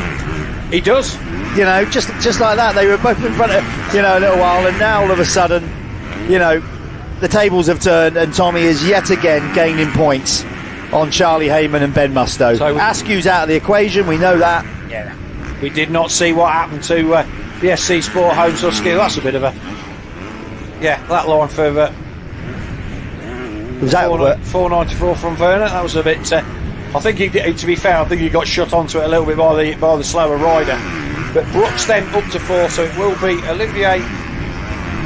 Oriol Olivier will take the overall with a 1-3.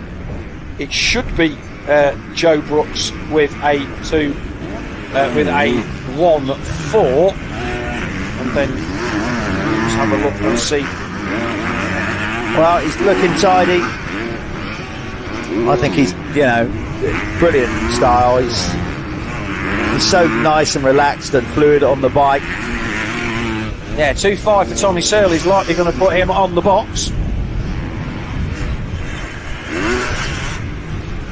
Well, if it does, and Brooks brings it in second, which is as in second overall, which is looking likely. Again, the two riders finishing ahead of Tommy, they're not in any shout of the championship. So he does what he does, doesn't he? Yeah. Such a shame for Charlie Heyman. But again, look, the man pushing on was our Planet Moto first lap leader, and was obviously feeling a little bit of it at the front. But the track's getting treacherous now, Jeff. It's absolutely bone dry there. These guys are going to have been on... they're not going to have been on hard pack tyres, I would have thought, at the beginning of the day. This track, they're going to want scoops to get out the gate. Yeah, it's starting to get dusty. Yeah, it is. I mean, the wind is as much as the sun, actually, more so than the sun. It's the wind that's really started to dry this track out. You can see the blue flags there are almost like horizontal. Yes. There's Oriol Olivier then starting his way to a Moto victory. Took the lead early on and has not looked back. And this, I think, will be a season's best for Kai Karsmak. Has joined the series at Preston Docks as a fill-in for Bobby Bruce, who was out long-term injured on that DRT. Yeah, I saw Steve Guttridge walking around, Kawasaki Europe's main guy. Yeah. Steve's here. Fair play, making the trip. He said, this is the first time I've had to drive up to Duns. I didn't realise it was as far as that. Yeah, because obviously all the rock stars and the sport all fly into Edinburgh, and then it's just like, I don't know, a 45-minute drive in the rental car down to the track. But it is a long way up here, but well worth the journey. And I think the double-header format, getting 2 races out of the travel, I know that wasn't the thinking behind it. It was just a case of the calendar was so congested with the number of GPs and everything this year that you've got to be very, very careful about being able to get an 8-round championship in as a national series. Yeah, I think it's worked. I don't think we'd get into the habit of doing it on a regular basis, but I think it's quite quirky if we did one every year. I think that'd be quite cool, but that's just my opinion. Yes. But the riders are probably saying, shut up, Jeff. I don't know, 2 days of hard racing back to back. Yeah, it has its ups and its downs. One of the championships that I've ridden in the past, they do 8 rounds and it's 4 double headers. Yeah. And it just means that it's easier. You can fit 4 weekends in. Yeah. But obviously nothing as competitive as this. It's just an old Evo series, and they've got around doing that, just picking the tracks that they want to go to, and it enables you to get a series in without having to have all of those race weekends to find a space for. But certainly with the number of GPs seeming to be expanding year on year. Well, that's the thing, people keep making comparisons to yesteryear, Phil. What people need to remember is back in the day there was 12 GPs a year. I can remember there being 10. Exactly. So the point is there was room in the calendar for national championships to prosper and breathe. It's really difficult for any national championship now, no matter what country you're in mainland Europe, to fit it in and attract the best riders. Because if they got 22 Grand Prix or whatever it is, 21, I mean, it's a long season. Yeah, Oliver then comfortably away at the front. Don't really think we've got any battles as such in the top 10 at all. We will run through that. So it is Aurel Oliver, the man there on the number 51 Gabriel SS24 KTM, that is leading them away. Kai Karsmacher's then on the Viking DRT Kawasaki. He is there in second. Eddie J. Wade on the 217 KTM is third. Then it's the 419 Nationwide Science Triumph of Joe Brooks. In fourth, Tommy Searle on the number 100, who are looking at now on the Dirt Store Triumph, the red plate holder. He is there in fifth. Ben Musto in sixth on the AC United Gas. Seventh is Charlie Hayman on the SC Sport Homes Husqvarna. Eighth is Callum Mitchell on the Work Scaffolding Triumph, and then ninth Ollie Colmer on the Chambers KTM, and 10th the 337 of Glenn McCormack, also on the Chambers KTM. Seeing there Jake Nichols down in 18th, so he obviously had an issue at the beginning of the race. Max Verner shown as 23rd, so I think he's gone missing towards the end of this one as well. Yeah, we saw him earlier on being lapped by his teammate, pulling way out of the way, so yeah, it's not been a good final moto here at Duns for round 7 for him. But there is Tommy Searle, the man who, despite what everybody else may throw at him and himself, is going to lead this championship into the final round at Ling on September the 21st with, well, it's going to be somewhere near a 26 point lead. Yeah, and when he was laid up in a back brace flying home from Abu Dhabi, not even in Tommy's wildest dreams would he imagine that he would be in a position to win another British Championship. No, and yet here he is. He's just done what he needs to do. In fact, this is Joe Brooks now. Joe Brooks closing in on Eddie Wade a little. I think if that is Wade is the next bike in front of him. Now the gap there still around 2 and a bit seconds. But look, this man he's took his first pro race win, and he's going to take his first pro podium. I'm sure that is something. That's not a bad birthday weekend. No, at 20 years of age. No. There's Ed. Is that Eddie? I think it is. 217 rocking his. He switched to number 7 for doing his stuff with Stark. That's why he's got 7 on his back. But that was his former race number as a youth rider. Yes. Remember, 85 Junior World Championship he won. Yes, he did. Don't ask me the year. I've forgotten, and I'm tired. 2013. I want to say something like that. Yeah, it was around then, but I'm not sure. Somebody will be obviously correcting us, or me. Feel free to do so. Yeah, feel free to put it on one of our socials. Don't forget to like and subscribe to all of our social media. Obviously, comment on the YouTube video on MXGB-TV. Thanks to all of you all over the world that have been putting messages on there. We do read them. We do have people keeping an eye on them, seeing where everybody is. Unfortunately, for the tightness of the schedule that we have here at the Motul ACU British Championship, not able to respond to them live on air, but it is something that we're going to work on. We understand the importance of a good social media presence with you guys, so do follow us on Facebook and Instagram at MXGB-TV, and our website MXGB-TV.co.uk. And don't forget, in the week there'll be the Prox Pit Pass. That's where our media team get around the paddock, talk to some of the riders, team personnel, get their lowdown on the weekend and how their championship's going. That will probably air sometime on Wednesday or Thursday on YouTube. Yeah, time is up, Jeff, so I think that... I better make a quick march. Let's have a look. Did the 2-lap board go out? Yes, it did. So Aurel Oliver... We've got 1 to go, and we, by the looks of it, stowing on time, and there's 1 to go. I thought that was 2. Well, we'll find out when we get round there. So difficult to see on the screen.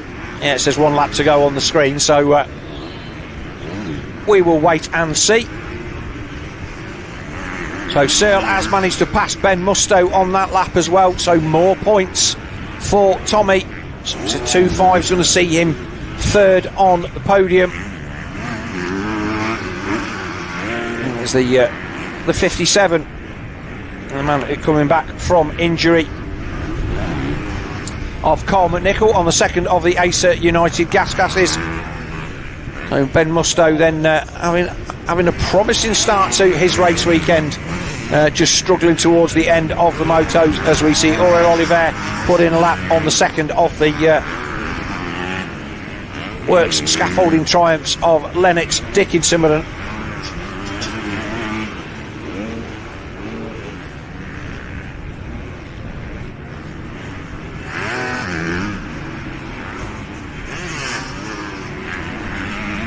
In fact, Dickinson he's not on a works triumph. He is on a different team, which I don't have the details on.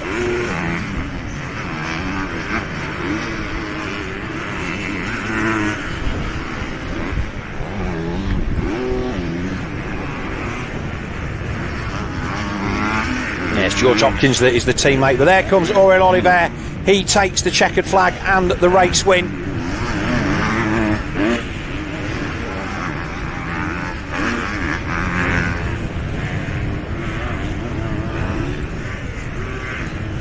A comfortable win in the end. Here come Karsmakers in 2nd.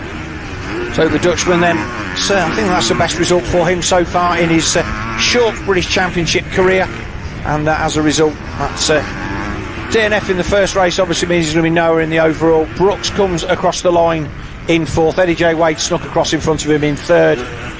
So 17 seconds the margin of victory in the end for Aurel Oliver. A decent day at the office for the Spaniard on the Gabriel SS24 KTM. He will take overall victory with a 1-3 from Joe Brooks with a 1-4 and Tommy Searle on a 2-5. Tommy comes across the line in 5th. Ben Musto 6th. Charlie Heyman 7th after running 2nd early on.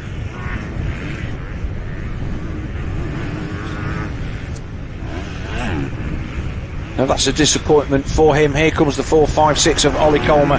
So Heyman there in 7th. Callum Mitchell 8th on the Works Scaffolding Triumph. And then Colmer 9th and in 10th place. Let's have a look. Should be the 24. There he is, of Liam Garland on the SRE Garland Motorsports KTM. Indeed it is. And then it's McCormack, Broadley, Vale, Collins and Tyler Westcott round out your top 15. We will throw it over to Jeff and we'll have a quick word from our sponsors, and then we will be joining Jeff down in the winner's circle with our MX2 podium.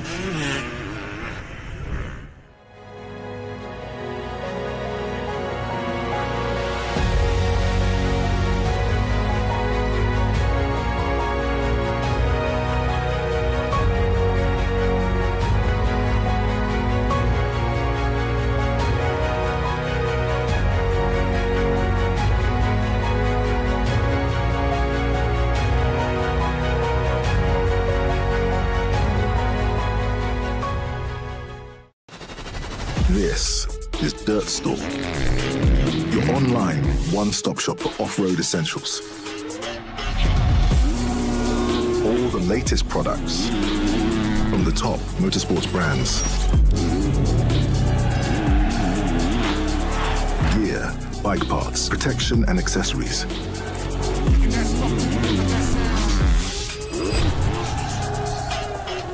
Whether it's an upgrade for you or your bike, Dirt Store has it all. Okay, we're down here in a kind of blustery winner's circle with Oriol Olivier, and that was an immaculate performance. Enough, we believe, obviously, to give you the overall. You were fully aware of that. Happy with your weekend here. Two rounds of racing, but today has gone much better for you. How do you feel? Yeah, today was much better actually. Second moto, finally I could get a okay start. In the first corner I could go inside and take the second position. I passed for the lead and make my laps. Was not easy. It's difficult in the British to get the start and get the flow and get the front positions. But finally today we did it. I'm happy with that. Thanks to my team. And yeah, we did it. I'm interested as a rider stepping into the British Championship and racing EMX competition and Grand Prix as you come through. What's the standard like at a British Championship? Is it helping you with your preparation to go racing in GPs? For sure, it's helping. More races, the better. I feel like today the track, for example, was like a GP. It was rutty, bumpy. It was really good actually for the training. So yeah, it's a really good preparation. Yeah. Well, listen, as we said before, we're really happy to have you racing the British Championship. We hope that continues. Good luck for the rest of the game. We're going to see you at Ling.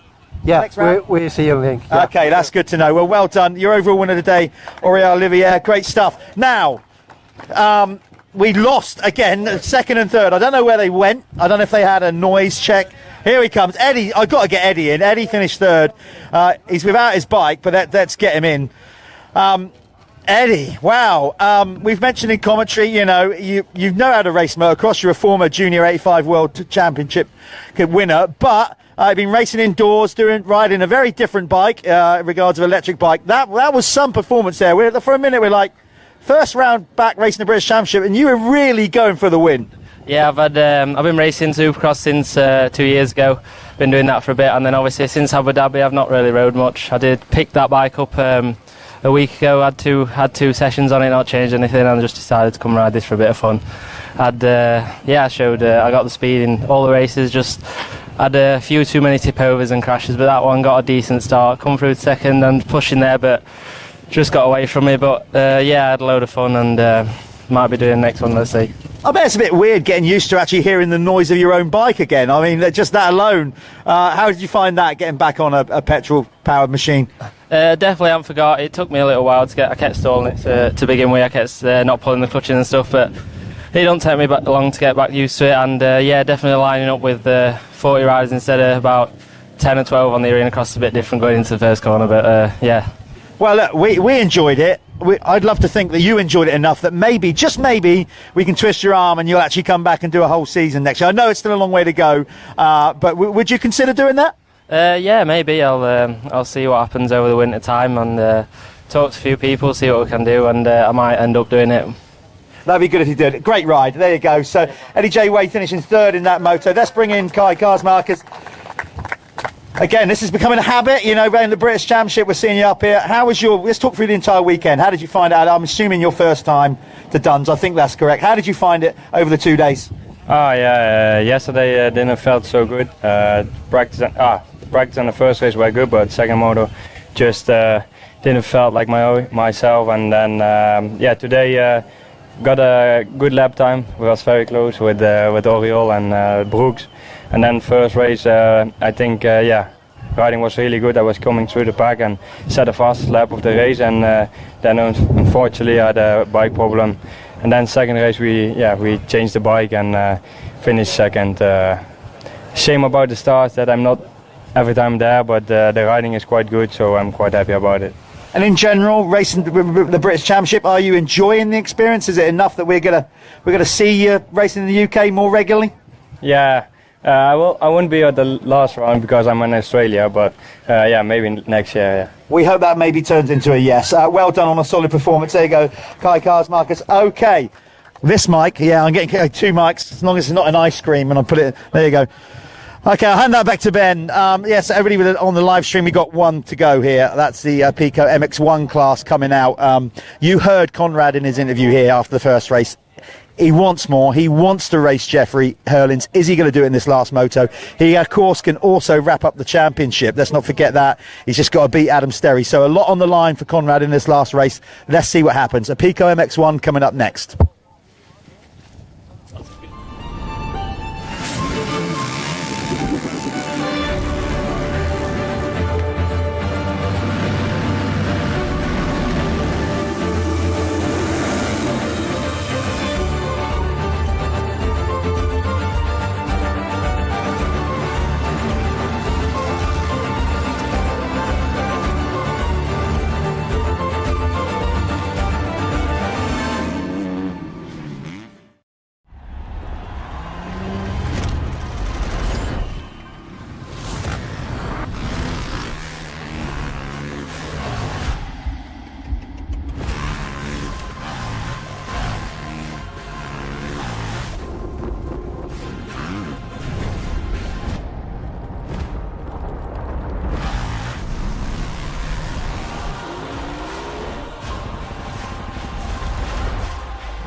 We all ride for the same reason.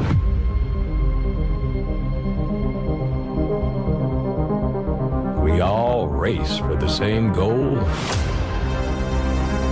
But we all need our own identity.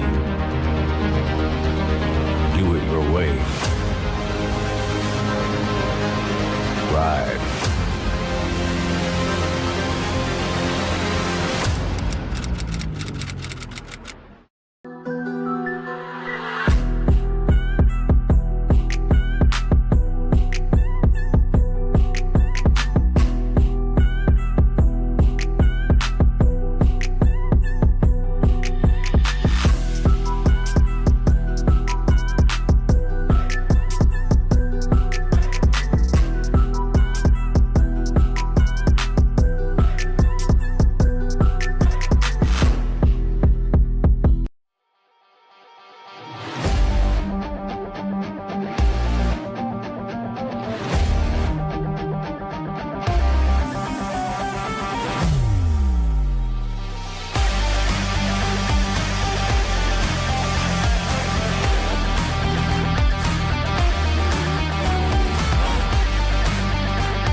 Everything I try to make it look like it's going 200 miles an hour. That's my whole goal there.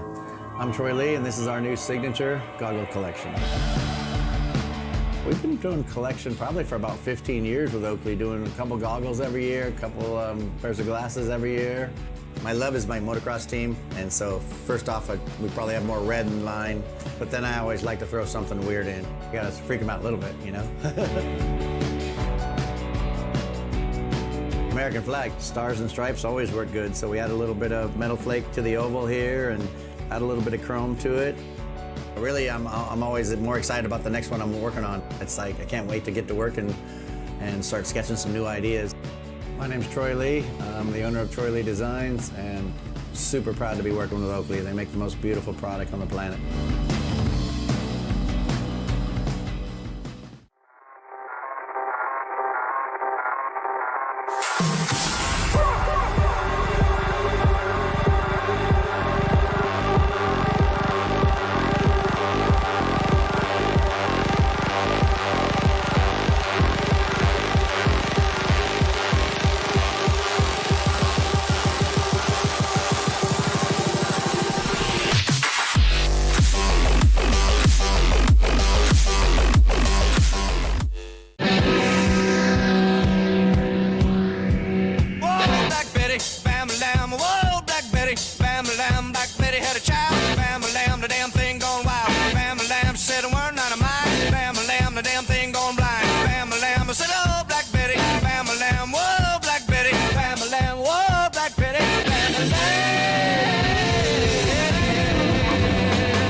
Welcome back then to the final race of the day, a Pico Factory Racing MX1 Moto 2. Just a point of order on that previous race. Of course, that wasn't Joe Brooks' first podium. He was on the podium yesterday, Jeff, and Yeah, I'd like to thank Chris Stevens for messaging me to say that. We got carried away with it was going to be his first win. And yes, that's what we actually got carried away with. Yeah. So we were saying like it's going for his first overall win. Yeah. Well, look, we're trying to justify the fact that we forgot what happened yesterday, but yeah. I'll tell you what, these 2-day formats, I'm not sure if they're for us. No, I know. Yeah, it has been difficult, but we will give a massive shout out then to all the production crew, the cameramen and ladies and everybody that's helped to bring you this Dirt Store MXGB-TV presentation free of charge, much to Jeffrey Erling's surprise if you watched on the live stream yesterday. 2 days back to back for those guys, and all of the marshals and officials and medics here is not an easy task. All of our track crew have been here since like Wednesday of last week, and they will be here till probably Tuesday, clearing away all of the banners and all of the flags and everything to get ready for our final round of the championship at Ling on the 21st of September. That. And what I would say, Phil, a lot of these guys give up their own time. That it's not always a paid gig for some of them. It's voluntary work. Yes. Certainly with club members and whatever. Yes, we've got permanent staff for the series, but we've also got a bunch of people that are dedicated enough to give up their time and help. And, yes. We appreciate that. So the first race of the day then was a Jeffrey Hurlins benefit, and obviously this is the order that they will go to the line in, so it will be Jeffrey Hurlins on the number 84, from Conrad Muse, Taylor Hamble 3rd, Josh Gilbert 4th, Adam Sterry 5th, Joel Rizzi 6th, John Adamson 7th, Tom Grimshaw 8th, Brad Todd 9th and Dan Thornhill 10th. A lot of those guys in the low reaches of the top 10, but they've had a couple of solid rounds there. Good to see Brad Todd coming back from his American adventure and slotting back into it, having warmed up at a Twin Shock meeting last weekend. 11th, Jed Etchells, the man from the Isle of Man, the Enduro man. He's going to go to the line 11th in front of teammate Carlton Husband on the second of those Phoenix Fantics, and then it's Travis Steels, Louis Kessel, Charlie Cole, Ross Rutherford, Liam Knight, Charlie Putnam, Ryan Thompson and Jack Benniston. We had Tristan Purden in the booth for the first one of these, and we wished him a speedy recovery. But been a fantastic weekend of racing here, and like I say, we may well see that Conrad Muse wraps up this Pico Factory Racing MX1 British ACU Championship around early. He is over 50 points in front of Adam Sterry as it stands at the moment, and if he beats Adam in this race, then that is the championship for the man on the Crendon True 7 Honda. Props to Adam Sterry for keeping it alive for this long, because Conrad has dominated this series, and it's been a good chase for the man on the 811, who has been a fast starting rider on that Chambers KTM. But Conrad Muse has been unbeaten all year until Jeffrey Hurlin showed up and spoiled the party for him yesterday. But for those of you who did not see Moto 1 yesterday here at Duns, you've got the chance to go and re-watch that on MXGB-TV's YouTube channel. Conrad Muse threw everything at that in Moto 1 to keep the streak alive, and then I think calmer heads prevailed, and he realises that he still has a championship to win for Honda, and that is what he's employed to do. Well, he still does, but when I spoke to him in Winner's Circle, I posed that question to him: what are you going to do? And he still really wants to go for the race win and race Jeffrey here. So I think a lot will hinge on the start. That will then make a decision in the Moto. You know, if he gets with Jeffrey off the start or even in front of him, of course he's going to go for the race win. If he has the kind of start that he had in the opening Moto today, that's when we might see him go into championship mode. Yeah. So a lot, as always, with a motocross race is going to hinge on a solid start. It makes your race much easier. I'm sure if he can just get alongside up there with Jeffrey, he will give him a run. Yeah. So we'll take a quick word from our sponsors, and then we'll be back to start racking the gate for the final race of our doubleheader weekend here at Duns, with the conclusion of round 7 of the Motul ACU British Motocross Championship here at Duns. Fly dope swaggy, that's how I roll. On another level, on another level, on another one above me. Stepping through the crowd, yeah, I'm feeling so supreme. Feeling so supreme. On another level, on another one above me.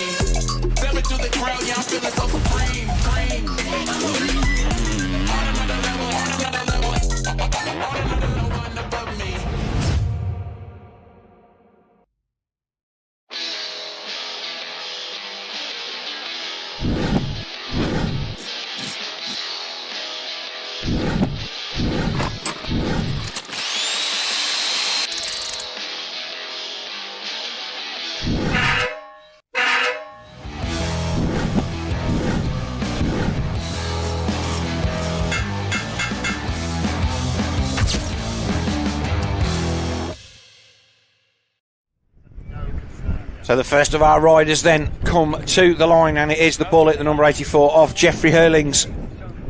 And he slots in next to the doghouse.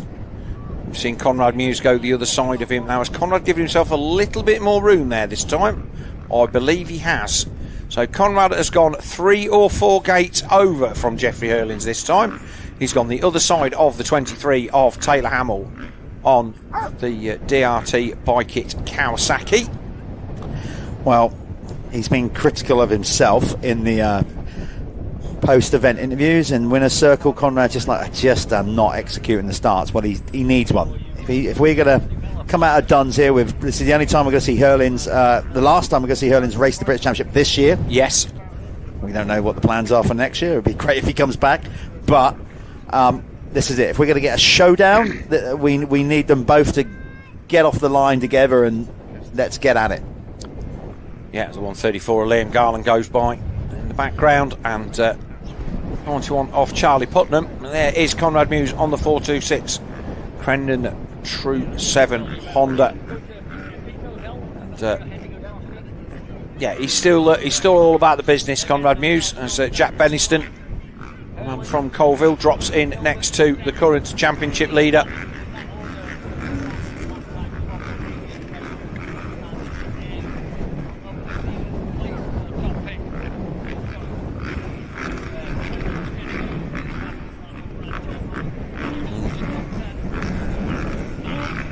All of these riders then itching to get underway.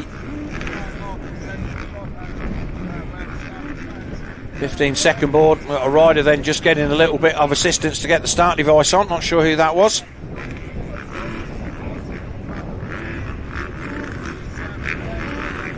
So here we go.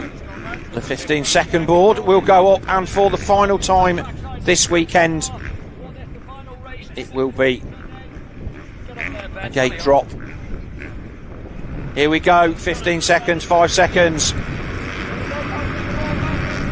Away they go. Let's see who's got the jump. A better jump for Conrad Muse this time. He's with him this time. He's with him. It's on. It's on so far. Is he going to get down the inside? No, he isn't. Little bit of dust. Conrad around the outside. Well, they're Erling's 1 and 2. Sterry there in 3rd. Okay. Gilbert 4th. So start 714. Brad Todd there in 6th behind the 23 of Taylor Hamill. Not sure that is. That's one of the locals on 250 KTM, I think. Well, was he still on the start straight? He's still on the start straight. Okay, so that shouldn't have any implications regards of any red flags, because the rider's not. Anyway, the point here is Conrad has gone with Hurlings this time. Yeah, he's got the start he needed.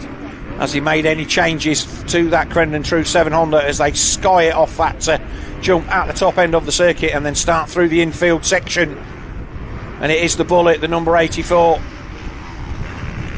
who again executes. His starts have been on point in the GPs this year, which we've never really seen.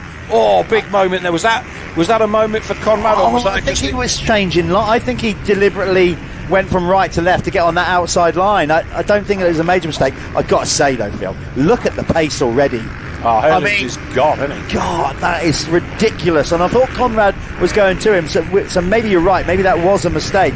He was a little bit closer than that. He's now fallen back into the clutches of Taylor Hamill. I think he just got cross-rutted on the landing of that, and he went to the outside because that's where the bike was taking him. This is where he's been fast down the outside here. A lovely line down here where he can pull a little bit of time back on the bullet, but certainly he's going to have to do that, that's for sure, because if he's going to make a race of it, he's at championship mode, right where he needs to be, in front of Sterry. That's going to seal the deal with the championship. Nice line from Brad Todd round the outside of the 212 Lexa Honda of John Adamson. So Honda on Honda there. Todd takes it, but it is going to be Jeffrey Hurlings that will lead him round and be the Planet Moto first lap leader for the final time here at Duns this weekend. That will go to Jeffrey Hurlings. I'm sure that he doesn't really need a holiday in Spain, but he will take some points. But so Sterry already back behind Taylor Hamill, and coming under pressure from the 714. In fact, there's Josh Gilbert there behind him, and then it's the 714 of Brad Todd with Adamson, Thornhill, Etchells, and the 401 of Jack Benniston, the man from Colville. He's there in 10th. That's certainly his best start of the season. And Yeah. Usually see at Barmouth Beach Race, a bit of a sand specialist, but he's here on the hard pack of Duns this weekend. There's been a few riders like that. Yesterday, Travis Steele's had a good one going on as well. Travis It's nice to see. Start and not hung on, but he was there legitimately. Yeah. But it shows you, if you can get a start and get away with these boys, you get dragged along, your speed comes along, and without knowing it, you're suddenly 2 seconds a lap faster without knowing where it come from. Tom Grimshaw, the only rider outside the top 10 that we would expect to be in it, and that's it. He is there in 14th on the Apico Honda, but I would expect him to motor through, certainly up towards the lower reaches of the top 10 in these first few laps. Listen, Muse has settled down a bit now after a bit of a sketchy that. I think Jeffrey just setting a pace that maybe even caught Conrad a little bit off guard, and he just pushed it a bit too much. Needs to settle into this race. I believe what he's told me in the winner's circle, that he really wants to race Jeffrey here, and the first part of this race is going to be key.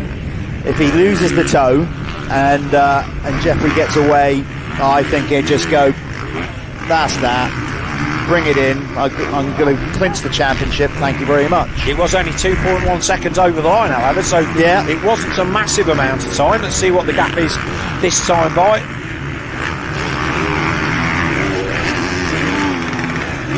A 1:57.7 the lap time for Conrad Muse. They are now 3 seconds ahead of Taylor Hamill. Look at that time from Hurlings. I mean, you don't need me to tell you who the Phoenix Stall's fastest lap of the race is. 1:54.89 there on the graphic. So Hurlings has absolutely pulled the pin. Yeah, just shy of 3 seconds quicker than Conrad. There's the gap. There's Conrad going up the far side with Hamill there in third. Which is, I think, a career best so far for Taylor Hamill on the 450. And again, he'll be unlucky not to end up on the podium. In fact, he might end up on the podium here. Yeah, Gilbert giving it large behind Mew. Sterry off that jump there. Josh Gilbert needs to get these passes made, otherwise Taylor Hamill is going to nick third place off him. Josh should be loving this. This is a Josh Gilbert type track now. Yeah, hard pack, loads of ruts, very similar to his hometown national track of Landrake in the fact that it's hard rutted out, and he looks very comfortable on that Lexa Honda. Nice run round the outside and forces the Welshman away from the preferred line. Seen that happen more than once. Sterry has a look over his line, so Adam Sterry then, like I say, he's been not at his 100% best this weekend and has struggled physically, and I think that he's put himself in a position to be the man giving Conrad Muse the hardest time in this championship, but just not quite been able to capitalise. Had too many races where he just hasn't been. He's been fourth or fifth. He had a tip off in one of them as well, but he still takes second in the championship, barring disasters here or at. Not sure whether he's going to be doing the flyways, but we will see him at the final round at Ling. The 1:54.885. He's gone faster again. Yes, he has. Faster again. So Hurlings has gone even quicker, and the lead at the front. That's a nice line that Adam's picked up round there. He's moving away from the 714 of Brad Todd on the Airport Autos D&K Honda, but has he got anything to try and come back? This fourth place will give Josh Gilbert third place on the podium behind Hurlings and Conrad Muse as it stands at the moment, but the most important thing is it will give Conrad Muse the 2026 Motul ACU British Motocross Pico Factory Racing MX1 Championship. Another good top 10 performance going on for Jed Etchell, stepping into motocross from in the world of enduro. Good for him, being the lead Phoenix Tools. Yeah, Atlantic rider out there. Good stuff. Adamson doing his bit for the Scottish contingent as well. Grimshaw already up to 10th on the Apico Honda, so he's moved through quite quickly in the opening couple of laps of this final moto of the day, here with 17.45 and 2 laps to go. As we look at the red plate holder and the champion-elect Conrad Muse. Ignore the K-Tech timing tower. That needs to refresh, because I can tell you that gap between they're not showing the gap between Hurlins and Muse. It's up to 7 seconds. The gap between obviously Muse and Hamill staying about the same, but the gap at the front last lap around was about 7.5. Let's see what it is when Conrad crosses the line now. It will show the gap. No, it's not 1 minute 57. I mean, I know Hurlins is quick, but he's not that quick. It's showing us 10 seconds, 7.4. Yeah, Hurlins is just away with it. I think Conrad at this stage will just throw in the proverbial towel on Hurlins and just settle down and get this championship locked down. There's no need to do anything else. Just look at the battle between Travis Steels and the 162 of Stewie Edmonds on the low reaches of the top 15. That's the battle for 14th and 15th on track that we are looking at now. Looks good on that Honda 500. Is it Honda? Yeah, it is.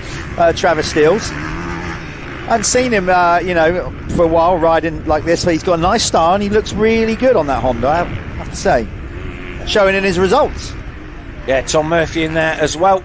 Joel Rizzi down in 25th, so he is currently...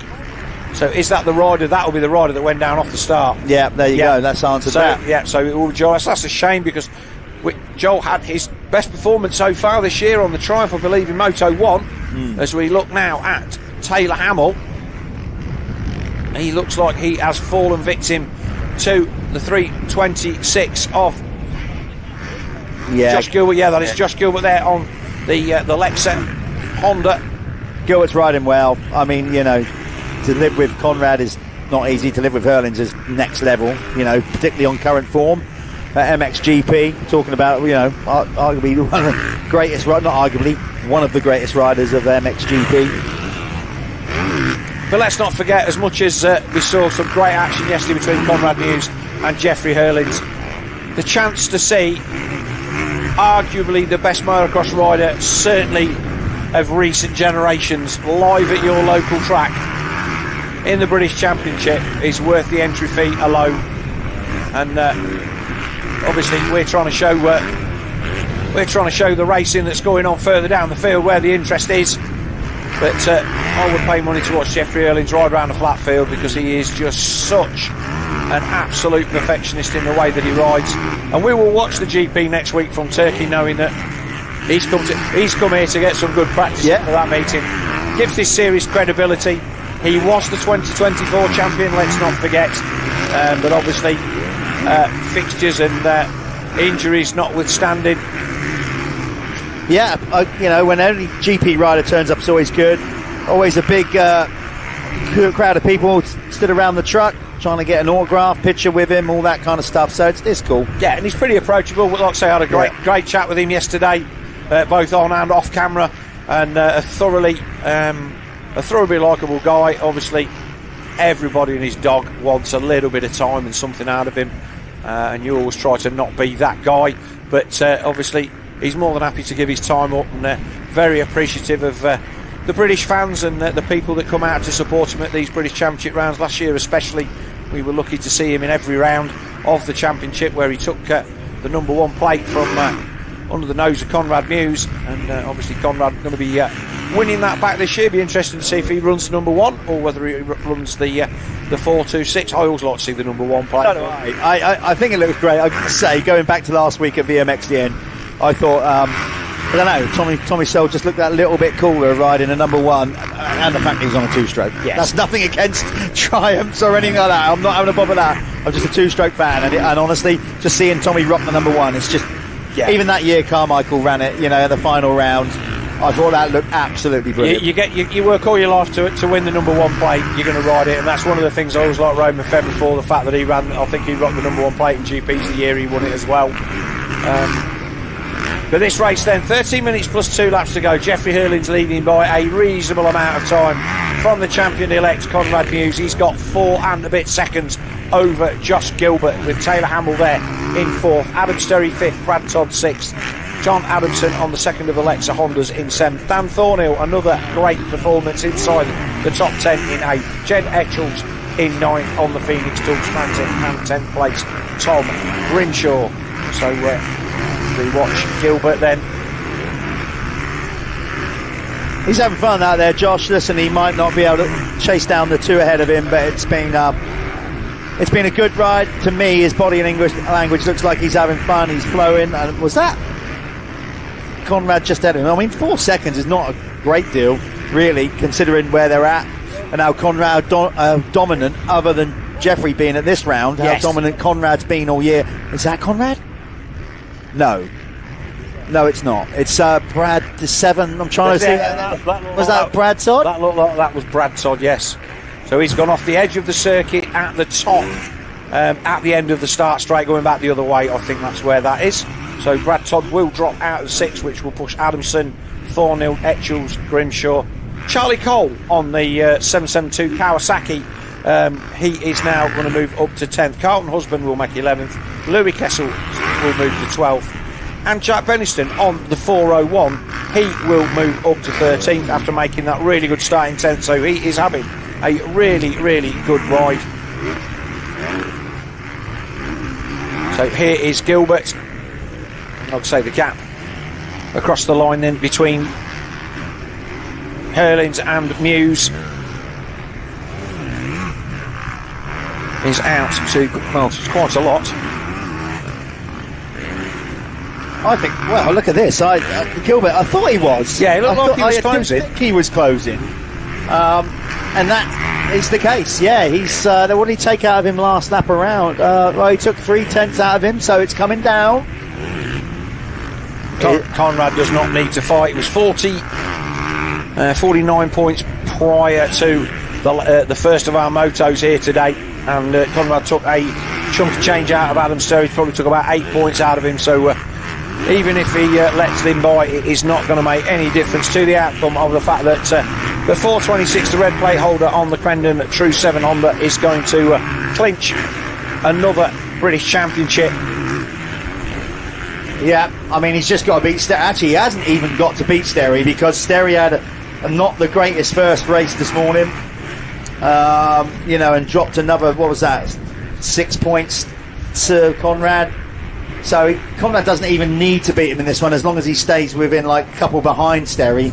And you'd have to say right here, right now, as it stands, that's looking unlikely. Yeah, and Adam Sterry obviously knows that the chance to try and keep this championship alive is pretty much gone. It's out of his hands now, and it's only this man that can make it. And he's, like I say, he's looking very, very stylish as always. And he will have delivered on what his contract is saying, which is he needs to be the man that is winning the British Championship for Honda. Dave Thorpe puts a lot, and Honda put a lot of thought into getting this job done, and they have a lot of value in the British Championship, which is great for us as commentators and race organisers to see that the manufacturers still take this British Championship as seriously as they do. Yeah, and Dave is staying at home down there in Devon this weekend. I like to think DT's tuning in his comfy chair. He's got the champagne on ice. To be fair, he might have just had the champagne on the go throughout the day anyway. He's just, the man is a legend of the sport, and as you know, for somebody that was fortunate enough to be growing up through the era that he raced back in the in the 70s when he was coming through as the kid back in the day. And let's forget, he was riding 500 GPs at 18. The man-child. Yeah, for sure. Yeah, it's like, and he could have been a pro footballer. It's that good.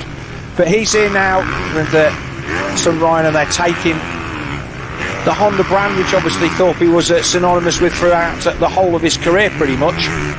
As we look at this battle here, this is Beniston and the 162 of Stewie Edmonds on the second TM. So there's a world of experience there. Stewie Edmonds going to be going to the Motocross of Nations at Ironman, sadly without Martin Barr. So listen, I haven't been up to speed with since Martin's injury. I've had a real busy week and actually been on social media much.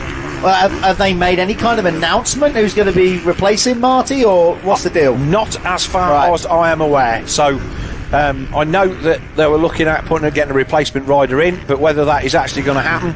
But Beniston then makes a mistake there, and Edmonds is by, and so is the 91 of Charlie Putnam. Charlie's been I think Beniston gave So that is the classic, go as fast as you can for as long as you can. And so then, hat tip to Jack Beniston then for being, like I say, inside the top 10 on the first couple of laps, and he was there running 13th or 14th for all that, just got away from him, as Putnam has also put Stu Edmonds a position down, so 2 places for Charlie on what is now the lead SC Sport Holmes Lusky in this Pico Factory Racing MX1 class. Good couple of corners there for Putnam. He picked up 2 for 1 kind of deal almost, didn't he? And we got it on camera, so I mean, what more could he ask for? Come on, Charlie, give us a knack.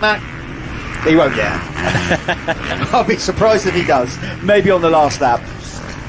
But Conrad now 17 seconds behind, so he's in full championship mode. The desire to go and race Jeffrey has gone out of the window, and he's doing the sensible thing.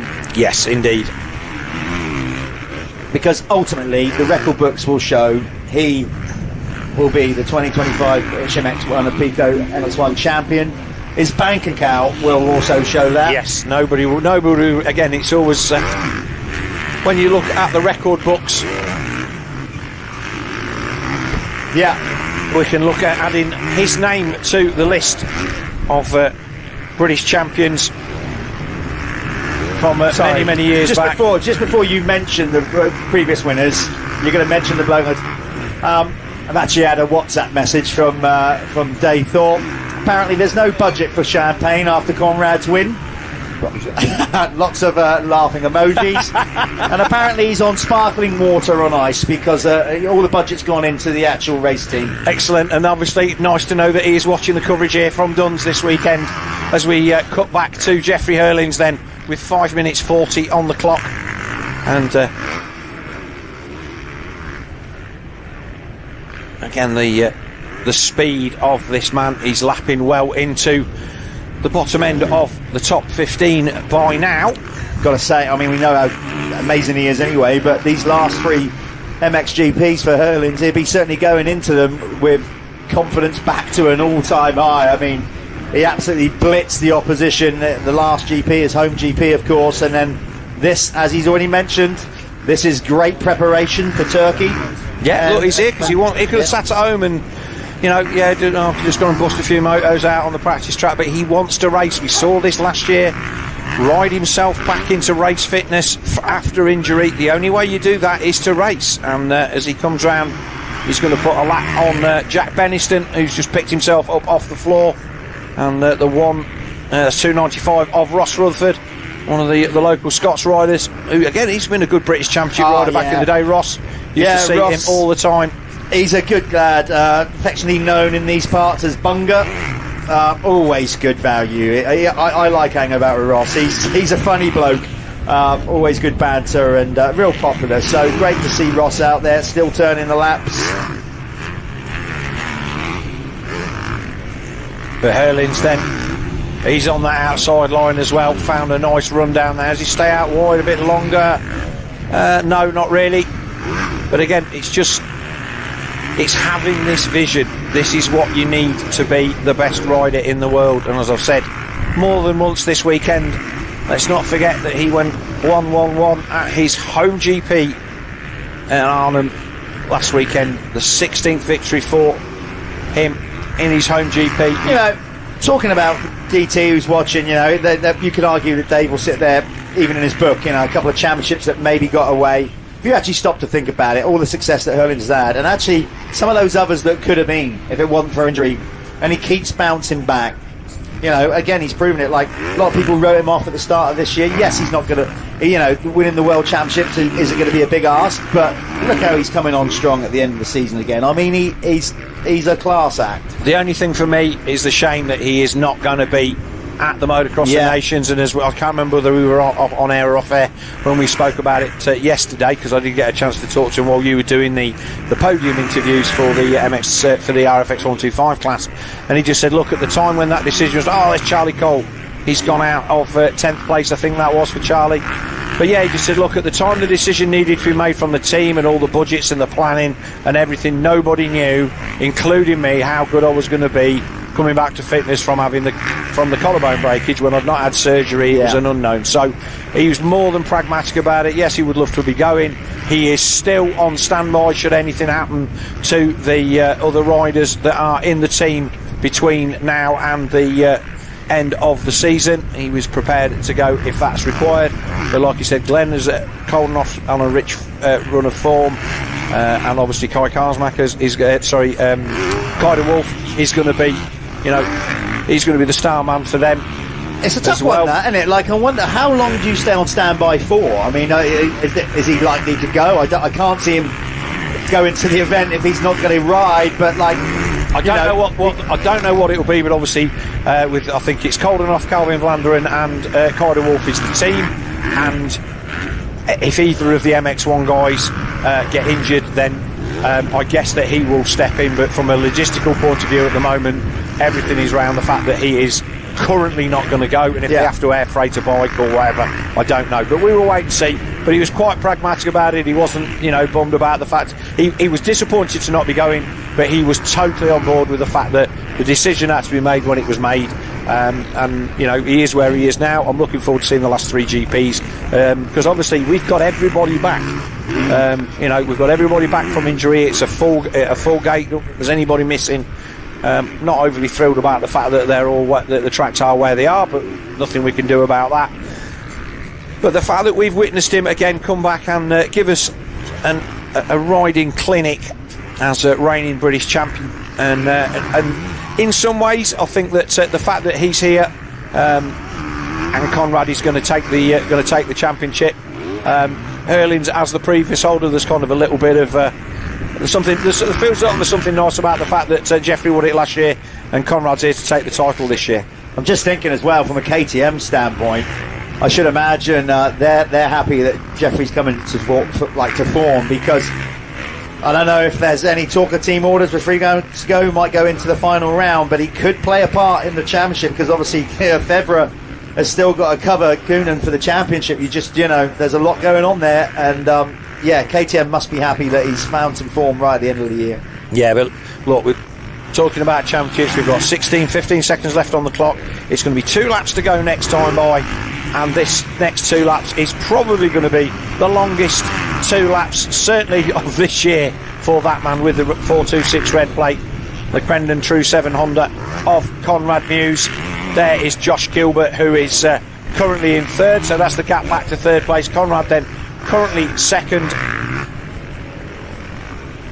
As we look at Josh Gilbert. Yeah, it's been solid from Josh today. All these riders want more, but I think he'd be relatively happy with his performance today, because he's had to work for these 3rd places today. He hasn't started there. He's had to overtake a few riders and get up to 3rd, and I think he's looked pretty strong. But right now it's all eyes with regard to the British Championship point of view on Conrad. He's got to keep concentration levels high. Been there before, he knows what to do, but you've still got to execute that. You cannot on a track like this, you cannot switch off for a second. No, and the wind, you see, we've seen a lot of the flags as he comes around the props loop. The wind starting to get up, and good to see Tim Lightfoot. I did not realise that Tim was on site again today.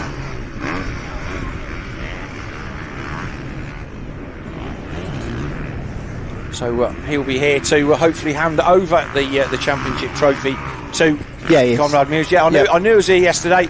I wasn't sure whether he was going to be able to stay on site both days, because I would say he is a busy man. But here is Conrad Mewse then, running out of superlatives for the man that has been the dominant force in this championship. Looking at that view from the rear there, that does look like that was his race line. Yeah. On the first lap we thought he got out of control, but I think he's going from right to left and outside to outside. But anyway, that was ages ago, and now this man has rode off into the distance. So it's going to be 1 lap to go this time by for Jeffrey Herlings, but it's Conrad Mewse that is going to be the man that is going to come across the line and take the championship. There we go, the board goes to 1 to go.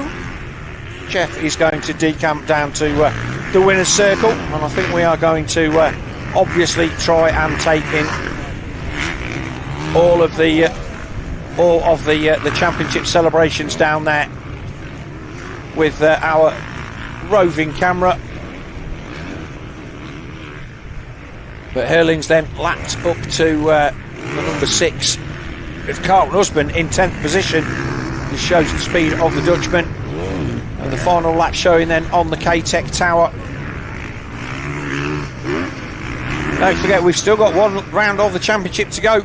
21st of September at Ling, where we will tie up not only our RFX 125 championship, but our MX2 and our under 21 MX2 championships for the final time, with 2 more races to decide those championships. But here is the bow out of our 2024 champion on the Red Bull Factory KTM, Jeffrey Hurlings.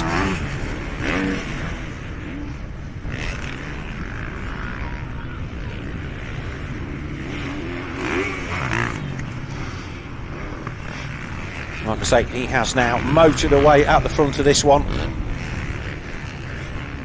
to the tune of 20 seconds. So just a quarter of a lap to go.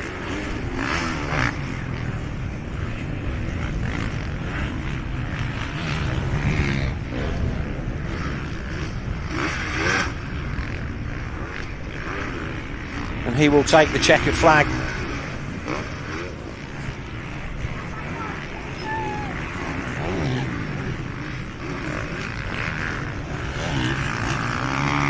And here he comes, their victory in Moto 2 for Jeffrey Hurlings.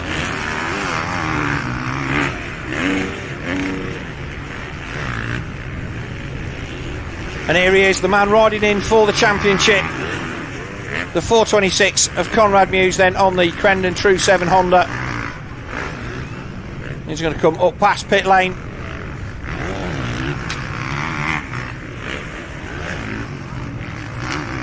And take the championship. There he is. That means a lot to him.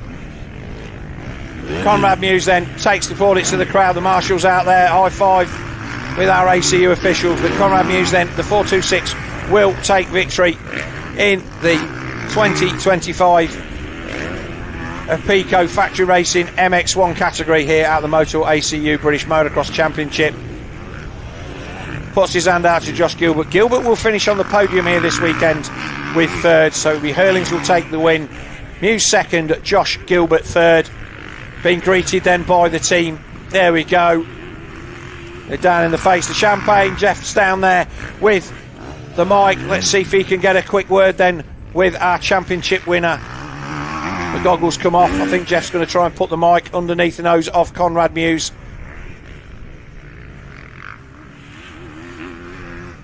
But a lot of relief. Here comes Adam Sterry. I'm going to give him a man a pat on the back, I would imagine. There he is, a pat on the back and a handshake for Adam Sterry from for the champion Conrad Muse. So Jeff is going to try and get round there. So Jeff's there. Let's go to Jeff down on the... Yep, so we're going to go down to Jeff. You kept your goggles on. You've been there before. You knew you was going to get absolutely sprayed with champagne. Obviously, winning a championship is always big. What's the raw emotion right now? Yeah, it's good. I mean, British title number 5. That's something to be proud of. You know, I'm super happy. Really grateful for the team. You know, they've done a fantastic job. My mechanic Rob, my fiance back home. Unfortunately, she couldn't make it this weekend, but she's the biggest part of this puzzle. You know, so I appreciate her a lot. And yeah, my dad, my mum, my nan and granddad, everyone that's here. Yeah, the plan in that one was to try and beat Jeffrey, but after the first lap, I'm not quite sure where he went, to be honest. He was fast, so yeah, I soon learned that wasn't going to happen, and yeah, brought it home for the championship. So super happy. British title number 5, and I'm over the moon. You'll be pleased to know your team manager's happy. We was texting him between that while that motor was going on. Apparently, the champagne's not on ice because all the budget goes on you, so he's got sparkling water on the go. Yeah, hopefully I get a pay rise next year then. Well, there you go. We're going to speak to you a bit later on the overall podium. But there you go. You're 20. I'm going to get out of the way. I'm going to get roosted. Get off it, Will.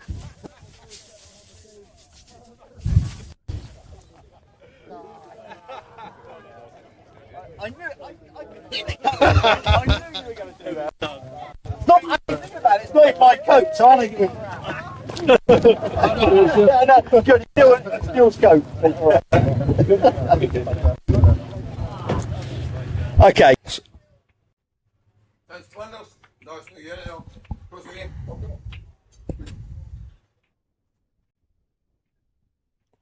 So Conrad Muse then taking the plaudits of his family and his teammates, his mechanics, and there it goes on the RFX bar pad to say that he is the 2025 Pico Factory Racing MX1 champion here at the Motul ACU British Motocross Championship, the gold bar pad. The first one then to be put out onto a bike this season. We've still got another 3 of those to give out, but for now, Conrad Muse, the recipient, and the rest of the team all down there in pit lane, taking the plaudits of what has been a very, very dominant season for the Crendon True 7 Honda team.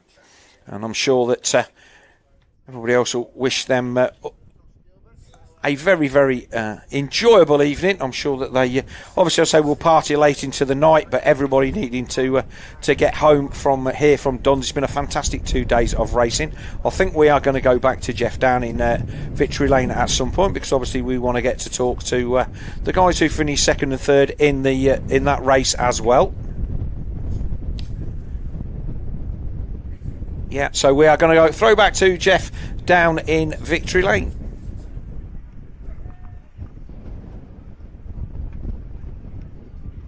Off. Okay, we are back down here in Winner's Circle, Victory Lane, whatever you want to call it. Josh, another solid ride. 2/3 today, but you rode hard. You earned them. You had to make moves, and you look like, to me anyway, and midway through that last moto, you look like you were having a lot of fun. I mean, I know you want to win, but you look comfortable, relaxed, and you had a good pace going. Yeah, I feel like I'm getting back to where I want to be now. It's taken a while. Last week I struggled at Arnhem, but I knew that it was going to be a struggle, and we was just building back up.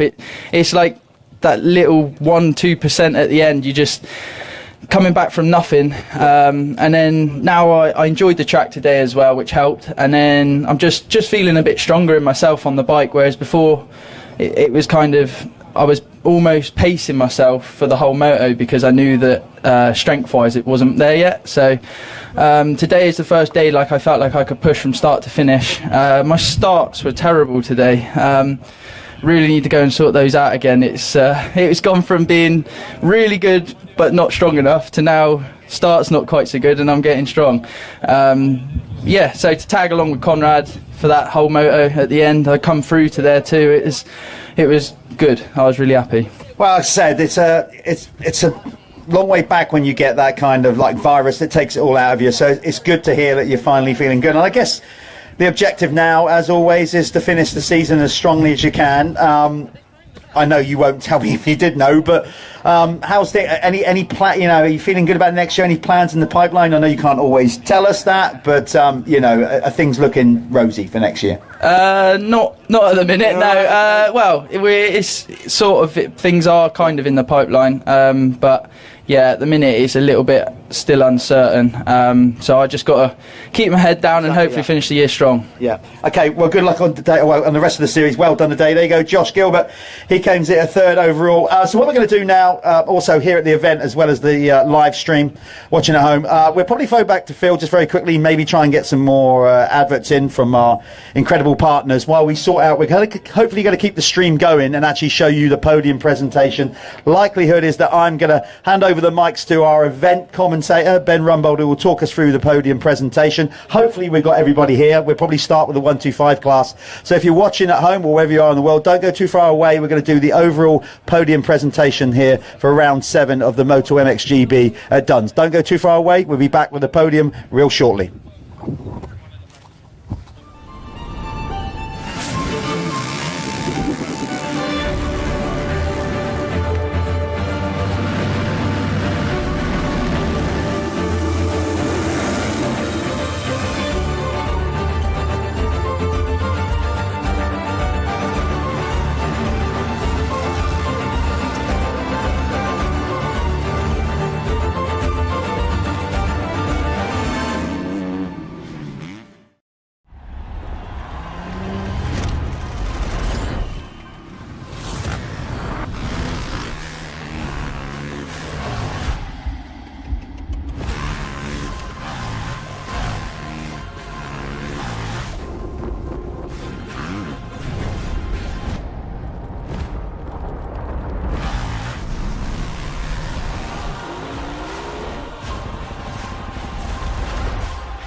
We all ride for the same reason.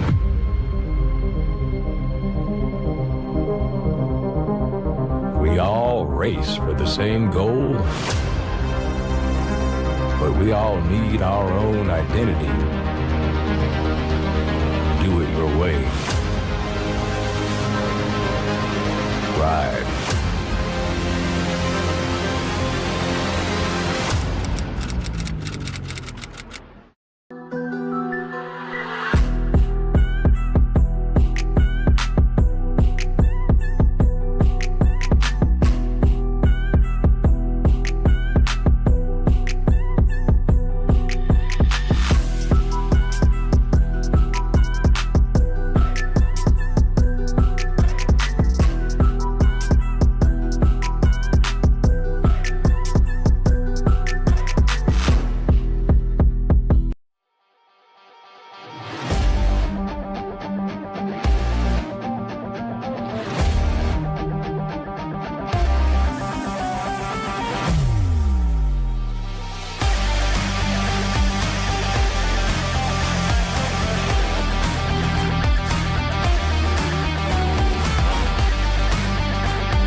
Everything I try to make it look like it's going 200 miles an hour. That's my whole goal there. I'm Troy Lee, and this is our new signature goggle collection. We've been doing collection probably for about 15 years with Oakley, doing a couple goggles every year, a couple pairs of glasses every year. My love is my motocross team, and so first off, we probably have more red in line, but then I always like to throw something weird in. You gotta freak them out a little bit, you know? American flag, stars and stripes always work good, so we add a little bit of metal flake to the oval here and add a little bit of chrome to it. Really, I'm always more excited about the next one I'm working on. It's like I can't wait to get to work and start sketching some new ideas. My name's Troy Lee. I'm the owner of Troy Lee Designs, and super proud to be working with Oakley. They make the most beautiful product on the planet.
Tons there. Thanks for joining us on the live stream. My name's Ben Rumbold, been doing the event commentary here all day, and yeah, looking forward to presenting the podium to both everybody at home and everybody here at the event at Duns. So first off, we go through to the 125s, and third place overall. Give it up for number 418, Drew Stock.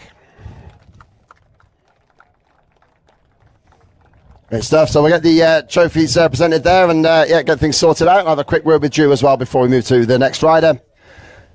So, Drew, interesting weekend for you. Obviously, had an issue yesterday, but it must be nice to get back up on the podium here this weekend now for the second day. Yeah, yesterday wasn't great, but we managed to get third today. Nice one, and you're still close to Hayden in the championship, so is your main goal now get third overall in the series? Yeah, that's the goal. Nice one, and yeah, 125 again next year, I hear. Yeah, what's the plans as far as you can tell us? Yeah, 125 next year. Aiming for the EMX season full, but we'll see. And hopefully end the season strong. Nice one, thanks so much. Give it up everybody for Drew Stock. Second overall there in the 125 class here today. Number 55, give it up for Raji Rai, Racing KTM. It's Ryan Wygert.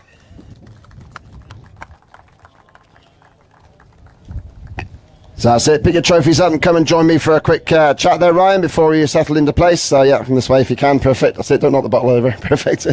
So Ryan, I mean, yeah, it must have been a tricky weekend for you there. Obviously a bit of hard pack. I mean, you had a great weekend at Landrake, but yeah, for this one, how are you feeling? Because you had some issues through the weekend. Yeah, well, yesterday in the second race, my bike kept jumping out of neutral, so I hopped on my overbike today. And then I got a good going in that first race. And I made a mistake, Charlie got past us, and then I crashed, and then I've twisted all my knee up. So I got that taped up for the second race, and then got out. Never got the best of starts, but I pulled through at second. Nice one. Okay, well done for a good weekend. They've entertained us all, and good luck at the final round there at Ling. So we know that Charlie Richmond has already made his way home, a long way home from Scotland there. So give it up for your overall podium there in the 1-2-5 class. Drew Stock, Ryan Waggett, and your winner, Charlie Richmond.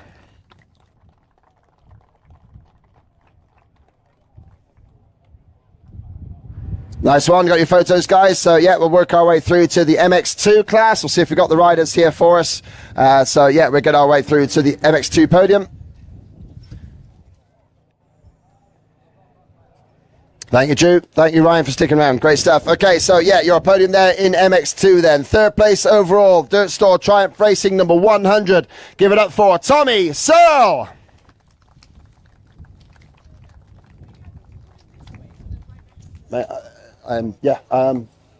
Is Tommy with us? Here he comes. Great stuff. So Tommy's going to come across here. Great stuff, Tommy. I'll have a quick word with you on the live stream before we move to the next rider, if that's okay. So, yeah, Tommy kind of still coming out on top of everybody against you in the points, it feels like. Almost like you've sort of done what's necessary here to get very close to that championship.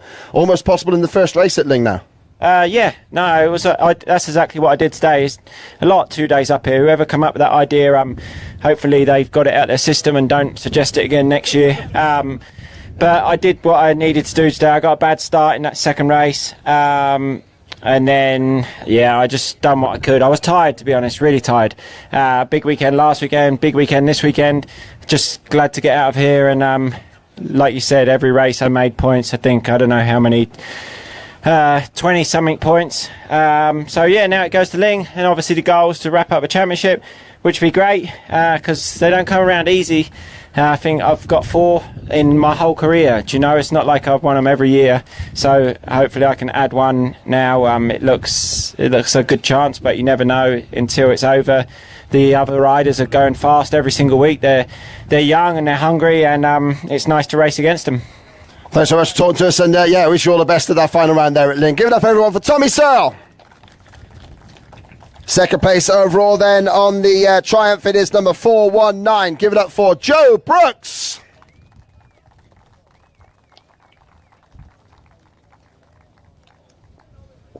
So I'll get Joe just in front of me here if I can. Joe, have a quick word with you for the live stream. That's all good for you guys. Yep, good stuff. Joe, what a weekend for you. I mean, you must have got fed up of people saying to you need 2 good results. You've had 2 days full of 2 days of solid results, so it's got to feel good. Second overall, and that is now, what, you're officially your best weekend in the adult class of the British Championship? Yeah, really good weekend for me. Especially this morning, I won my first MX2 race, so yeah, I'm just so happy. Finally managed to get two results done in the day, so yeah, and good starts this weekend, which made it a lot easier, so I'm really happy. Nice one. You've gone full steam ahead with this season after coming back from injury, of course, the British Championship. Next for you, you're going to ride the European Championship at Turkey next weekend? No, I'm not going to Turkey. I would have if I'd done more this year, but I'm still a bit behind, so I just need to keep training the week, and we'll get there. Nice one. Well, all the best with the championship finale at Ling. I'm sure you'll enjoy yourself there. So give it up, everybody, for Joe Brooks. And your overall winner then today is the home round for the team, so I'm sure it's got to feel good. The Gabriel SS24 KTM squad. Give it up for Oriel Oliver.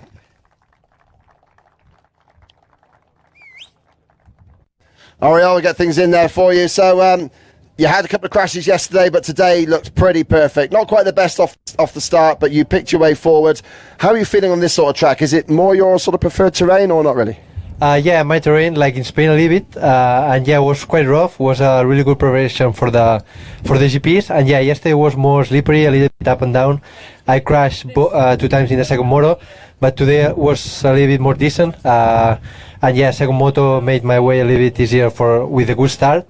and make a good pace and win the moto. So really happy about that. Nice one. I've got to ask you there for the final round. Are you going all the way out to Australia, or are you going to join us at Ling? I'm going to Turkey and then Ling, so I will be there. Yeah.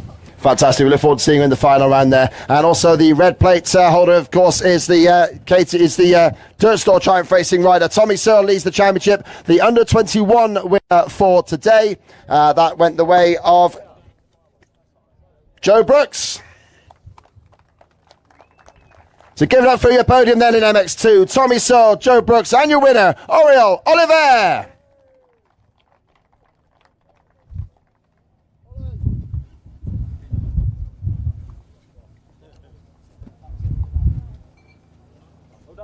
Awesome job. Yep. Great stuff. Thank you, Tommy, Oriol, and thank you, Joe. So, yeah, the overall podium then in MX1 to come.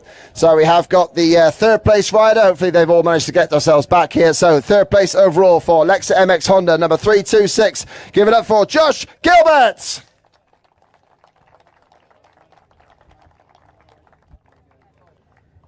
Well, we had a quick word with Jeff earlier, Josh, but yeah, well, talk to me as well for the live stream. So, had a decent couple of days. Obviously, it's your sort of terrain. You said there that you're feeling better in yourself now. So, yeah, it's just a combination of now getting the starts and feeling stronger, putting it all together, yeah? Yeah, I just need to put it all together, like you say. I was a bit annoyed to not get on the podium yesterday with a 3-4, tied for third, but today we've had two strong rides. I've come through to third both motos and felt good. So, yeah, we're definitely getting back to where I want to be, and it's been a long while, and you almost doubt yourself a little bit, but that was sort of a glimpse of where I'm getting back to.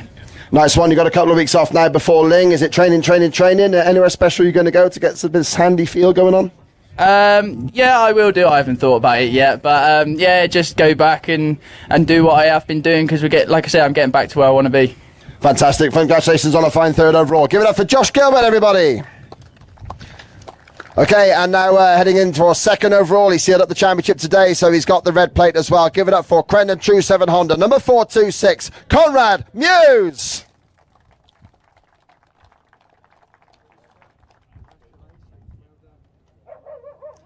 So he's got the gold goggles on, 100% there. So, yeah, Conrad, just join us in front of the camera if you can, please, for the live stream there. So, Conrad, you sealed up the championship. Obviously, mission accomplished for you. This is the big one that you really wanted. Nice red plate. Obviously, it's number 2 on the trophy today. But how does that feel now to rack up championship number 5 in the UK? I feel a lot less stressed now, that's for sure, than I did in that race. That was a tough race. But... yeah, I'm good. I'm happy, and team have done a fantastic job. British title number 5 for me, so yeah, that's something I got to be proud of. You know, this British Championship means a lot to me. It means a lot to me and the team.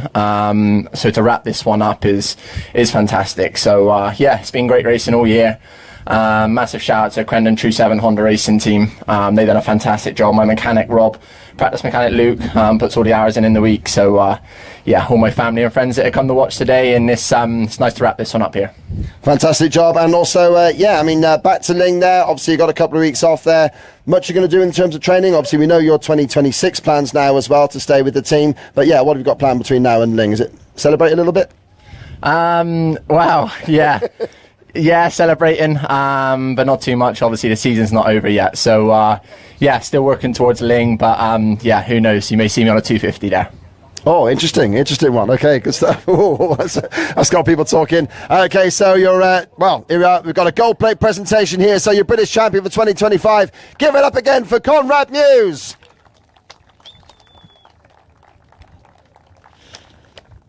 Great stuff. And, of course, through to the gentleman who's entertained us all today, Conrad's predecessor as British champion in the MX1 class. Give it up for Red Bull KTM Factory Racing rider number 84, Jeffrey Hurlings. Big out trophies, Jeffrey. And we'll have a quick word for you with the live stream as well. So, Jeffrey, obviously had a great weekend there in Scotland. Really enjoyed the circuit. Obviously, supreme hard pack there. Of course, I mean, you're good on all surfaces, obviously, but not the bottle over it. Never mind. Oh, stop that. Can't get the bullets. Right, so, yeah, for yourself, obviously you got the GPs to come, but, yeah, how much have you enjoyed this weekend at Duns? Yeah, a lot. I mean, I really enjoyed it. I mean, the track was really good both days, especially this morning. And first moto was really, really grippy, obviously, with the sun and the wind. It started to dry out quite a bit on the end, but I had a lovely time out here. It was really a lot of fun. 2 pole positions, 4 whole shots, 4 moto wins, led every single lap. So it was a great practice. Had great competition. Like the guys next to me were really fast as well. So it was like a great training going into Turkey, and I enjoyed my time being here.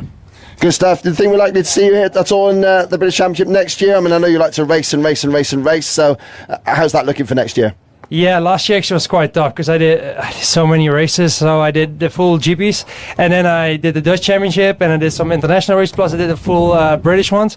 So sometimes I was like really tired. Like I would come home in the night at 5 o'clock in the morning because the trips are quite long to go back home.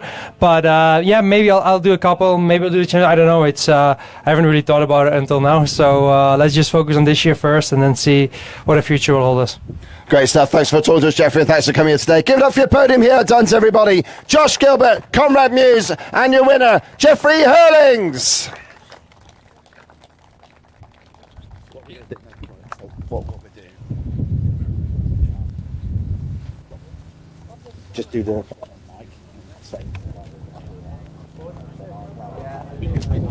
like you go in the middle, and I'm going to ask you about the weekend. Okay, just sign off then from the event microphone trackside here. So thanks everybody for coming. We're just going to sign things off on the live stream. Don't forget your bottle, Josh. Absolutely spot on. So yeah, great stuff. Thanks so much for everybody joining us at Duns. Have a safe journey home, and hopefully we'll see you again here next year. Brilliant stuff, and thank you so much. Good night and God bless. Okay, here we are. Then we're going to just sign this thing off with the comms team, as it were. It's been an amazing 2 days. First and foremost, Ben, you've been doing the event commentary, so the guys on the live stream haven't really seen much of you. It's been 2 great days racing. There's no question about it. We've seen some classic battles. How was it, very quickly, from your perspective? Yeah, pretty crazy because, certainly in MX2 anyway, the way that it ran, I mean, you just couldn't, who could have picked Eddie Wade finishing 3rd in a race? Absolutely mental. I mean, so many times, because as you know, I do the points, I stay on the points, and I'm there with bits of paper flapping about in the breeze, wondering what's going to happen in the points. But yeah, it went back and forward for the overall result, which was great to see. Brilliant to see Joe Brooks, but I think that's a highlight of my weekend, is to see Joe Brooks put 2 days of 2 solid results together. 3rd overall, 2nd overall. That is so promising for Joe, and we're all just happy for him. Absolutely, and seeing another pro debutant race win like we had Musto at Landrake. Phil, we've had a blast there in the box for 2 days. Spoken to some cool people. I mean, highlight getting Willie Simpson in for a bit of event commentary. Definitely, I like the Jeffrey Hurlings yesterday, Willie Simpson today. Two heroes from opposite ends of my kind of racing experience. Watching Willie back in the 80s, first Western Beach race winner, and then Jeffrey Hurlings, who's like the latest MXGP winner, going 1-1-1, and everything in between. It's been a fantastic weekend. I'm already looking forward to Ling, one of my favourite circuits, and we've still got 3 championships to wrap up, which we're still all going to get giddy about. Yeah. I think that's fair to say. All 3 of us are looking forward to Ling. Remember, make sure you're there. You can watch the live stream, but we will categorically say it's all better to be there in person and taste the event. You get to see Ben a bit more and hear him as well, because we don't see him on the live stream. So make sure you do that. September 21st, get yourself to Ling. Like Phil says, still 3 championships to wrap up. It's going to be absolutely awesome. We hope you've enjoyed the live stream. Keep supporting us, keep liking and subscribing wherever you are in the world. Let's hear from you, and let's keep growing the sport in the motocross in the UK. Thanks for watching. We're out of here. We've got a long trip home. There's the champ walking straight for our shot. Totally inconsiderate. Yeah, he's mentally switched off, but we'll let him have that. We're out of here. We'll see you again, like I said, the final round of the championship, round 8 at Ling.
As the rocks crumbled, tiny pieces mingled with decayed leaves, old roots.